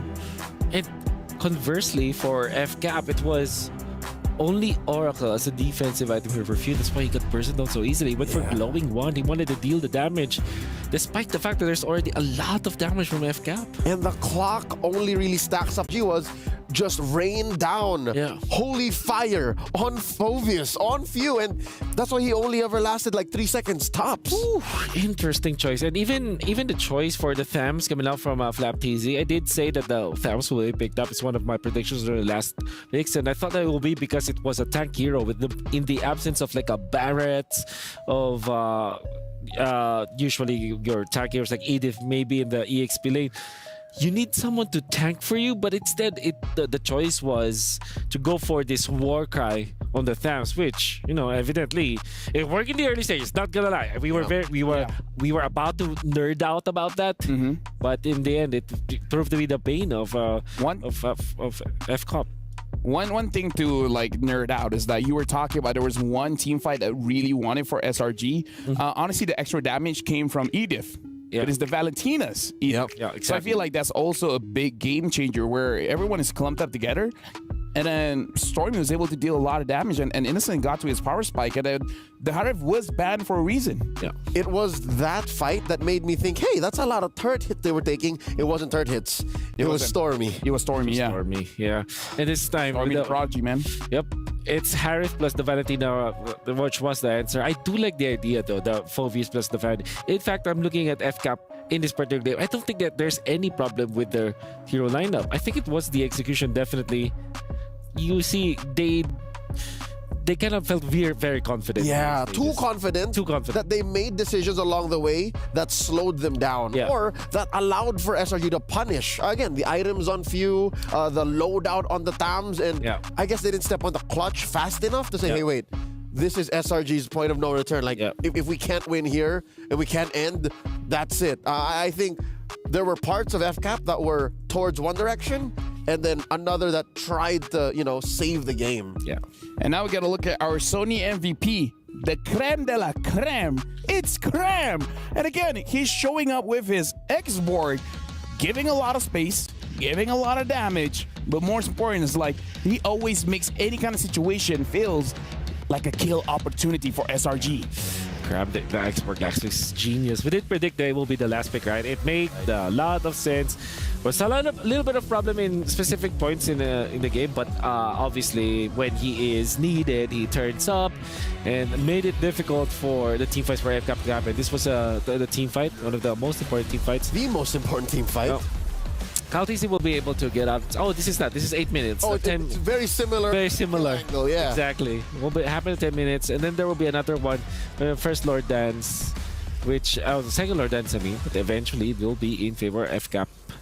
I think you will also have to give credit yeah, exactly. You have to give credit to Sekais as well, managing to the second Lord Dance like survive long enough and actually able to get 1 kill off before. Well, he did not die afterwards, but yeah, you get my point, right? Sekais was also very important and very instrumental to that victory. So is Cram with 92% kill participation. Yeah, between Cram and Sekais, the X-Borg and the Alpha, I think they were both the antithesis to what FCAP was trying to do. Like, if you can't kill these two dudes and you can't out-damage them, basically the fight's over. Yeah. Stormy just being there during that turnaround was just the icing on the cake, the cherry on top. But that was all made possible by, number one, the setup by Yums, and then, again, the beta, the swings, the Spear of Alpha, and the fire missiles and the last sanity off of Cram and Sekais.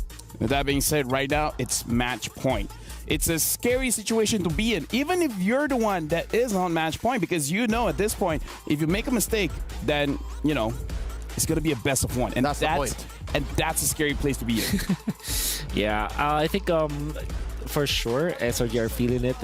Not only with the way that they played, I think that they have gotten their momentum quite long enough today. Despite their losses, their 2 losses, it felt like they have gotten the momentum. But most importantly, momentum when it comes to drafting. Now they have figured out FALCONS BREN. In fact, FALCONS BREN were too hung up on whatever SRG is doing that they pick up the Fanny and the focus together. While it's true, it's good. It's actually really good. But then the fact that they reacted that way meant that, yeah, SRG are getting in their heads. The reset did not happen the way we wanted it to. Again, the fact that they're still bringing out new picks and that these are new strats that they're trying shows that they got life in them. But was it the kind of move, the needed move here to get them to match point first? Apparently no. SRG is still ahead. A conversation that we have to have here is talking about both junglers, because again, both junglers have proven to be one of the reasons why they've been doing so well. We got to talk about Sekais as well as Kyle TZ. We got to talk about both junglers here, where we're looking at the stats. In terms of the numbers, honestly, it does look like more towards Kyle TZ. Yeah. 7 to 4.73. I guess this is because it's quite even. Quite even. Yeah, well, you gotta have to go back where Kyle TZ and FCAP themselves have dominated so much. For SRG, there were games that did not go in their favor. In fact, they had a 5-game series going up against Fireflux, so KDA will not be there. But overall, really good. I think that in this particular grand final so far, and I'm not only saying this because it's a 3-2 that favors SRG. So far, it's Sekais getting the better off of Kyle TZ, mainly because because you remember when Kyle TZ went for the utility, he lost. But this time, game number 5, utility for Sekais, he still wins. You know what? The comparison between these two players go as far back as their starts in MLBB Esports. Kyle TZ, Alpha Pro Esports, his amateur team in the early years. Sekais, ELX Esports in his early years. So, and they were both homegrown by these giant, all puns intended, orgs, right? They started their pro careers under SRG, under FALCONS AP BREN. So now, this is all the payoff. This is their prime form now. I gotta say, Sekais is one of those guys where I would say fans of him is like, he's good, he's okay, but he's nothing like special, you know? But now he's really grown in his career after like, what, 1 or 2 years in the scene. Now he's really developing into this Sky Prince that has to be respected, because before this, it's just like, whether he's there or not, you know he's a good player, but again, he's not going to be game-changing. Now, he's a game-changer. SRG, the whole team, the whole franchise put the work into this young man, and now here's the payoff. I honestly haven't seen a jungler with such a killer instinct, even compared to Kyle TZ, because Kyle plays the map. Kyle is one of those few junglers that can play both sides of the coin of utility assassin. But when you see Sekais on an assassin, it just laser focus. It just plays right. It's laser focused. It's scalpel precise, and it's just as brutal as a machete. You know what I mean? Like he's just a katana even. I think that also if you're looking at SRG and specifically how they are utilizing Sakai's and how Sakai's actually plays, it kind of makes me think that they are playing so many games with different kinds of heroes. And it's actually backed up by the fact that Coach Arcadia and the entirety of SRG reveals that they are playing so much actually even after their scrims, right? So they are playing a lot of ranked games together as a team. I think that they have extended scrims as well, so they're really just focusing on so much reps on their side. Because if you're going to be comparing both the Fanny usages of Kaltis as well as Sakai's is more favored, and it kind of felt like Kaltis is more on the rusty side of things. If you look back at Sakai's play, I think he only missed 2 cables. Sorry to cut you off there, but again, this is an intense match. Sky's only 17, and that's crazy. But with that being said, we're sending it over to the stage.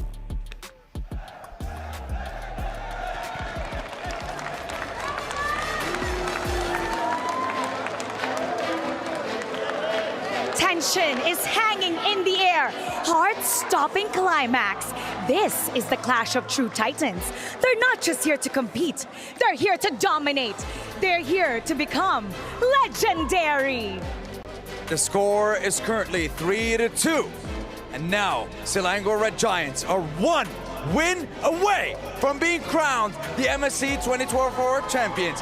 Can Falcons AP BREN take us all the way to 7 games? Now we want to hear from the audience. Let's hear it from the fans of Falcons AP BREN. Okay. I see you guys. I see the Filipino crowd. I see the Falcons fans. But now I want to ask, what about the Selangor Red Giants? Are you not entertained? The Amazon Arena is ready. Let's start game number 6.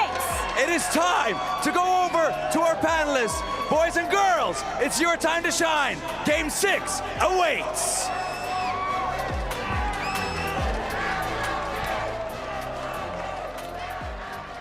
Dude, look at the crowd. Look at the crowd. I'm still wondering, so which is which? Yeah. No, honestly, Crazy. like I feel like the panel represents the we're everyone. The crowd. We're all. Right now it's like 2-1, right? We're very together. We're very together. Now, here's the thing.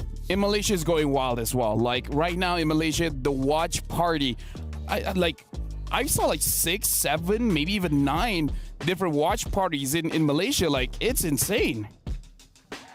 This is one of them.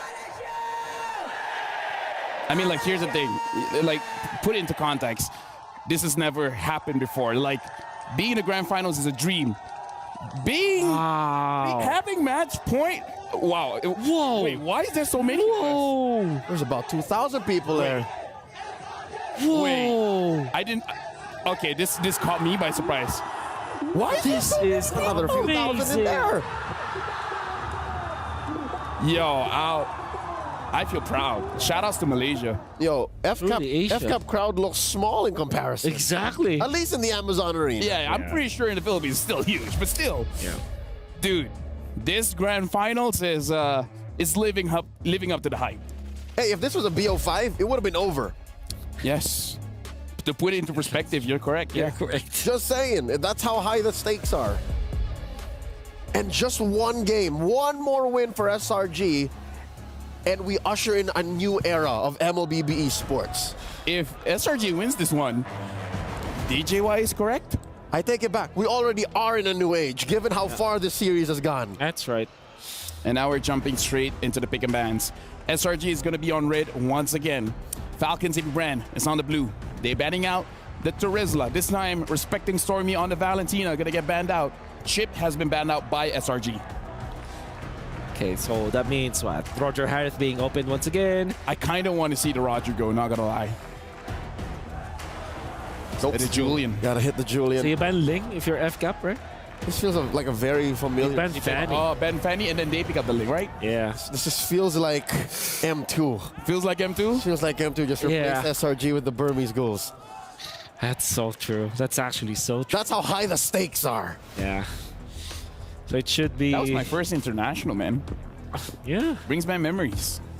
But now, Ling or Roger, I'll let both of them go and ban on something like a Moskov or something. Yeah. Or you ban Moskov. I don't know. So that it will be just Ling if it is picked up by FCAP, and then you answer with the Roger jungle. Yeah, Harith. Harith Valentine is not open this time, so maybe. I don't envy the coaches, by the way. Like, drafting like this must be very stressful. The Ling has been banned out, so it's just Roger or Harith at this point for FCAP. Yep. If you're FCAP, I mean, historically they want Roger. Yep. But I think it's still a 50-50 between these two. Yep. Roger. So you go Roger. So you go Harith. And maybe get the Hayabusa Arlet as soon as possible. I think the Arlet is a risk. As good of a hero as he is one of those, you're either great or you're chocolate, you know? Arlet's a FCAP choice. Yeah, I don't chalk it up the SRG to do that. And then there's also the Angela, which I think will most likely be on FCAP. Unless SRG takes it, but yeah, I think it's more of an FCAP hero. SRG will want to go for the Harith, yep, together with Musa. Yep. Harith Musa. You it. This early, huh? Yeah. Harabusa. And then, in this case, you want to pick up the Minotaur as soon as possible for FCAP because that was always banned by SRG. Answers this Hayabusa for sure. At the same time, you want to secure your EXP late. Honestly, the fact that Yu Zhong has always been let go by both teams kind of surprises me at this point, especially because there's always like Hayabusa on the other side. Mm-hmm. All right, now we have a player quote coming in from Kyle TZ. I don't think SRG is any easier. We just want to focus on winning, not our opponent. And Wolf, like you said, Minotaur picked up as well as the Arlet. Both of you guys get a point each. Thanks. Connection. The points are made up, by the way, so yeah, they don't do anything. Yeah. Do you pick up the Ruby now if you are, or the Cho for SRG? The fact that both are available and neither are a flex means FCAP won't ban both. So I think you can still get away with either.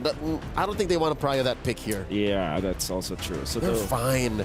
You know, SRG is comfortable. They're uncomfortably comfortable. Yeah. Like they just have so much left in the pocket that it's FCAP who's thinking, even if it's SRG's turn to pick. Yeah. I don't know what you guys are talking about. Maybe I'm not comfortable. Maybe you want to go board. Oh, okay. Very nice. Okay.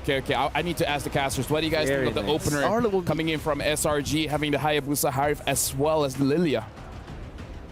I don't know about you boys here, but even between me and Mirko, we were thinking like whether or not that Lilia pick should have been Yutong. Yeah, for sure. I thought for sure it was going to be Yuzong, right? Because for FALCONS AP BREN, they rarely do this, but they actually reveal the Minotaur and the Arla instantly. No flex onto the Arla anymore. So I thought for sure SRG wanted to give Cram that winning matchup to just snowball in the game.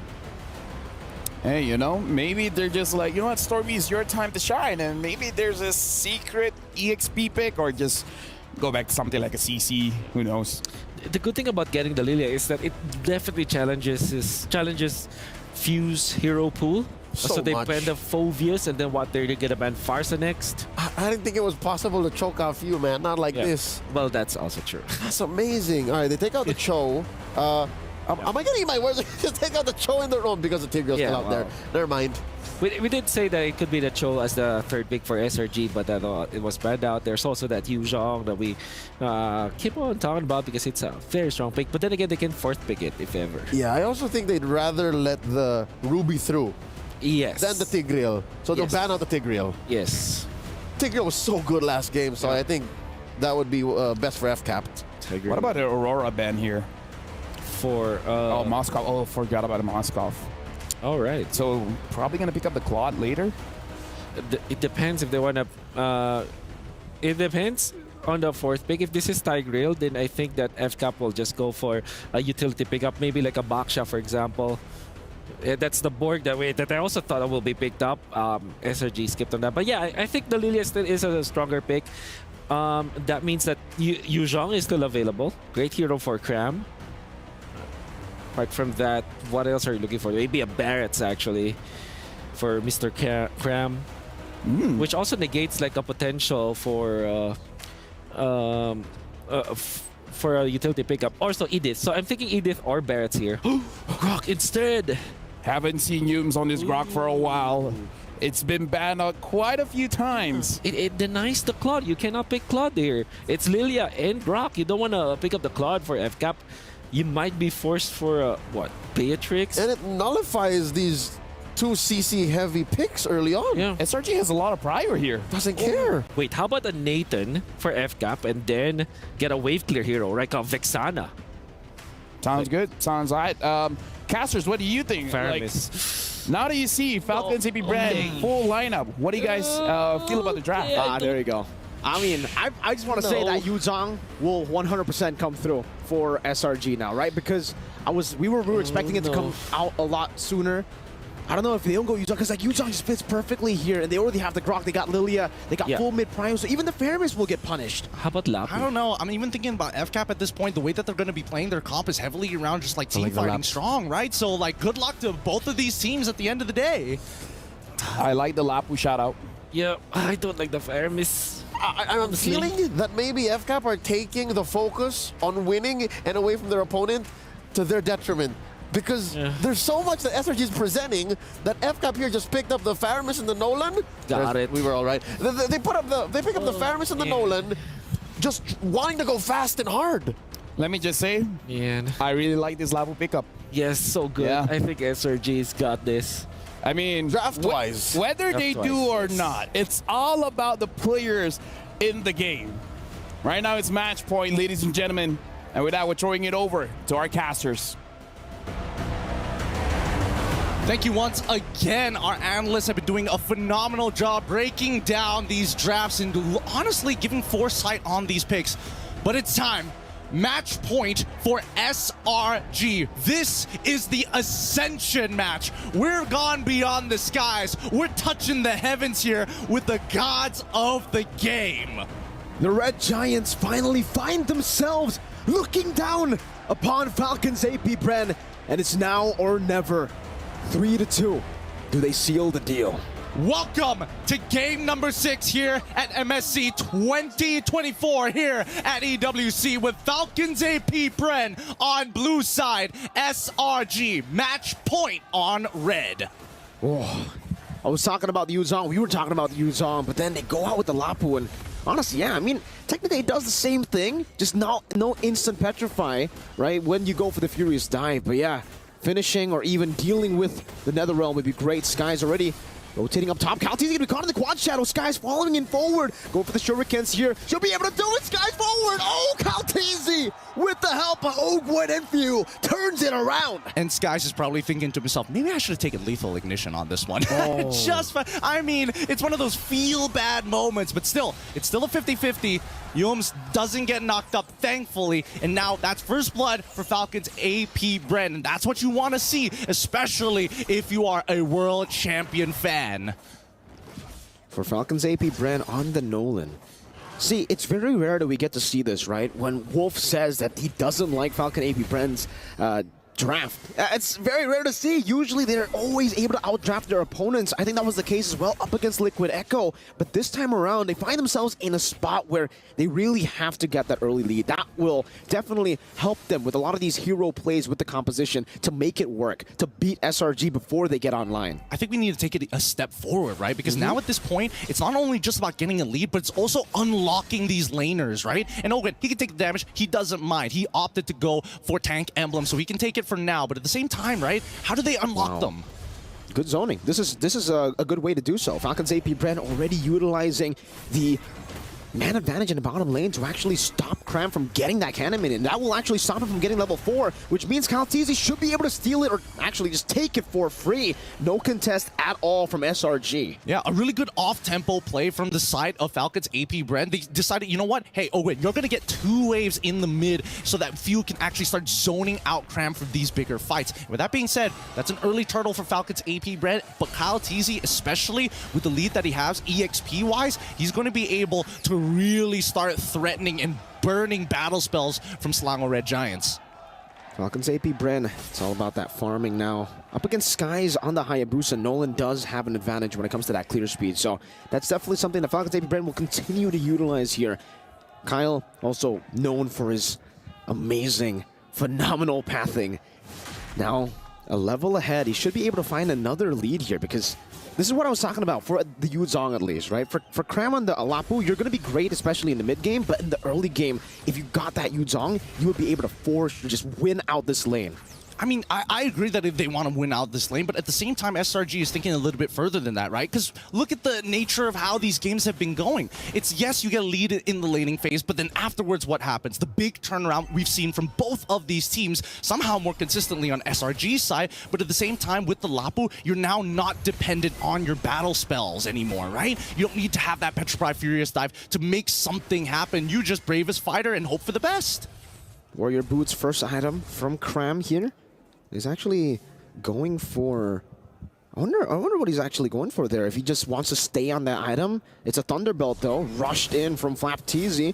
Kyle TZ already pushing Cram, putting the pressure down on him in the bottom lane. He's already down quite a bit from, you know, all those early ganks from Few. Now he's going to be down even more. He's going to lose an entire wave, I think, with the cut. Yeah, that's a little... Ooh.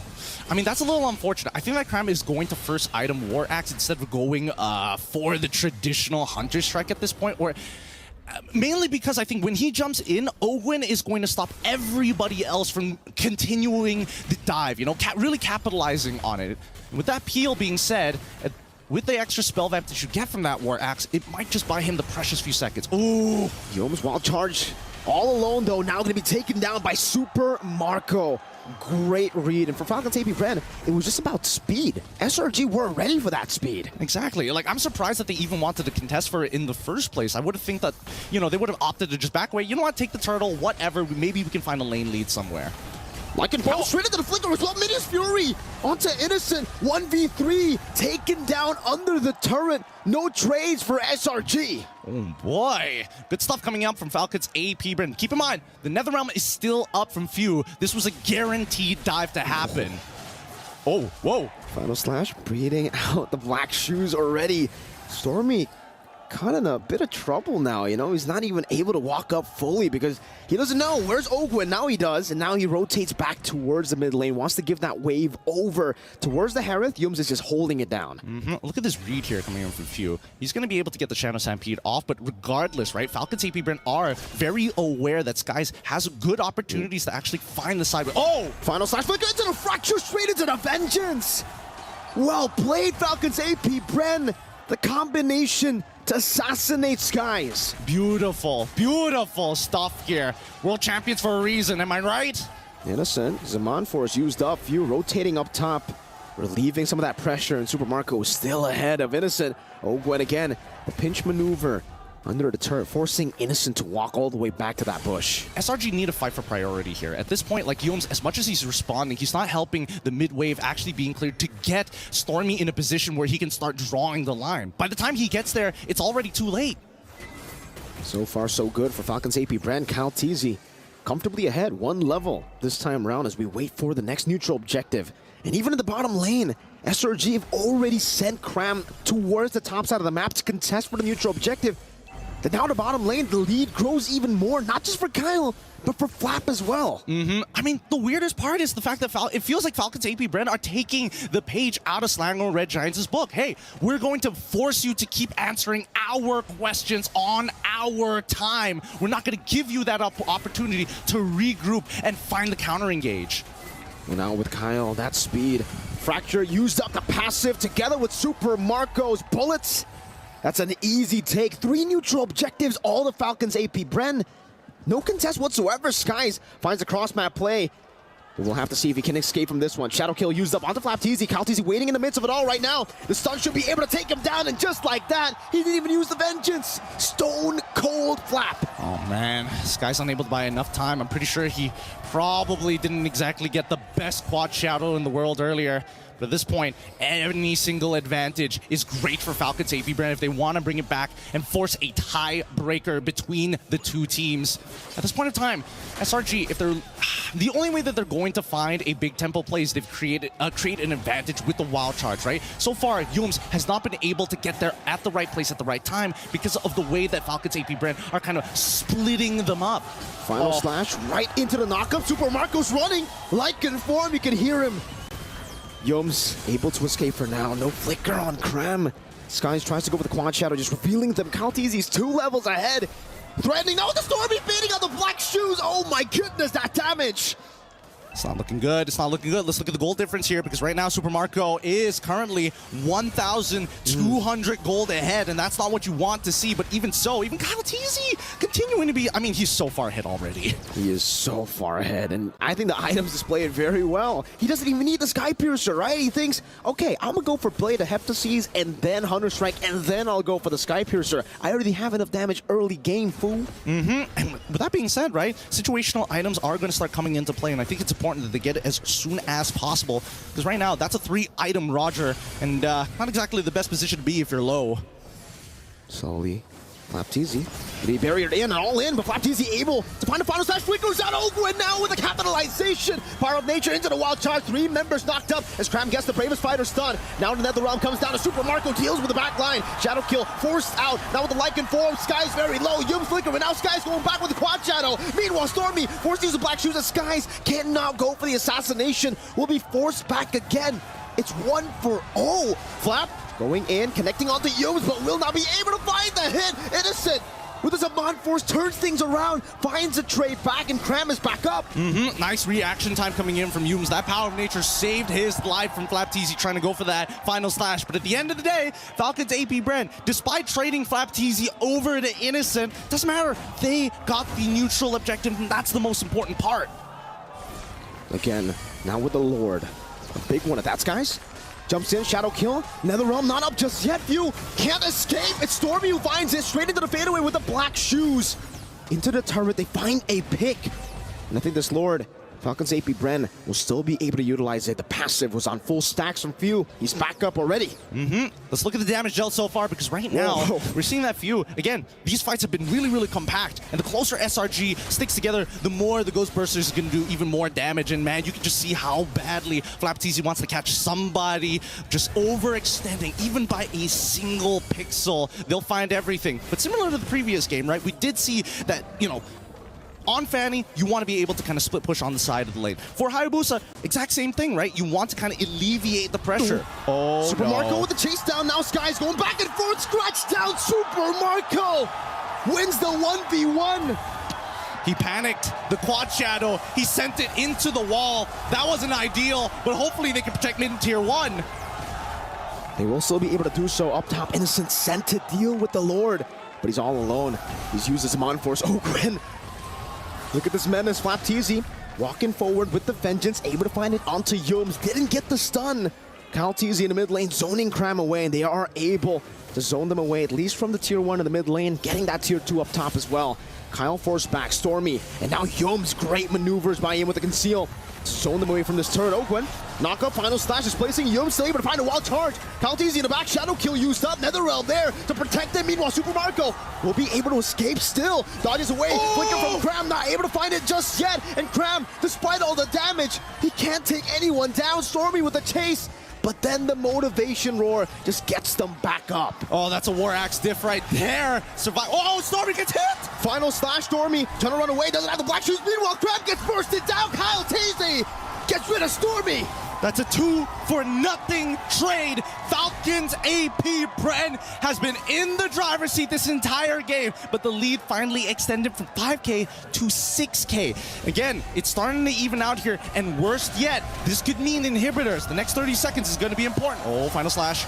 Again, with the Vengeance, this time Innocent able to escape those Skies, back and forth with the quad shadow, now into Flapteezy again, very low. Innocent able to space out Yums with the power of nature, able to escape like it. Oh! Super Marco! Again and again, finding the play. Base short number 1 in the mid lane, boom! The Filipino cannon finds another.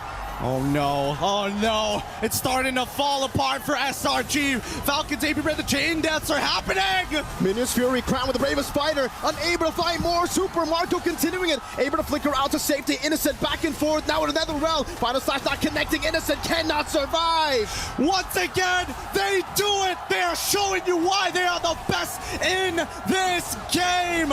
Every single time you count them out, they just show you it's not even close! Match point for both of these teams. We couldn't have asked for anything better here, Mirko. Falcons AP BREN flying back to eye level against the Red Giants. Back and forth, and this time round, we get to witness Game 7. It's been so long. It's been so long. Man, it's been a while since you and me have been on the desk, and we even get the benefit of casting all 7 games. Today could not be any better. Falcons AP BREN, they always find a way. You look at them, you think they're beatable. They bleed, and then they stomp you just after that. 12 minutes. The fastest game in the series so far. Yep, the strongest mental we've seen. Analysts, it's your turn. Break it down for us. We started the day with a best of 7, and now we're jumping to a best of 1. And again, tempo, the speed. Dude, Falcons AP BREN, they want to push this one, and now it's anyone's game. This is what we asked for, game number 7. But I gotta say, like, to all the fans out there, it is true that during the draft we reacted really badly about that Fairness as well as that Nolan pick. We were skeptics. We're very skeptic. Next time, let's not do that anymore. Yeah, maybe it is necessary so that they can win. It's part of the show. Part of the show. Oh my goodness. Man, but nevertheless, I think the thing is, what we actually forgot is how good the macro is for Falcons AP BREN, because they attack this in a macro level. Which makes this all the more a beautiful game, match, and series. Yeah. Because all throughout, it was SRG who brought us first to match point. We were playing SRG's game, we were following their tempo, we were playing to their tune. And that's why the draft here made all the more sense for Falcons AP BREN, is because they broke the game down to a point where team fights aren't what we're used to. They're not the fights we knew from games 4, 3, and 2.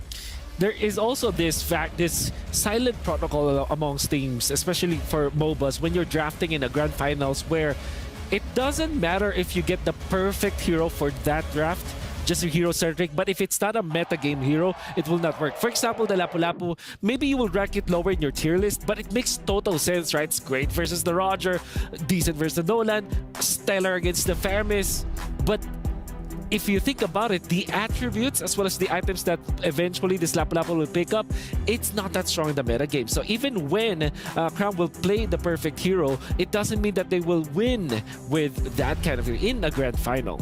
Greater than the sum of their parts. Exactly. That's what makes this draft by FCAP such a magnum opus. Yeah. I honestly was afraid, not just in the draft, which was very obvious, we were vocal about that, but also a lot of the moments in-game where Super Marco, where Kyle TZ, or even Few were threading the needle, like, you should have died, you should have gotten punished at this point. And again, the way that they all put it together, the calls that they made might have broken SRG's tempo well enough to end this at 12. Didn't give them time to adjust? Yes. That is definitely what they took away from SRG this time. SRG, I think that it's fair to assume that after watching them in the group stages and the knockouts, they're a late game team. They're a comeback kind of team. But in this game number 6, finally we see Falcons AP BREN just really, show their fangs, really have a tight grip and never letting go of the tempo, which meant that SRG couldn't find the right timing to open up. Even when you saw that Sekai tried to go for that bottom lane push, he was solo. He was actually taken out by Super Marco, who played the Roger against Hayabusa so well. He stood in the middle so that he has got like what, equal distance to travel. He would have killed him either way. Exactly. Not to mention Innocent, right? Innocent was actually doing his job. He was doing his role to get to a point wherein if fights lasted a while longer, even under another realm, he would be able to dance between the Zaman Force and win the fights eventually. But FCAP was denying that. So he had to revert down to pushing the off lanes, which made the whole situation harder for SRG because you can't face a team that's 4K, 5K ahead of you with just 4 men. Yeah. So it was it was a double jeopardy for SRG. Let me transition the topic here by saying Falcons AB BREN, they're in a comfortable position where they've been in the best of 7 numerous times. Exactly. Selangor Red Giants, even in MPLMY, it didn't go all 7 games. Yeah. So this is indeed the final boss test for SRG, not just against Falcons AB BREN, the final boss, but going all the way. Do you have the stamina to go up against the defending world champions? Like, if SRG wins this one and they continue their win streak, then I believe they've shut down the doubters. Oh, well, I think until now, the doubters should be shut down. If you're doubting SRG, still, man, you're in a different planet. If you do just what you said, if SRG beats FCAP here and now, they have a new chapter to write. No longer are they in the 100+ days situation like that. That's just racing yourself. Now they have to carry the weight of being the strongest region, the strongest team in the world. That's right. Dude, like that gives me goosebumps. But now we got to look at our Sony MVP. It's going over to Super Marco. And again, the bulletproof Super Marco. I don't know. I kind of feel like you need like, what, 7 heroes to kill this guy. Pick up a Popal and Koopa or something. Milady at home is screaming out her lungs. That is Super Marco, the king of... the nonchalant king, as he is called in the Philippines. No emotions, just pure power. I can imagine you pull off what he did against Sekai's and he goes, yeah. Imagine it's like, hey, you just won $1 million. Like, thanks. He's gonna smile, I think, a little bit. Yeah, he might give a smirk. He's been working on it. Yeah. This is that play. Look at that. Look at how much damage that I thought the guys had a chance, by the way, but that was too one-sided. With that single step, he was next to 2 shadows. Exactly. And then he's gonna clean up. Look, actually the kiting coming out from FCAP finally arrived, like the way that they are winning the team fights. And then Flap TZ, this time he is activated. Flap TZ has been a 50-50 during the entire grand finals. But in order for FCAP to eventually nail this win, everybody has to step up from FCAP. That is true for SRG, but I would say for SRG, come game number 7, I do hope that they just get their Yum special. You know, Yum's being confident with setup heroes, with Stormy getting the damage done, and Sekai's, of course, with an assassin. I do hope that will be the case. And here I was thinking the Grok was that Yum's hero we were looking for. You said it has been a while. Of course, and the thing is, we have a lot more to talk about, but going to Game 7, we have to go to a break first. We'll see you guys right after this.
as we are about to jump in our 7th and final game in this best of 7 grand finals for the MSC title. Now, boys and girls, are you ready? I say GG, you say SRG. Are you ready? GG, SRG, GG, GG, GG, GG.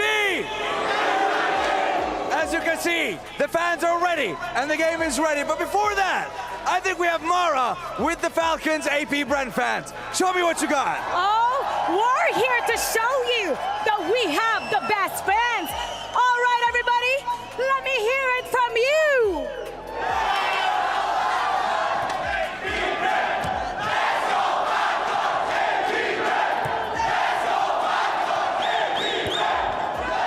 Lock on!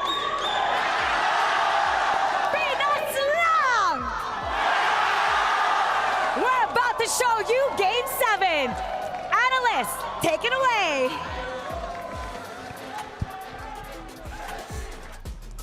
As amazing as the crowd is, I just want to take this moment and just say, this is going to be our final panel.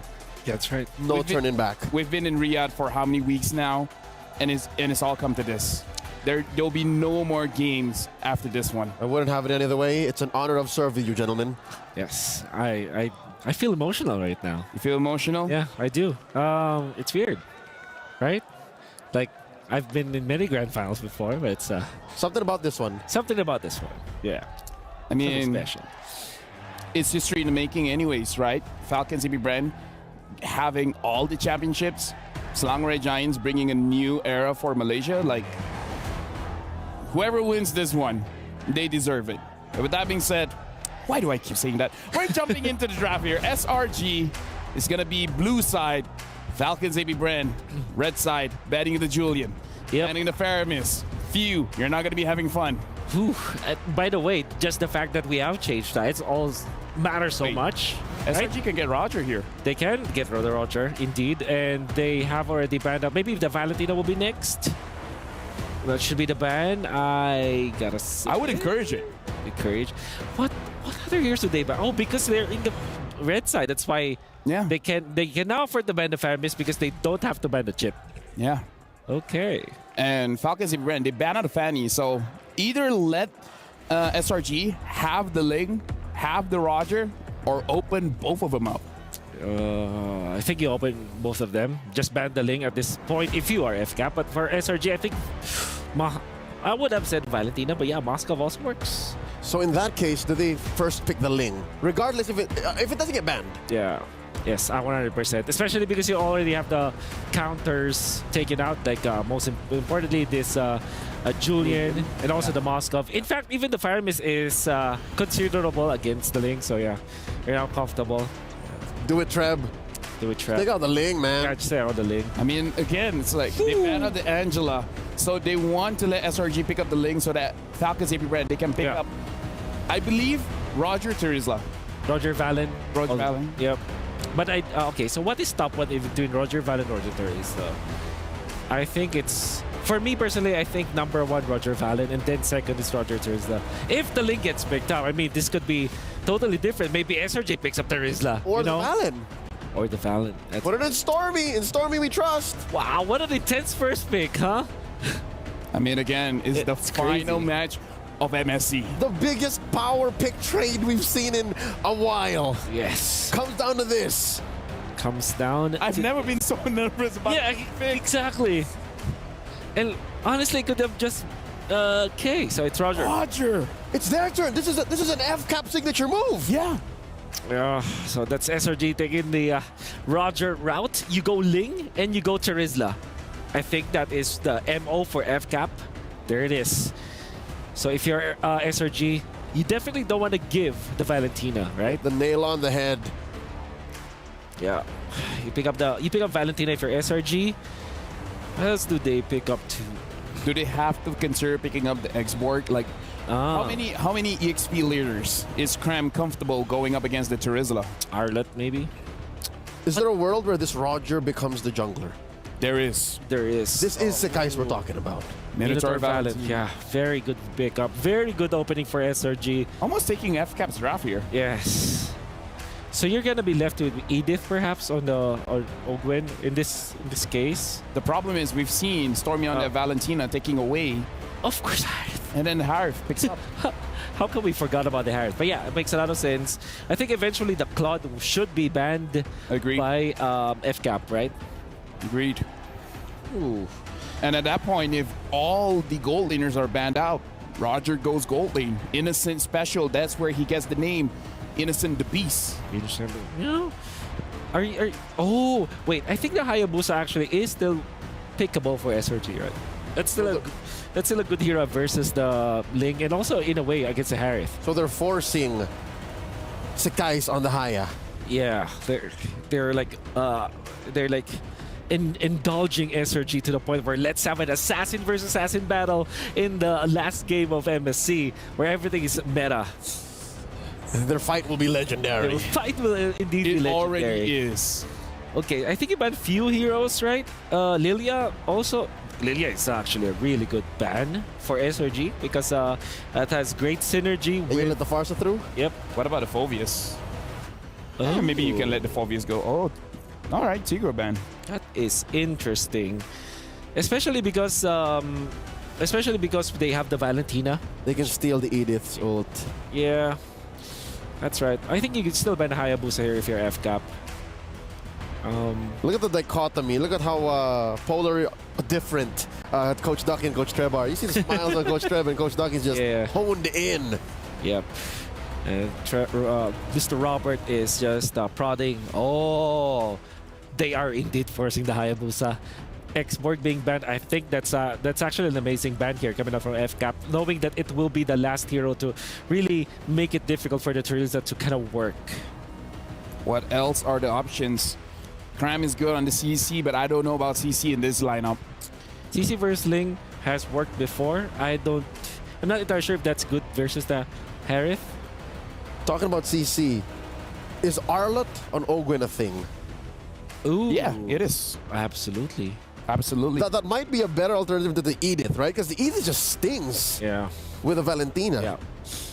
If you're up against the Valentina, do you want to go like maybe Kadita or actually the Farsa is still open. Yeah, the Farsa is great. Unless they want to go all in for the damage, which they go Kagura. That's the Arlott. You called it, Leo. Well done. You called it. And you also take it away from the potential of Cram picking it up. So because that's one of the few Cram heroes left. Yeah. Ooh. Are you gonna be left with CC? I think CC, they might not have a choice. Or the Zhong. Oh, you're right. The Zhong. Finally, please. Give us the Yu Zhong. Yu Zhong Claude? Yep. Yu Zhong Claude. Like, don't pick up the Hayabusa or risk it. Pick up the Hayabusa, let Innocent have his time with the Roger. Like, this Roger gave Innocent the MVP back in Malaysia. Yes. Yep. Alpha. Oh, they just go back to Alpha. Alpha Ruby. Okay, this is the part where you actually go for the Lilia. Is Louis still open? Yes.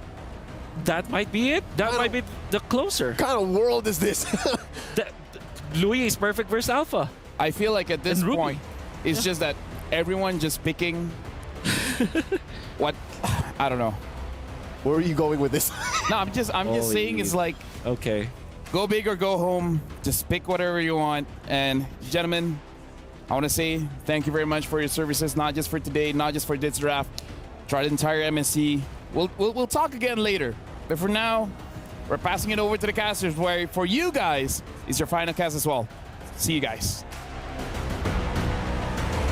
Once again, thank you to our beloved analysts calling the shots every single time, being as accurate as they possibly can and breaking down all of the action for you guys. With that being said, Mirko, this is it. One team are going to be crowned champions here of the Mid-Season Cup 2024. The real question, is it going to be SELANGOR Red Giants or is it going to be Falcons AP BREN? Well, we'll just have to see, Gideon. As the door, or the window rather, opens up for the final game. Ladies and gentlemen, it's time for Game 7 MSC 2024 Grand Finals. Welcome to the land of dawn. One last time, Selangor Red Giants on the blue side up against Falcons AP BREN on the red side. And already we're seeing the trades being very effective here from Ogwin, now having access to the Arlet. And honestly, I don't know, man. This Arlet is a dangerous pick on Ogwin. Really is. I think back in the day, for me especially, looking at Master Ogwin, every time he picks up the Arlet, he would have the most kills on the team. That's how ridiculous he is on the Arlet. So it really does feel like the analysts also, kind of said it. It's all comfort picks. They're going back to what makes them so special, I would say, individually. And it's perfect to see a Game 7 go like this. Yep, and it's looking phenomenal as well, right? Because once again, from every single lane, they've got a tough job, right? Few, especially on this eve, will be able to try and poke out Stormy, but the same can be said for Stormy, right? If he just dodges a couple of abilities. At the same time, right, you can see that the motions across the map are very hesitant, knowing that there could be a counter response on the opposite end. Kyle Teasy on the Finch poise. Yum's trying to read that maneuver from Kyle, but he stays on the wall, now going back. Both teams, obviously, I don't know, what would you be looking for here? Lap, though, going for some damage. Kyle Teasy with rotation as well. Cram going to be taken very low. Flickers out to safety, doesn't get knocked up. Going for the overall Wolf King, and doesn't connect it, so Kyle gets a little bit more damage in. Okay, I think that's totally fine here, because again, Selangor Red Giants are going to be stronger once they have their big ultimates, right? Especially for Yums. Once he has them in No Fury, then maybe they can open up a couple of options. But in the meantime, right, this first turtle is going to be a little tough to contest, considering that Ogwin is giving them very good information. Okay, they know for a fact that, especially in the mid lane, is going to get shoved in, but they know that Alpha is already on his orange buff, so Falcons AP BREN can take their time with this, go to the opposite side, farm back up, get that level lead to come back for this fight. This is what's great about Falcons AP BREN whenever they use the Assassins, because they will go back and forth with the turtle, and they won't go for it. They'll utilize the clear speed. But it seems like for SRG, they've read that. They've rotated over. Now they are the ones punishing Falcons AP BREN for the clear that they want to go over the neutral objective.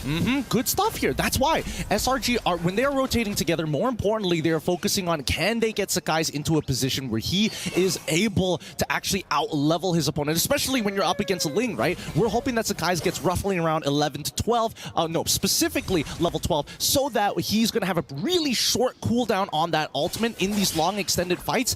It's going to be dangerous having multiple, if not 2 rotations of Spear of Alphas if he survives.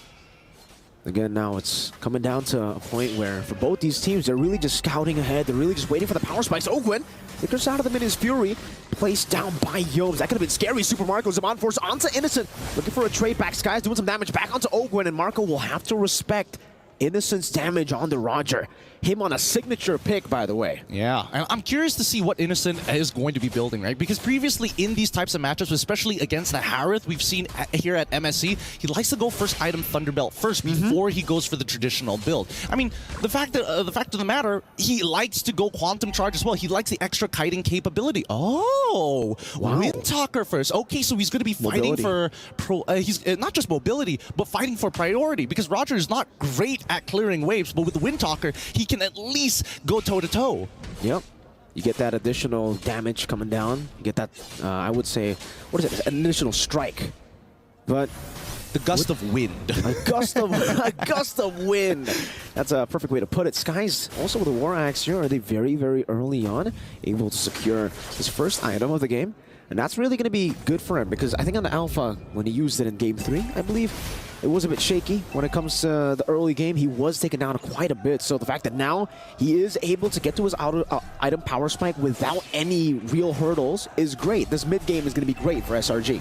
I think the best part about it all is because the laners are so even, it's going to be difficult for Kyle Teasy to find these freebies in the side, right? So the main time where they actually clash is during these fights of neutral objectives, these POIs. Even, I would even make an argument for River Crabs as well. Oh, Ogwin all alone up there, knocked up now. Minis Fury Yums finding 3 on the board, another knockup.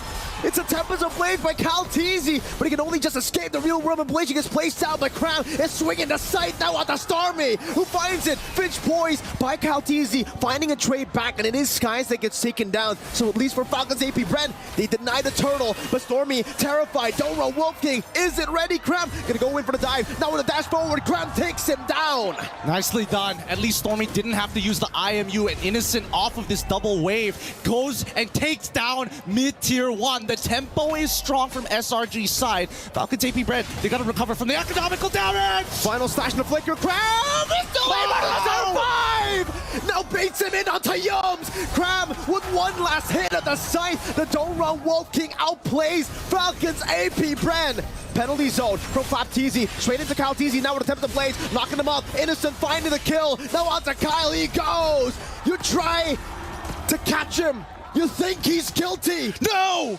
He's innocent! He does it time and time again. He's not allowed to get away with this. The law can't stop him now, man. But now, this is an insane amount of momentum that we are seeing from Selangor Red Giants. They want more!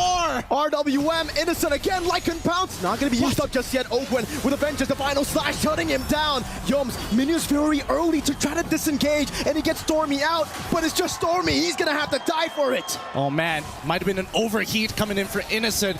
Talk about Caster's Curse here. As we pull it back, let's look at the items. What have they built so far? Looks like the Endless Battle is almost complete by Innocent side, but the Starlium side then also going to be a quick Feather of Heaven, almost complete for the side of Super Marco.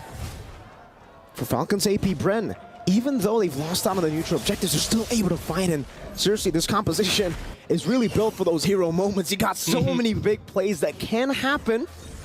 Flapteezy, penalty zone is a Bond Force. Owen obviously with the final slash, and they can all, if they are able to get the combo, it's going to be ridiculous. I'm offended by Cram. Into the Don't Run Wolf King, no follow-up though. SRG not in the position to really all in, not on a Terizla. Yeah. Hopefully Falcons AP BREN don't make that same mistake where they kind of, especially in earlier stages, nobody has anti-heal at this point of time, right? So Cram is pretty dangerous if there's a lot of people, B, an entire wave in front of him. No, I think they got to play it a little bit slower, right? Because again, if we're talking about tempo, that's kind of died out for the side of SRG, right? At least from Falcons AP BREN, they've kind of evened out the score in terms of who makes that first move first. And until we see Super Marco get the Holy Crystal, I think that Falcons AP BREN understand that it's pretty difficult to fight cleanly. It is. It's going to be very, very hard, considering SRG, how mobile they are. That Wind Talker that we were talking about for the Prio, it now works even more for SRG because technically they can attack from different angles, and Falcons AP BREN, they really have to rely on that front to back to be organized, to be coordinated. If SRG displaces them, it's going to be tough, and they know right now they're in no position to actually force out a clean fight. That's why they're giving away these neutral objectives, but it will only build SRG to be even stronger here.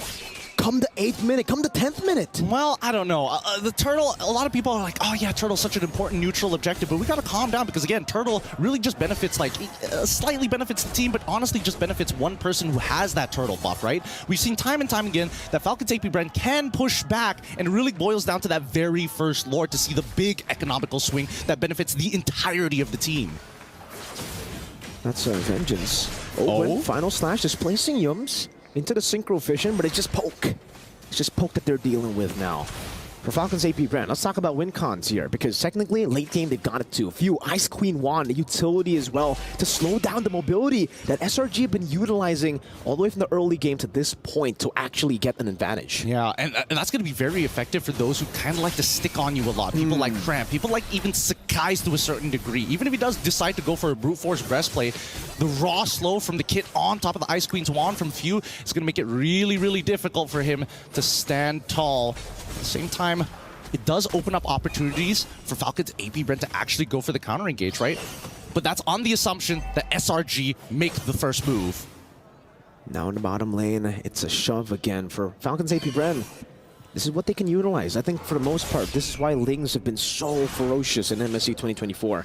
You're able to farm up so fast. You get places real fast as well. Obviously, you have that Finch poise, but it's all about just being a threat in the side lane. And technically, do SRG have someone that they can actually like send towards this Ling to match him at all times? Because even if you can 1v1 him, you can't get to the rest of the team faster than the Ling. Yeah, and there's also the secondary problem, right? Because if Ling is able to split push very effectively, then it boils down to how much wave clear do you have? And wait a minute, if Falcons AP BREN get the Lord, do they have enough wave clear to protect from high ground? That's just not the case for SRG's side. So this very first Lord might just be a make it or break it for them. Definitely is going to be, especially considering, you know, they got a Harith here. They need to find these big team fights. They need to be able to force these big team fights. They're committing on the Lord. Retribution on point for Skies. SRG taken away, and Falcons AP BREN, they concede. I think they don't mind. They know that they have the high ground defense. Worst comes to worst, Tier 2 start falling. As long as they maintain all of their inhibitors, they can actually push back. They're not at like a wave disadvantage for the upcoming Lord push. Sorry, not Lord push, but the upcoming Lord spawn. At the same time, it begs the question, right? What's going on through Falcons AP BREN's head? Did they not want to 50-50 it? Are they more worried about Yums' prime positioning? I don't know about going on to Yums. Able to find a Ministry on the 2 straight and I'm offended. And on another lockup, Stormy deals some damage. Innocent in the back line, gonna be Kai able to flicker out from the Tempest of Blades. Tram again finding View. They're going for another Stormy with a flicker forward. Ogre gonna be taken down. Super Marco, oh, no. He's bulletproof, but not anymore. Not to the claws. Oh my goodness, this is on the Lord push as well. This was such a risky maneuver. Falcons AP BREN, they needed to trade up here. This could be an inhibitor pretty quickly, but we'll see. The Lord's still knocking on the Tier 2s. Falcons AP BREN, they could diverge, they could divert. A big Lord in the bottom lane. Holy defense used up, and the Lord is still full HP.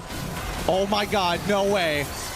Now, I'm offended onto Flap, still going with a hammer, stolen real-world manipulation, format penalty zone into Calteezy's damage, but Crab deals with him. It's a killing spree as Calteezy picks up the blades. Now in the midst of it all, caught again, the glowing wanted, takes him down! Stormy finds the kill, it's another 2 for 1. This is not like this, not like this. It was supposed to be an epic battle, it was supposed to be legendary, but now Selangor Red Giants have an insane economic lead onto Falcons AP BREN. 6,000 gold on match point with an inhibitor missing on the bottom side for Falcons AP BREN.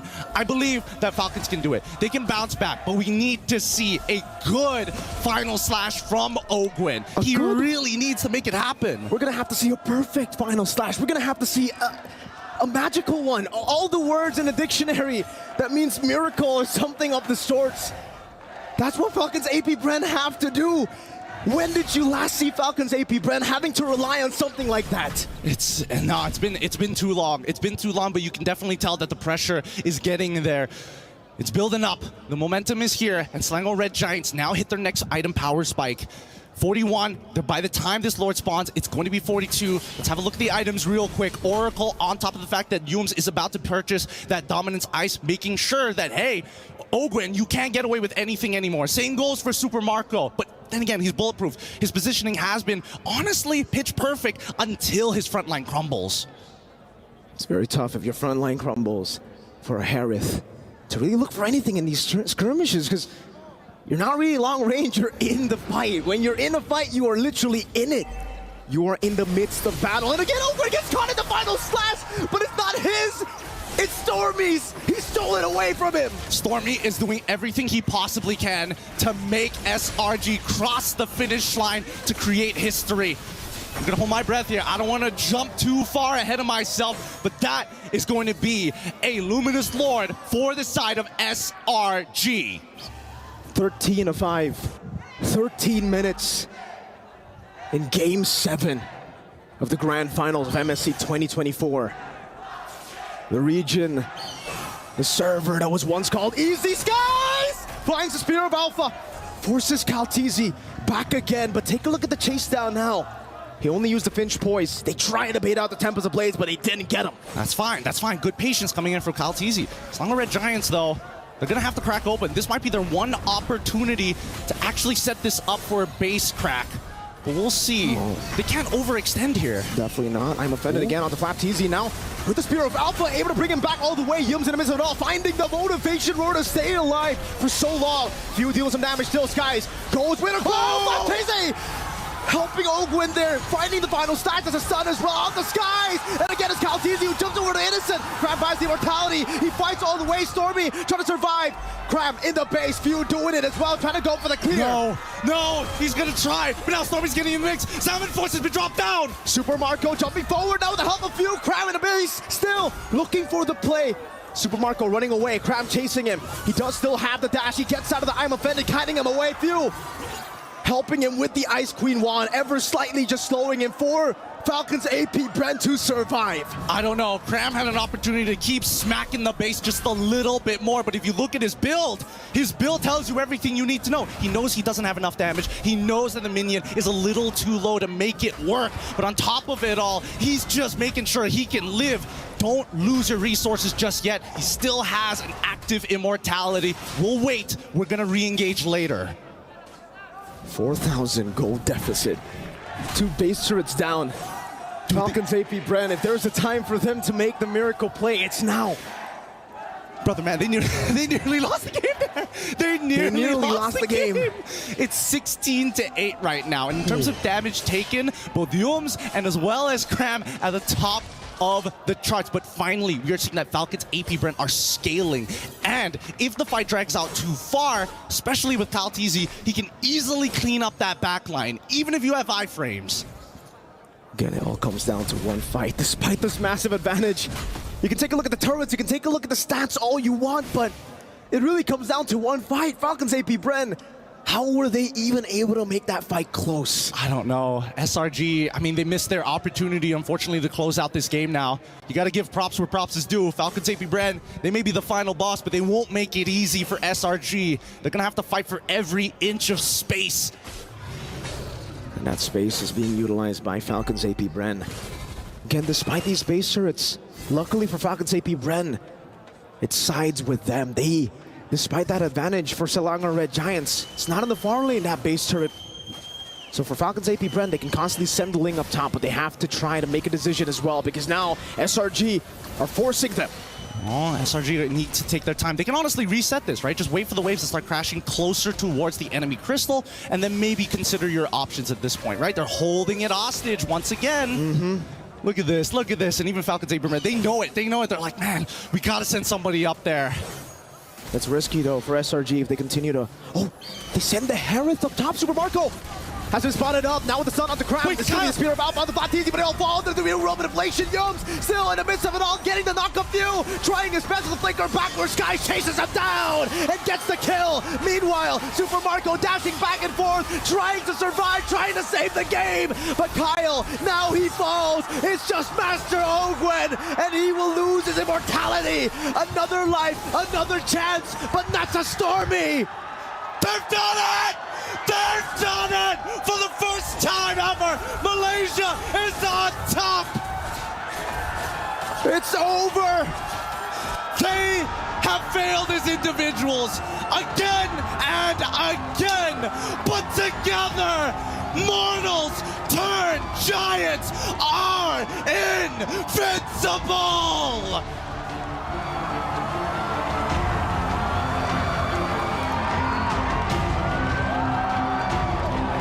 The Giants, who slew Titans, unbeatable, they said, invincible, they said. SRG are truly special.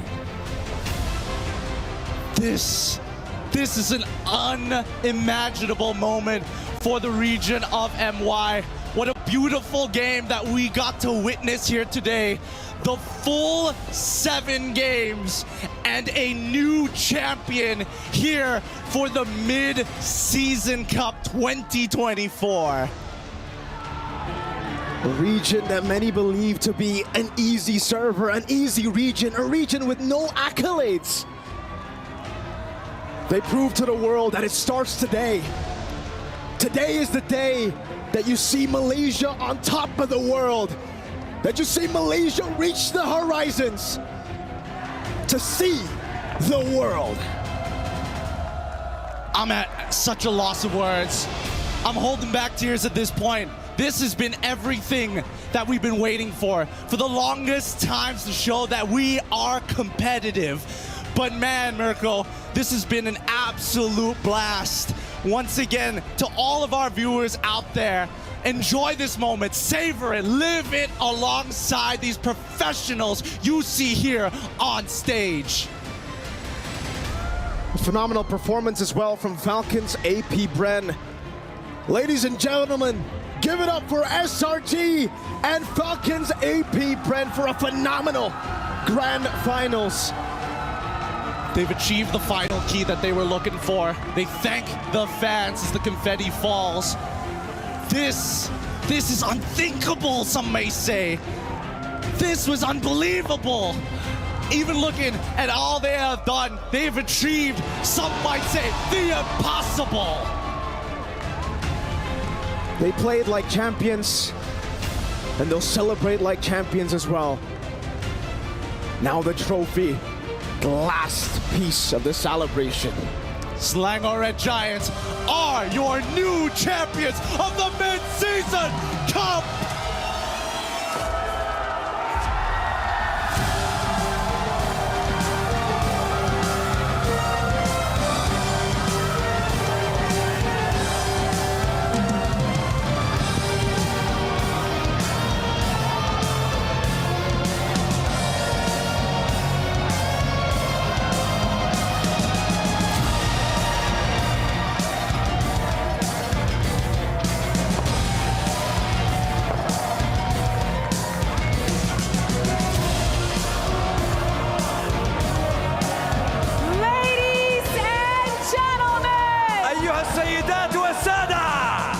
Your champions for MSC 2024 at the Esports World Cup. Selangor Red Giants! So guys, congratulations. You have stood taller than the reigning MSC champions and the world champions. You are the new MSC champions at the Esports World Cup. How do you feel right now?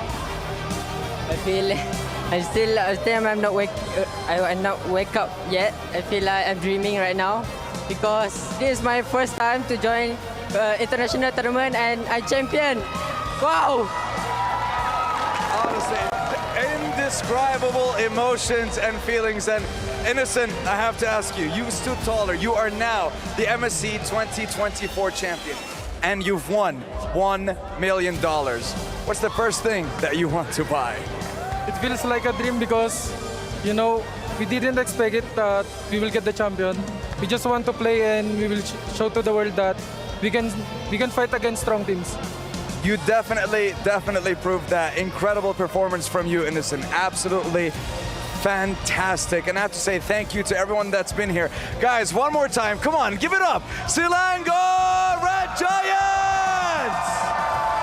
Now to further commemorate your victory, we will now proceed to the medal awarding ceremony.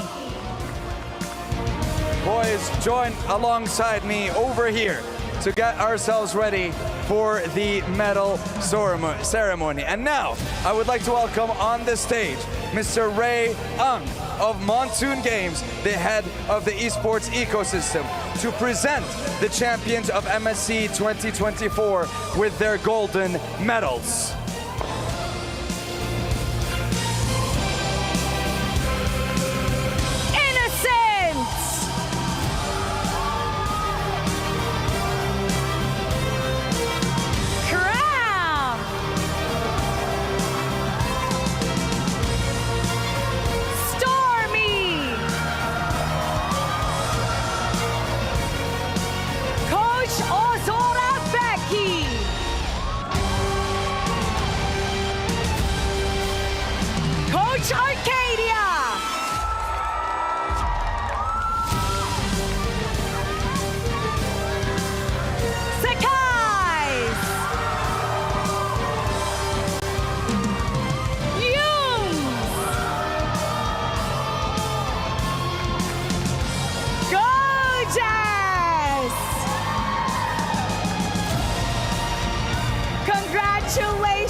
2024. And now, it's time to announce the finals MVP. Who do you think it is? Who do you think it is, boys? Please give it up for none other than Sekai!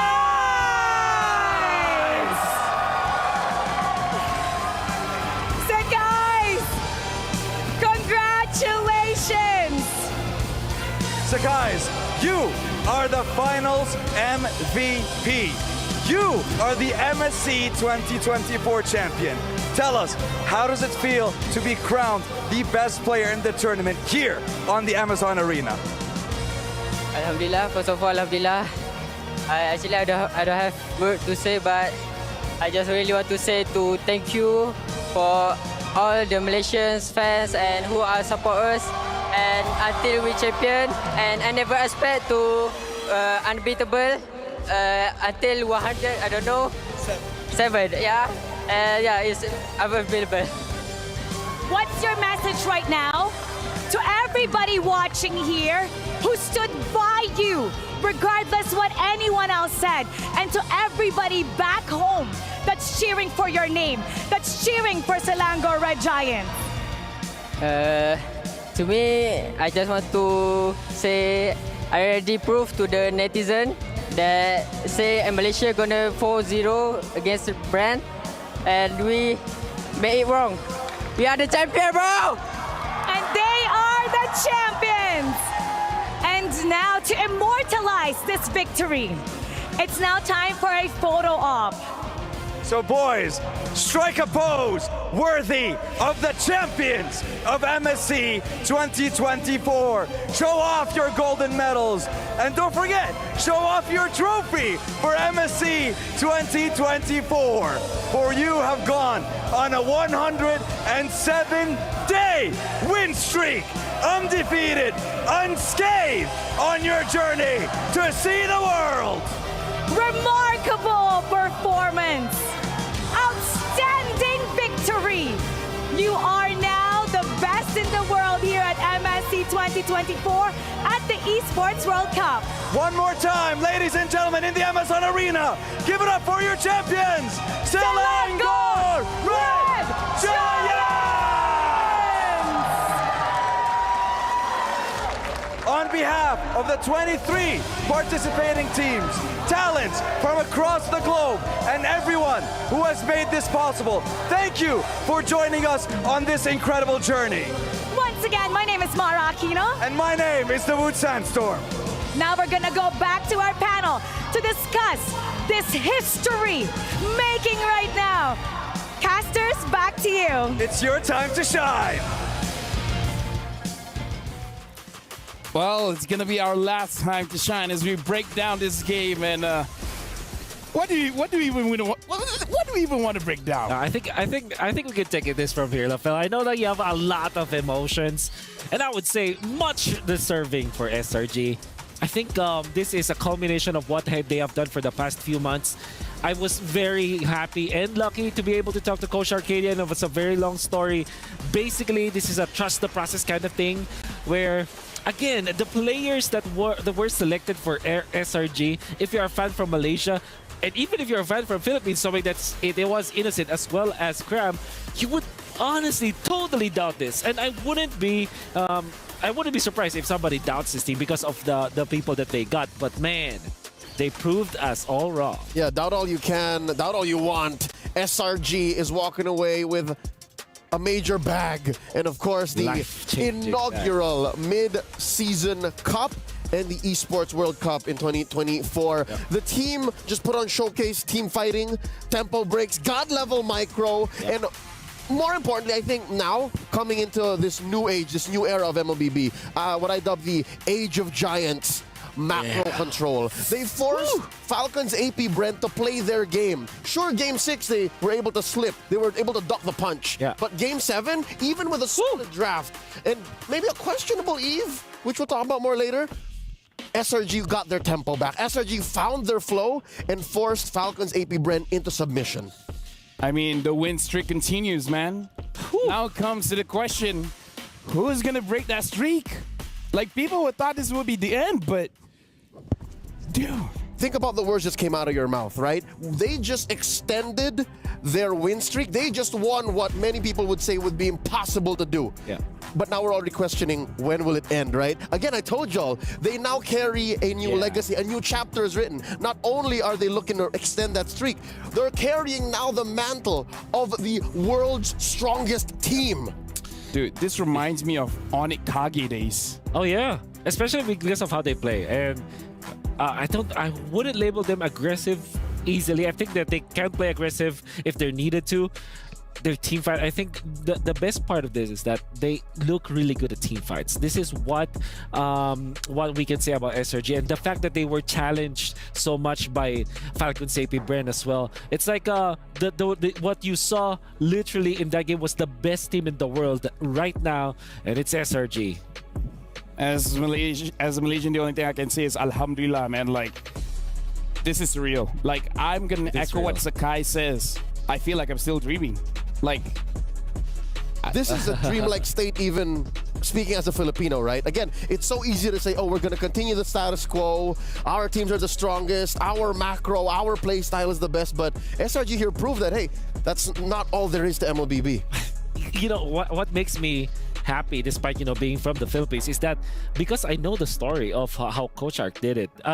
This is not just, you know, a team or an organization spending all of their money getting the best players around and thinking like, hey, do something, come on, win something. No, this is not. This is process. This went through a lot of scouting, a lot of a systematic approach to the game. Even the way that they handled their opponents, like when they won against Fireflux, when they won against NIP Flash, and now how they won against the, you know, formerly the best team in the world, and now best drafters as well. It was systematic, great for the community for sure. Wolf, on social media, we got it right. We both said that's true. Is gonna be champion, I did. I called it 4-7. Bring it up. All right. Oh, sorry, 4-3. 4-3. I called it. At some point in the series, I accepted the fact that I could be wrong. Yeah. And then we went past the threshold of Wolf being wrong. Yeah. And then eventually, it came down to destiny. So, Caster Lafell, cursed. Yes. Panel host Lafell, blessed. Different beast. Different beast. Blessed.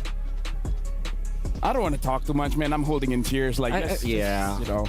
Just so you know. I understand how this is odd for you. Because again, for years now. Yeah. Actually, no. Not just for years. In the history of MLBB Esports. This is the biggest one. Yeah. Malaysia has never stood so tall. Yeah. Now, this is a bit special, but with them winning, I heard that there's a clip where gonna throw it over to them singing the national anthem.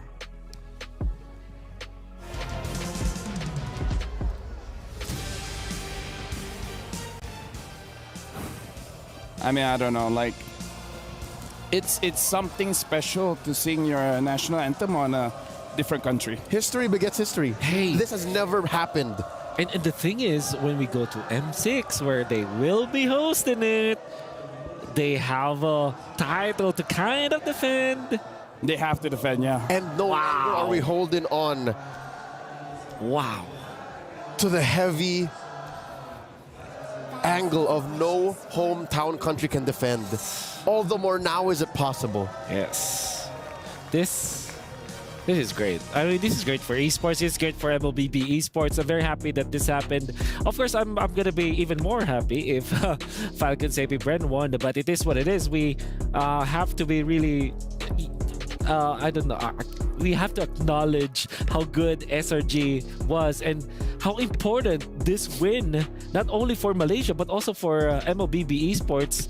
It's such a great moment. It's a touching moment, in fact. This day will be remembered for years to come. This is already etched in MLBB history.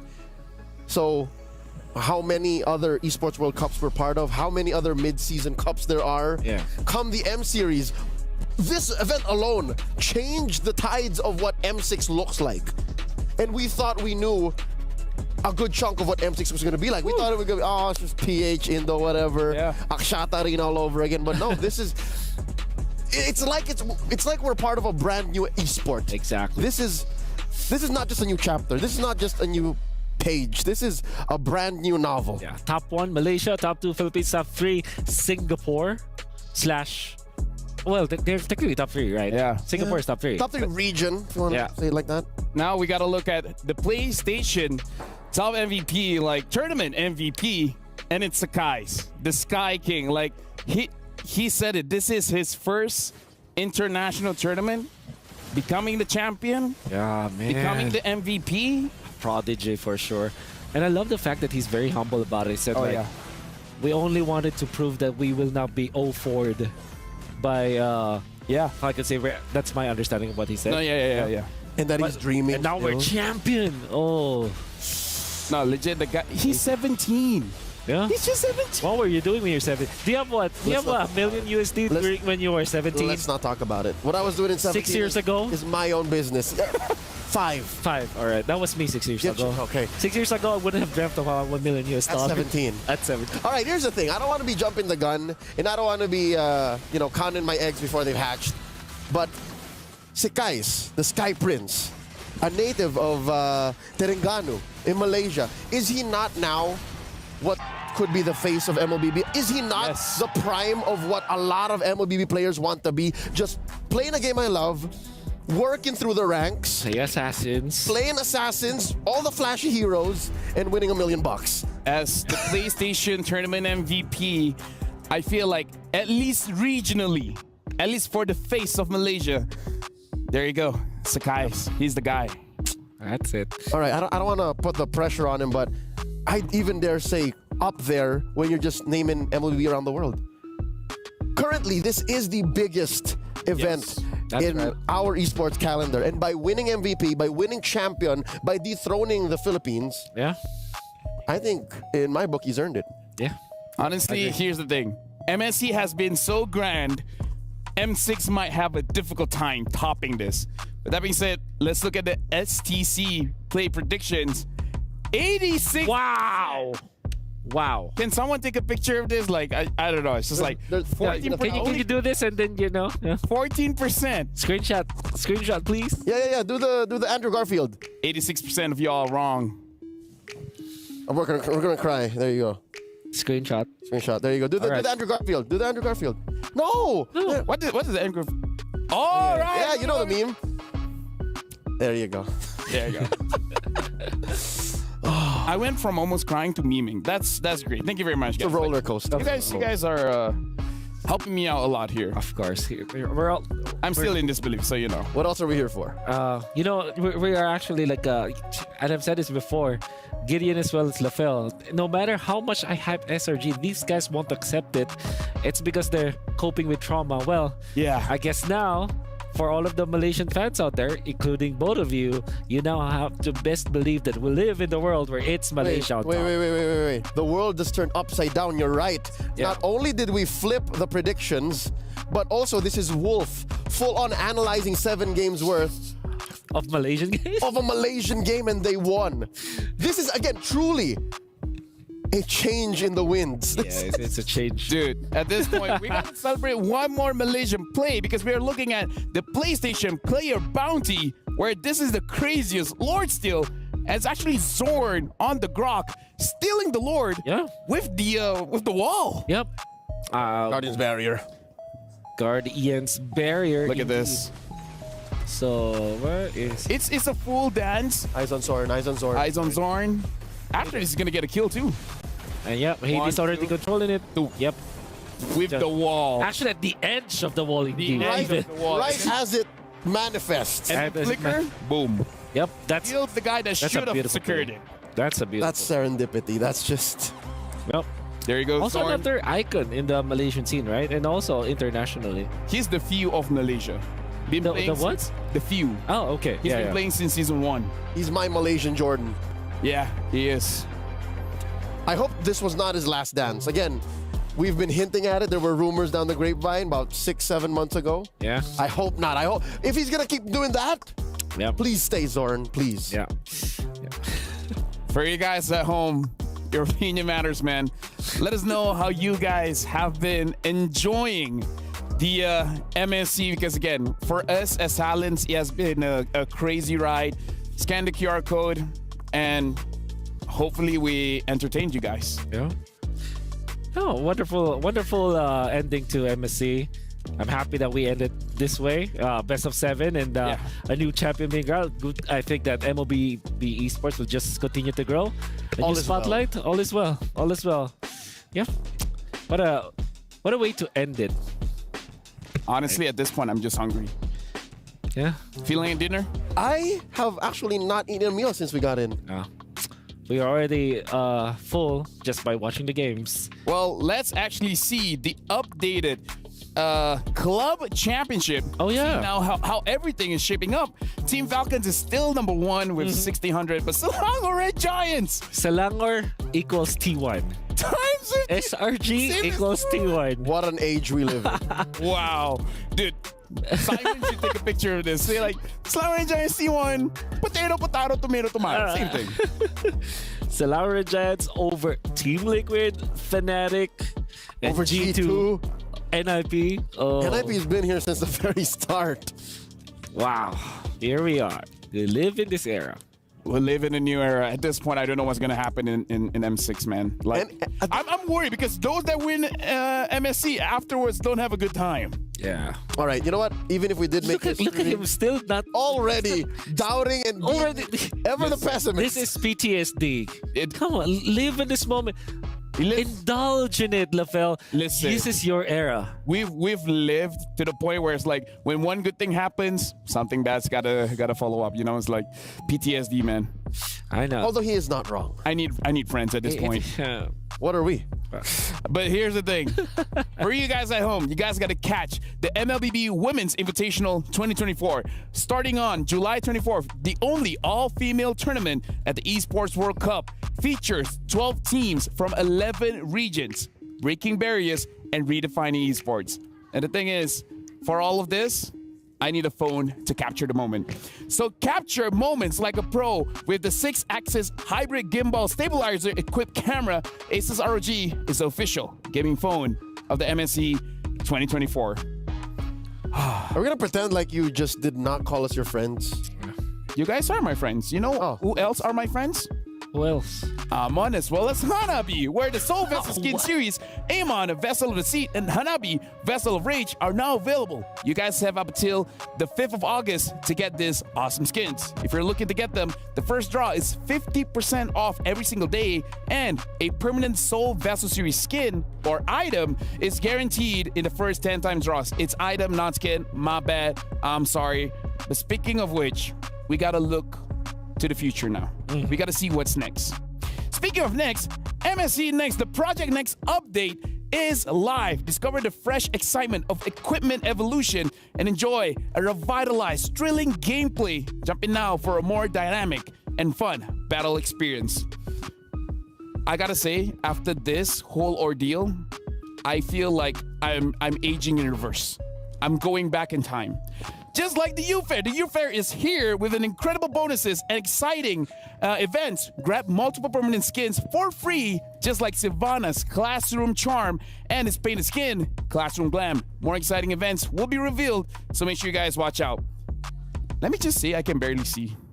I need my glasses. It's getting to you. I get it. I think I would be the same if suddenly, you know, the unexpected. That's right. You know what? It's not even the unexpected. Again, I think a lot of people saw this coming. Apparently 2 people in the panel. Wait, what? Apparently 2 people from the talents that actually voted for SRG. Okay, Wolf, like, we've been hitting these predictions, man. Like, no wonder we're here every single day. Yeah. We do our job well. Yeah. And you know, well, the trophy's there is like, yeah, good job, man. Hey, thanks. Good job. You know, good job for you too. But we predicted it. Yeah, yep. And here I quote. That was awkward. Yep. And here I quote a great band that, you know, they wrote a good song. They're called Blackpink. Oh, okay. As if it's your last. Always think that way. Oh. I have a different quote. It's like, drop that money. Drop it like, I don't know. But here's the thing. For you guys at home, we're just waiting for a visual of the players walking towards the totem. You know how you have that key and then you're placing your key amongst all those champions? Yeah. it's something that I want to see. Like after that happens, it's like it dawns on me. It's like, yeah, SRG champions. We actually have that. First time in history it's gonna happen. Yeah. Oh wait, now that I think about it, which keys are they gonna get? Ooh. Of course, they're gonna take F caps. Of course, they're gonna take C9. They did say it. Go just actually said. Yeah, so F cap C9. TLPH. Yeah. Although if it were me, Fnatic. No. If it were me, I would put Fireflux just because. Yeah, it was because amazing. They gave him one hell of a match. Technically speaking, it should be like Fireflux, NAP Flash, and then FCAP, right? The road to their win. I mean, but of course, it is their choice. Gojes did say that will be C9, so I don't think that we're. It's up to them, yeah. I don't think we're gonna change Gojes' mind, you know. Think about this. Fireflux legit almost defeated SRG. So, what if they defeated SRG? What if they went to the grand finals? How different would it be? Exactly, like how different? Why are you asking these questions? No, this is like reality. This is reality. You're here. No. I'm just preparing myself because this means that M6 Fireflux could be a threat. Like that goes without saying. That goes without saying. And I think that the reason why Fireflux, we're not seeing a lot of more Fireflux, mainly it's because of the format. Imagine if the format was different, right? But again, Lafel, don't. Okay. Well, in what for you guys at home, scan the EWC broadcast survey, which is here. All right. Let us know what you think. What are your thoughts about the Esports World Cup? We like to hear from you guys. Scan the QR code and tell them how awesome MLBB is and how you guys want to keep seeing more MLBB and etc. etc. Do that. But yeah, do that. Say MLBB is great. Yeah, you're great. I'm in love with the situation we have. This is great. It's rare that I'm speechless, by the way. Yeah, usually. Likewise.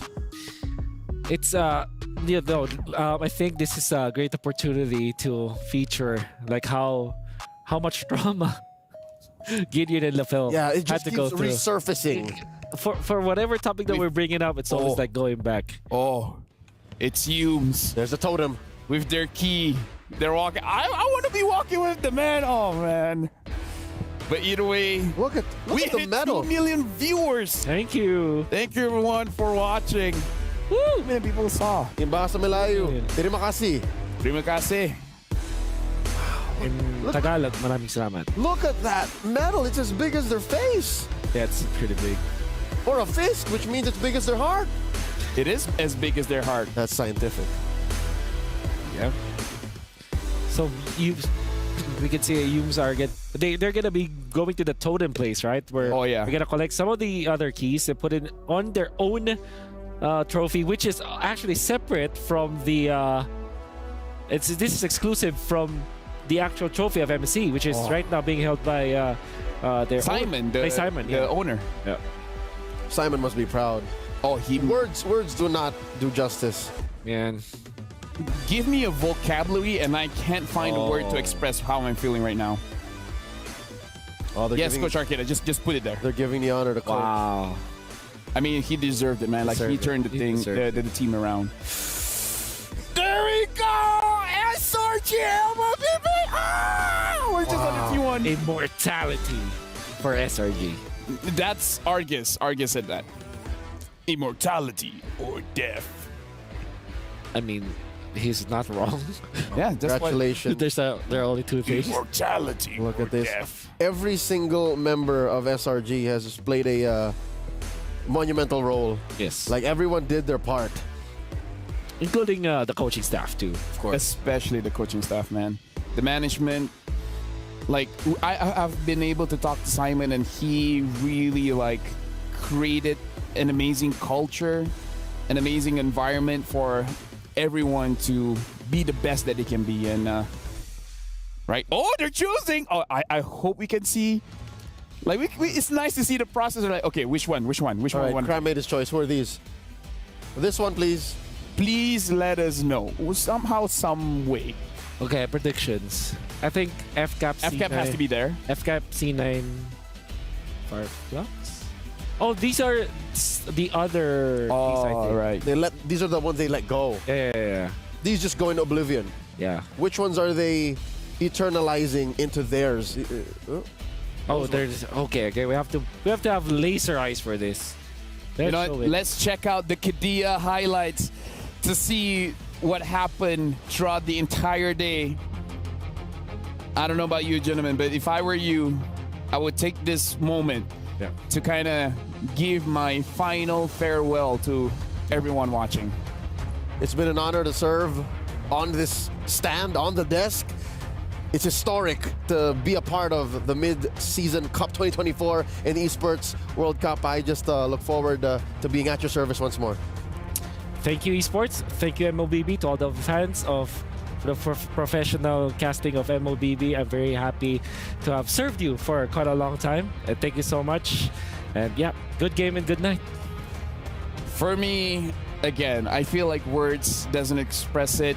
It has been a very long journey for this MSC. It didn't start from the wildcard. It started from every region's MPL, every region's qualifier, and then eventually getting champions over champions over champions, where teams go to the wildcard. Homeboys made through it. They gone through the group stages, the knockout stages. They themselves didn't do well, but this is the new landscape of MLBB. Like, I didn't thought MNC would be the one to change things up. This update is definitely something special, Wolf. It changes. Yeah. It changes the logic of MLBB. And we're all thankful for it. This is a breath of fresh air.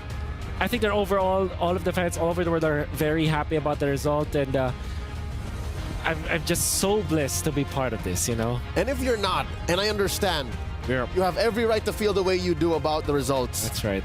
Give it time. Give it time. I think in the long run, this should be the best outcome for our beloved esport. My name is Sofel. That's Wolf. That's Leo. On behalf of all the casters as well as the production, we'd like to say thank you very much. Hope you guys enjoyed the show. Until next time, bye-bye.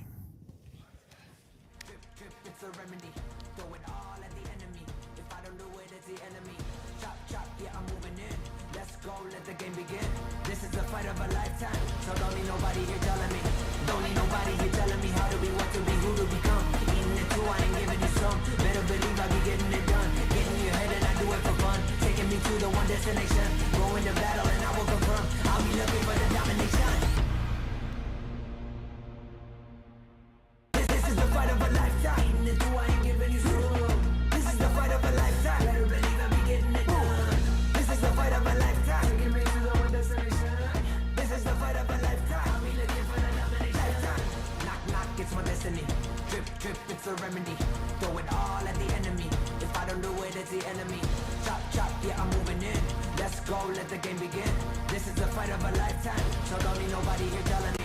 Don't need nobody here telling me how to be, what to be, who to become. Eating it too, I ain't giving you some. Better believe I be getting it done. Getting in your head and I do it for fun. Taking me to the one destination. Go into battle and I will confirm. I'll be looking for the domination.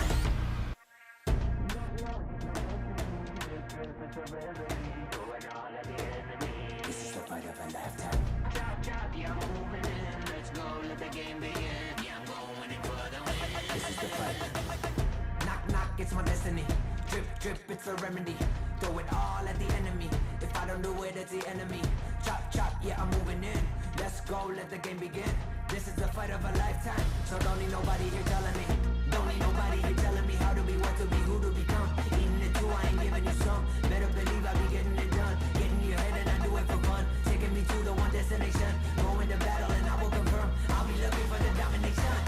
This is the fight of a lifetime.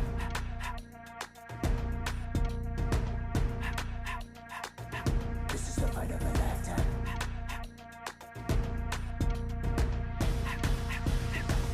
Knock, knock, it's my destiny. Drip, drip, it's a remedy. Throw it all at the enemy. Chop, chop, yeah, I'm moving in. Let's go, let the game begin. Yeah, I'm going in for the win. This is the fight of a lifetime. This is the fight of a lifetime. This is the fight of a lifetime. Yeah, this is the fight of a lifetime. Yeah, this is the fight of a lifetime. Even if I ain't giving you some. This is the fight of a lifetime. Better believe I'll be getting it done. This is the fight of a lifetime. Taking me to the one destination. This is the fight of a lifetime. it's my destiny. Drip, drip, it's a remedy. Throw it all at the enemy. If I don't do it, it's the enemy. Chop, chop, yeah, I'm moving in. Let's go, let the game begin. This is the fight of a lifetime. So don't need nobody here telling me. Don't need nobody here telling me how to be, what to be, who to become. Eating it too, I ain't giving you some. Better believe I be getting it done. Getting you ahead and I do it for fun. Taking me to the one destination. Going to battle and I will confirm. I'll be looking for the domination.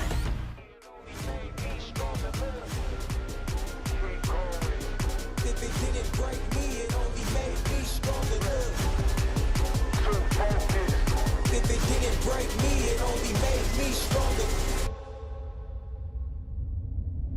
Can't phase me, I'm a legend when I'm locked in. What's passion? What's pain? Gotta lose before you gain, that's the game. No shame, unfazed, you just gotta keep going, that's the game. Can't break. What's passion? What's pain? Gotta lose before you gain, that's the game. No shame, unfazed, you just gotta keep going, that's the game, that's the game.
We're deep in the game. They say this is lame, but we have our own aim. No fear, prove it. Rise up and don't quit. Chasing the same dream. We all are on the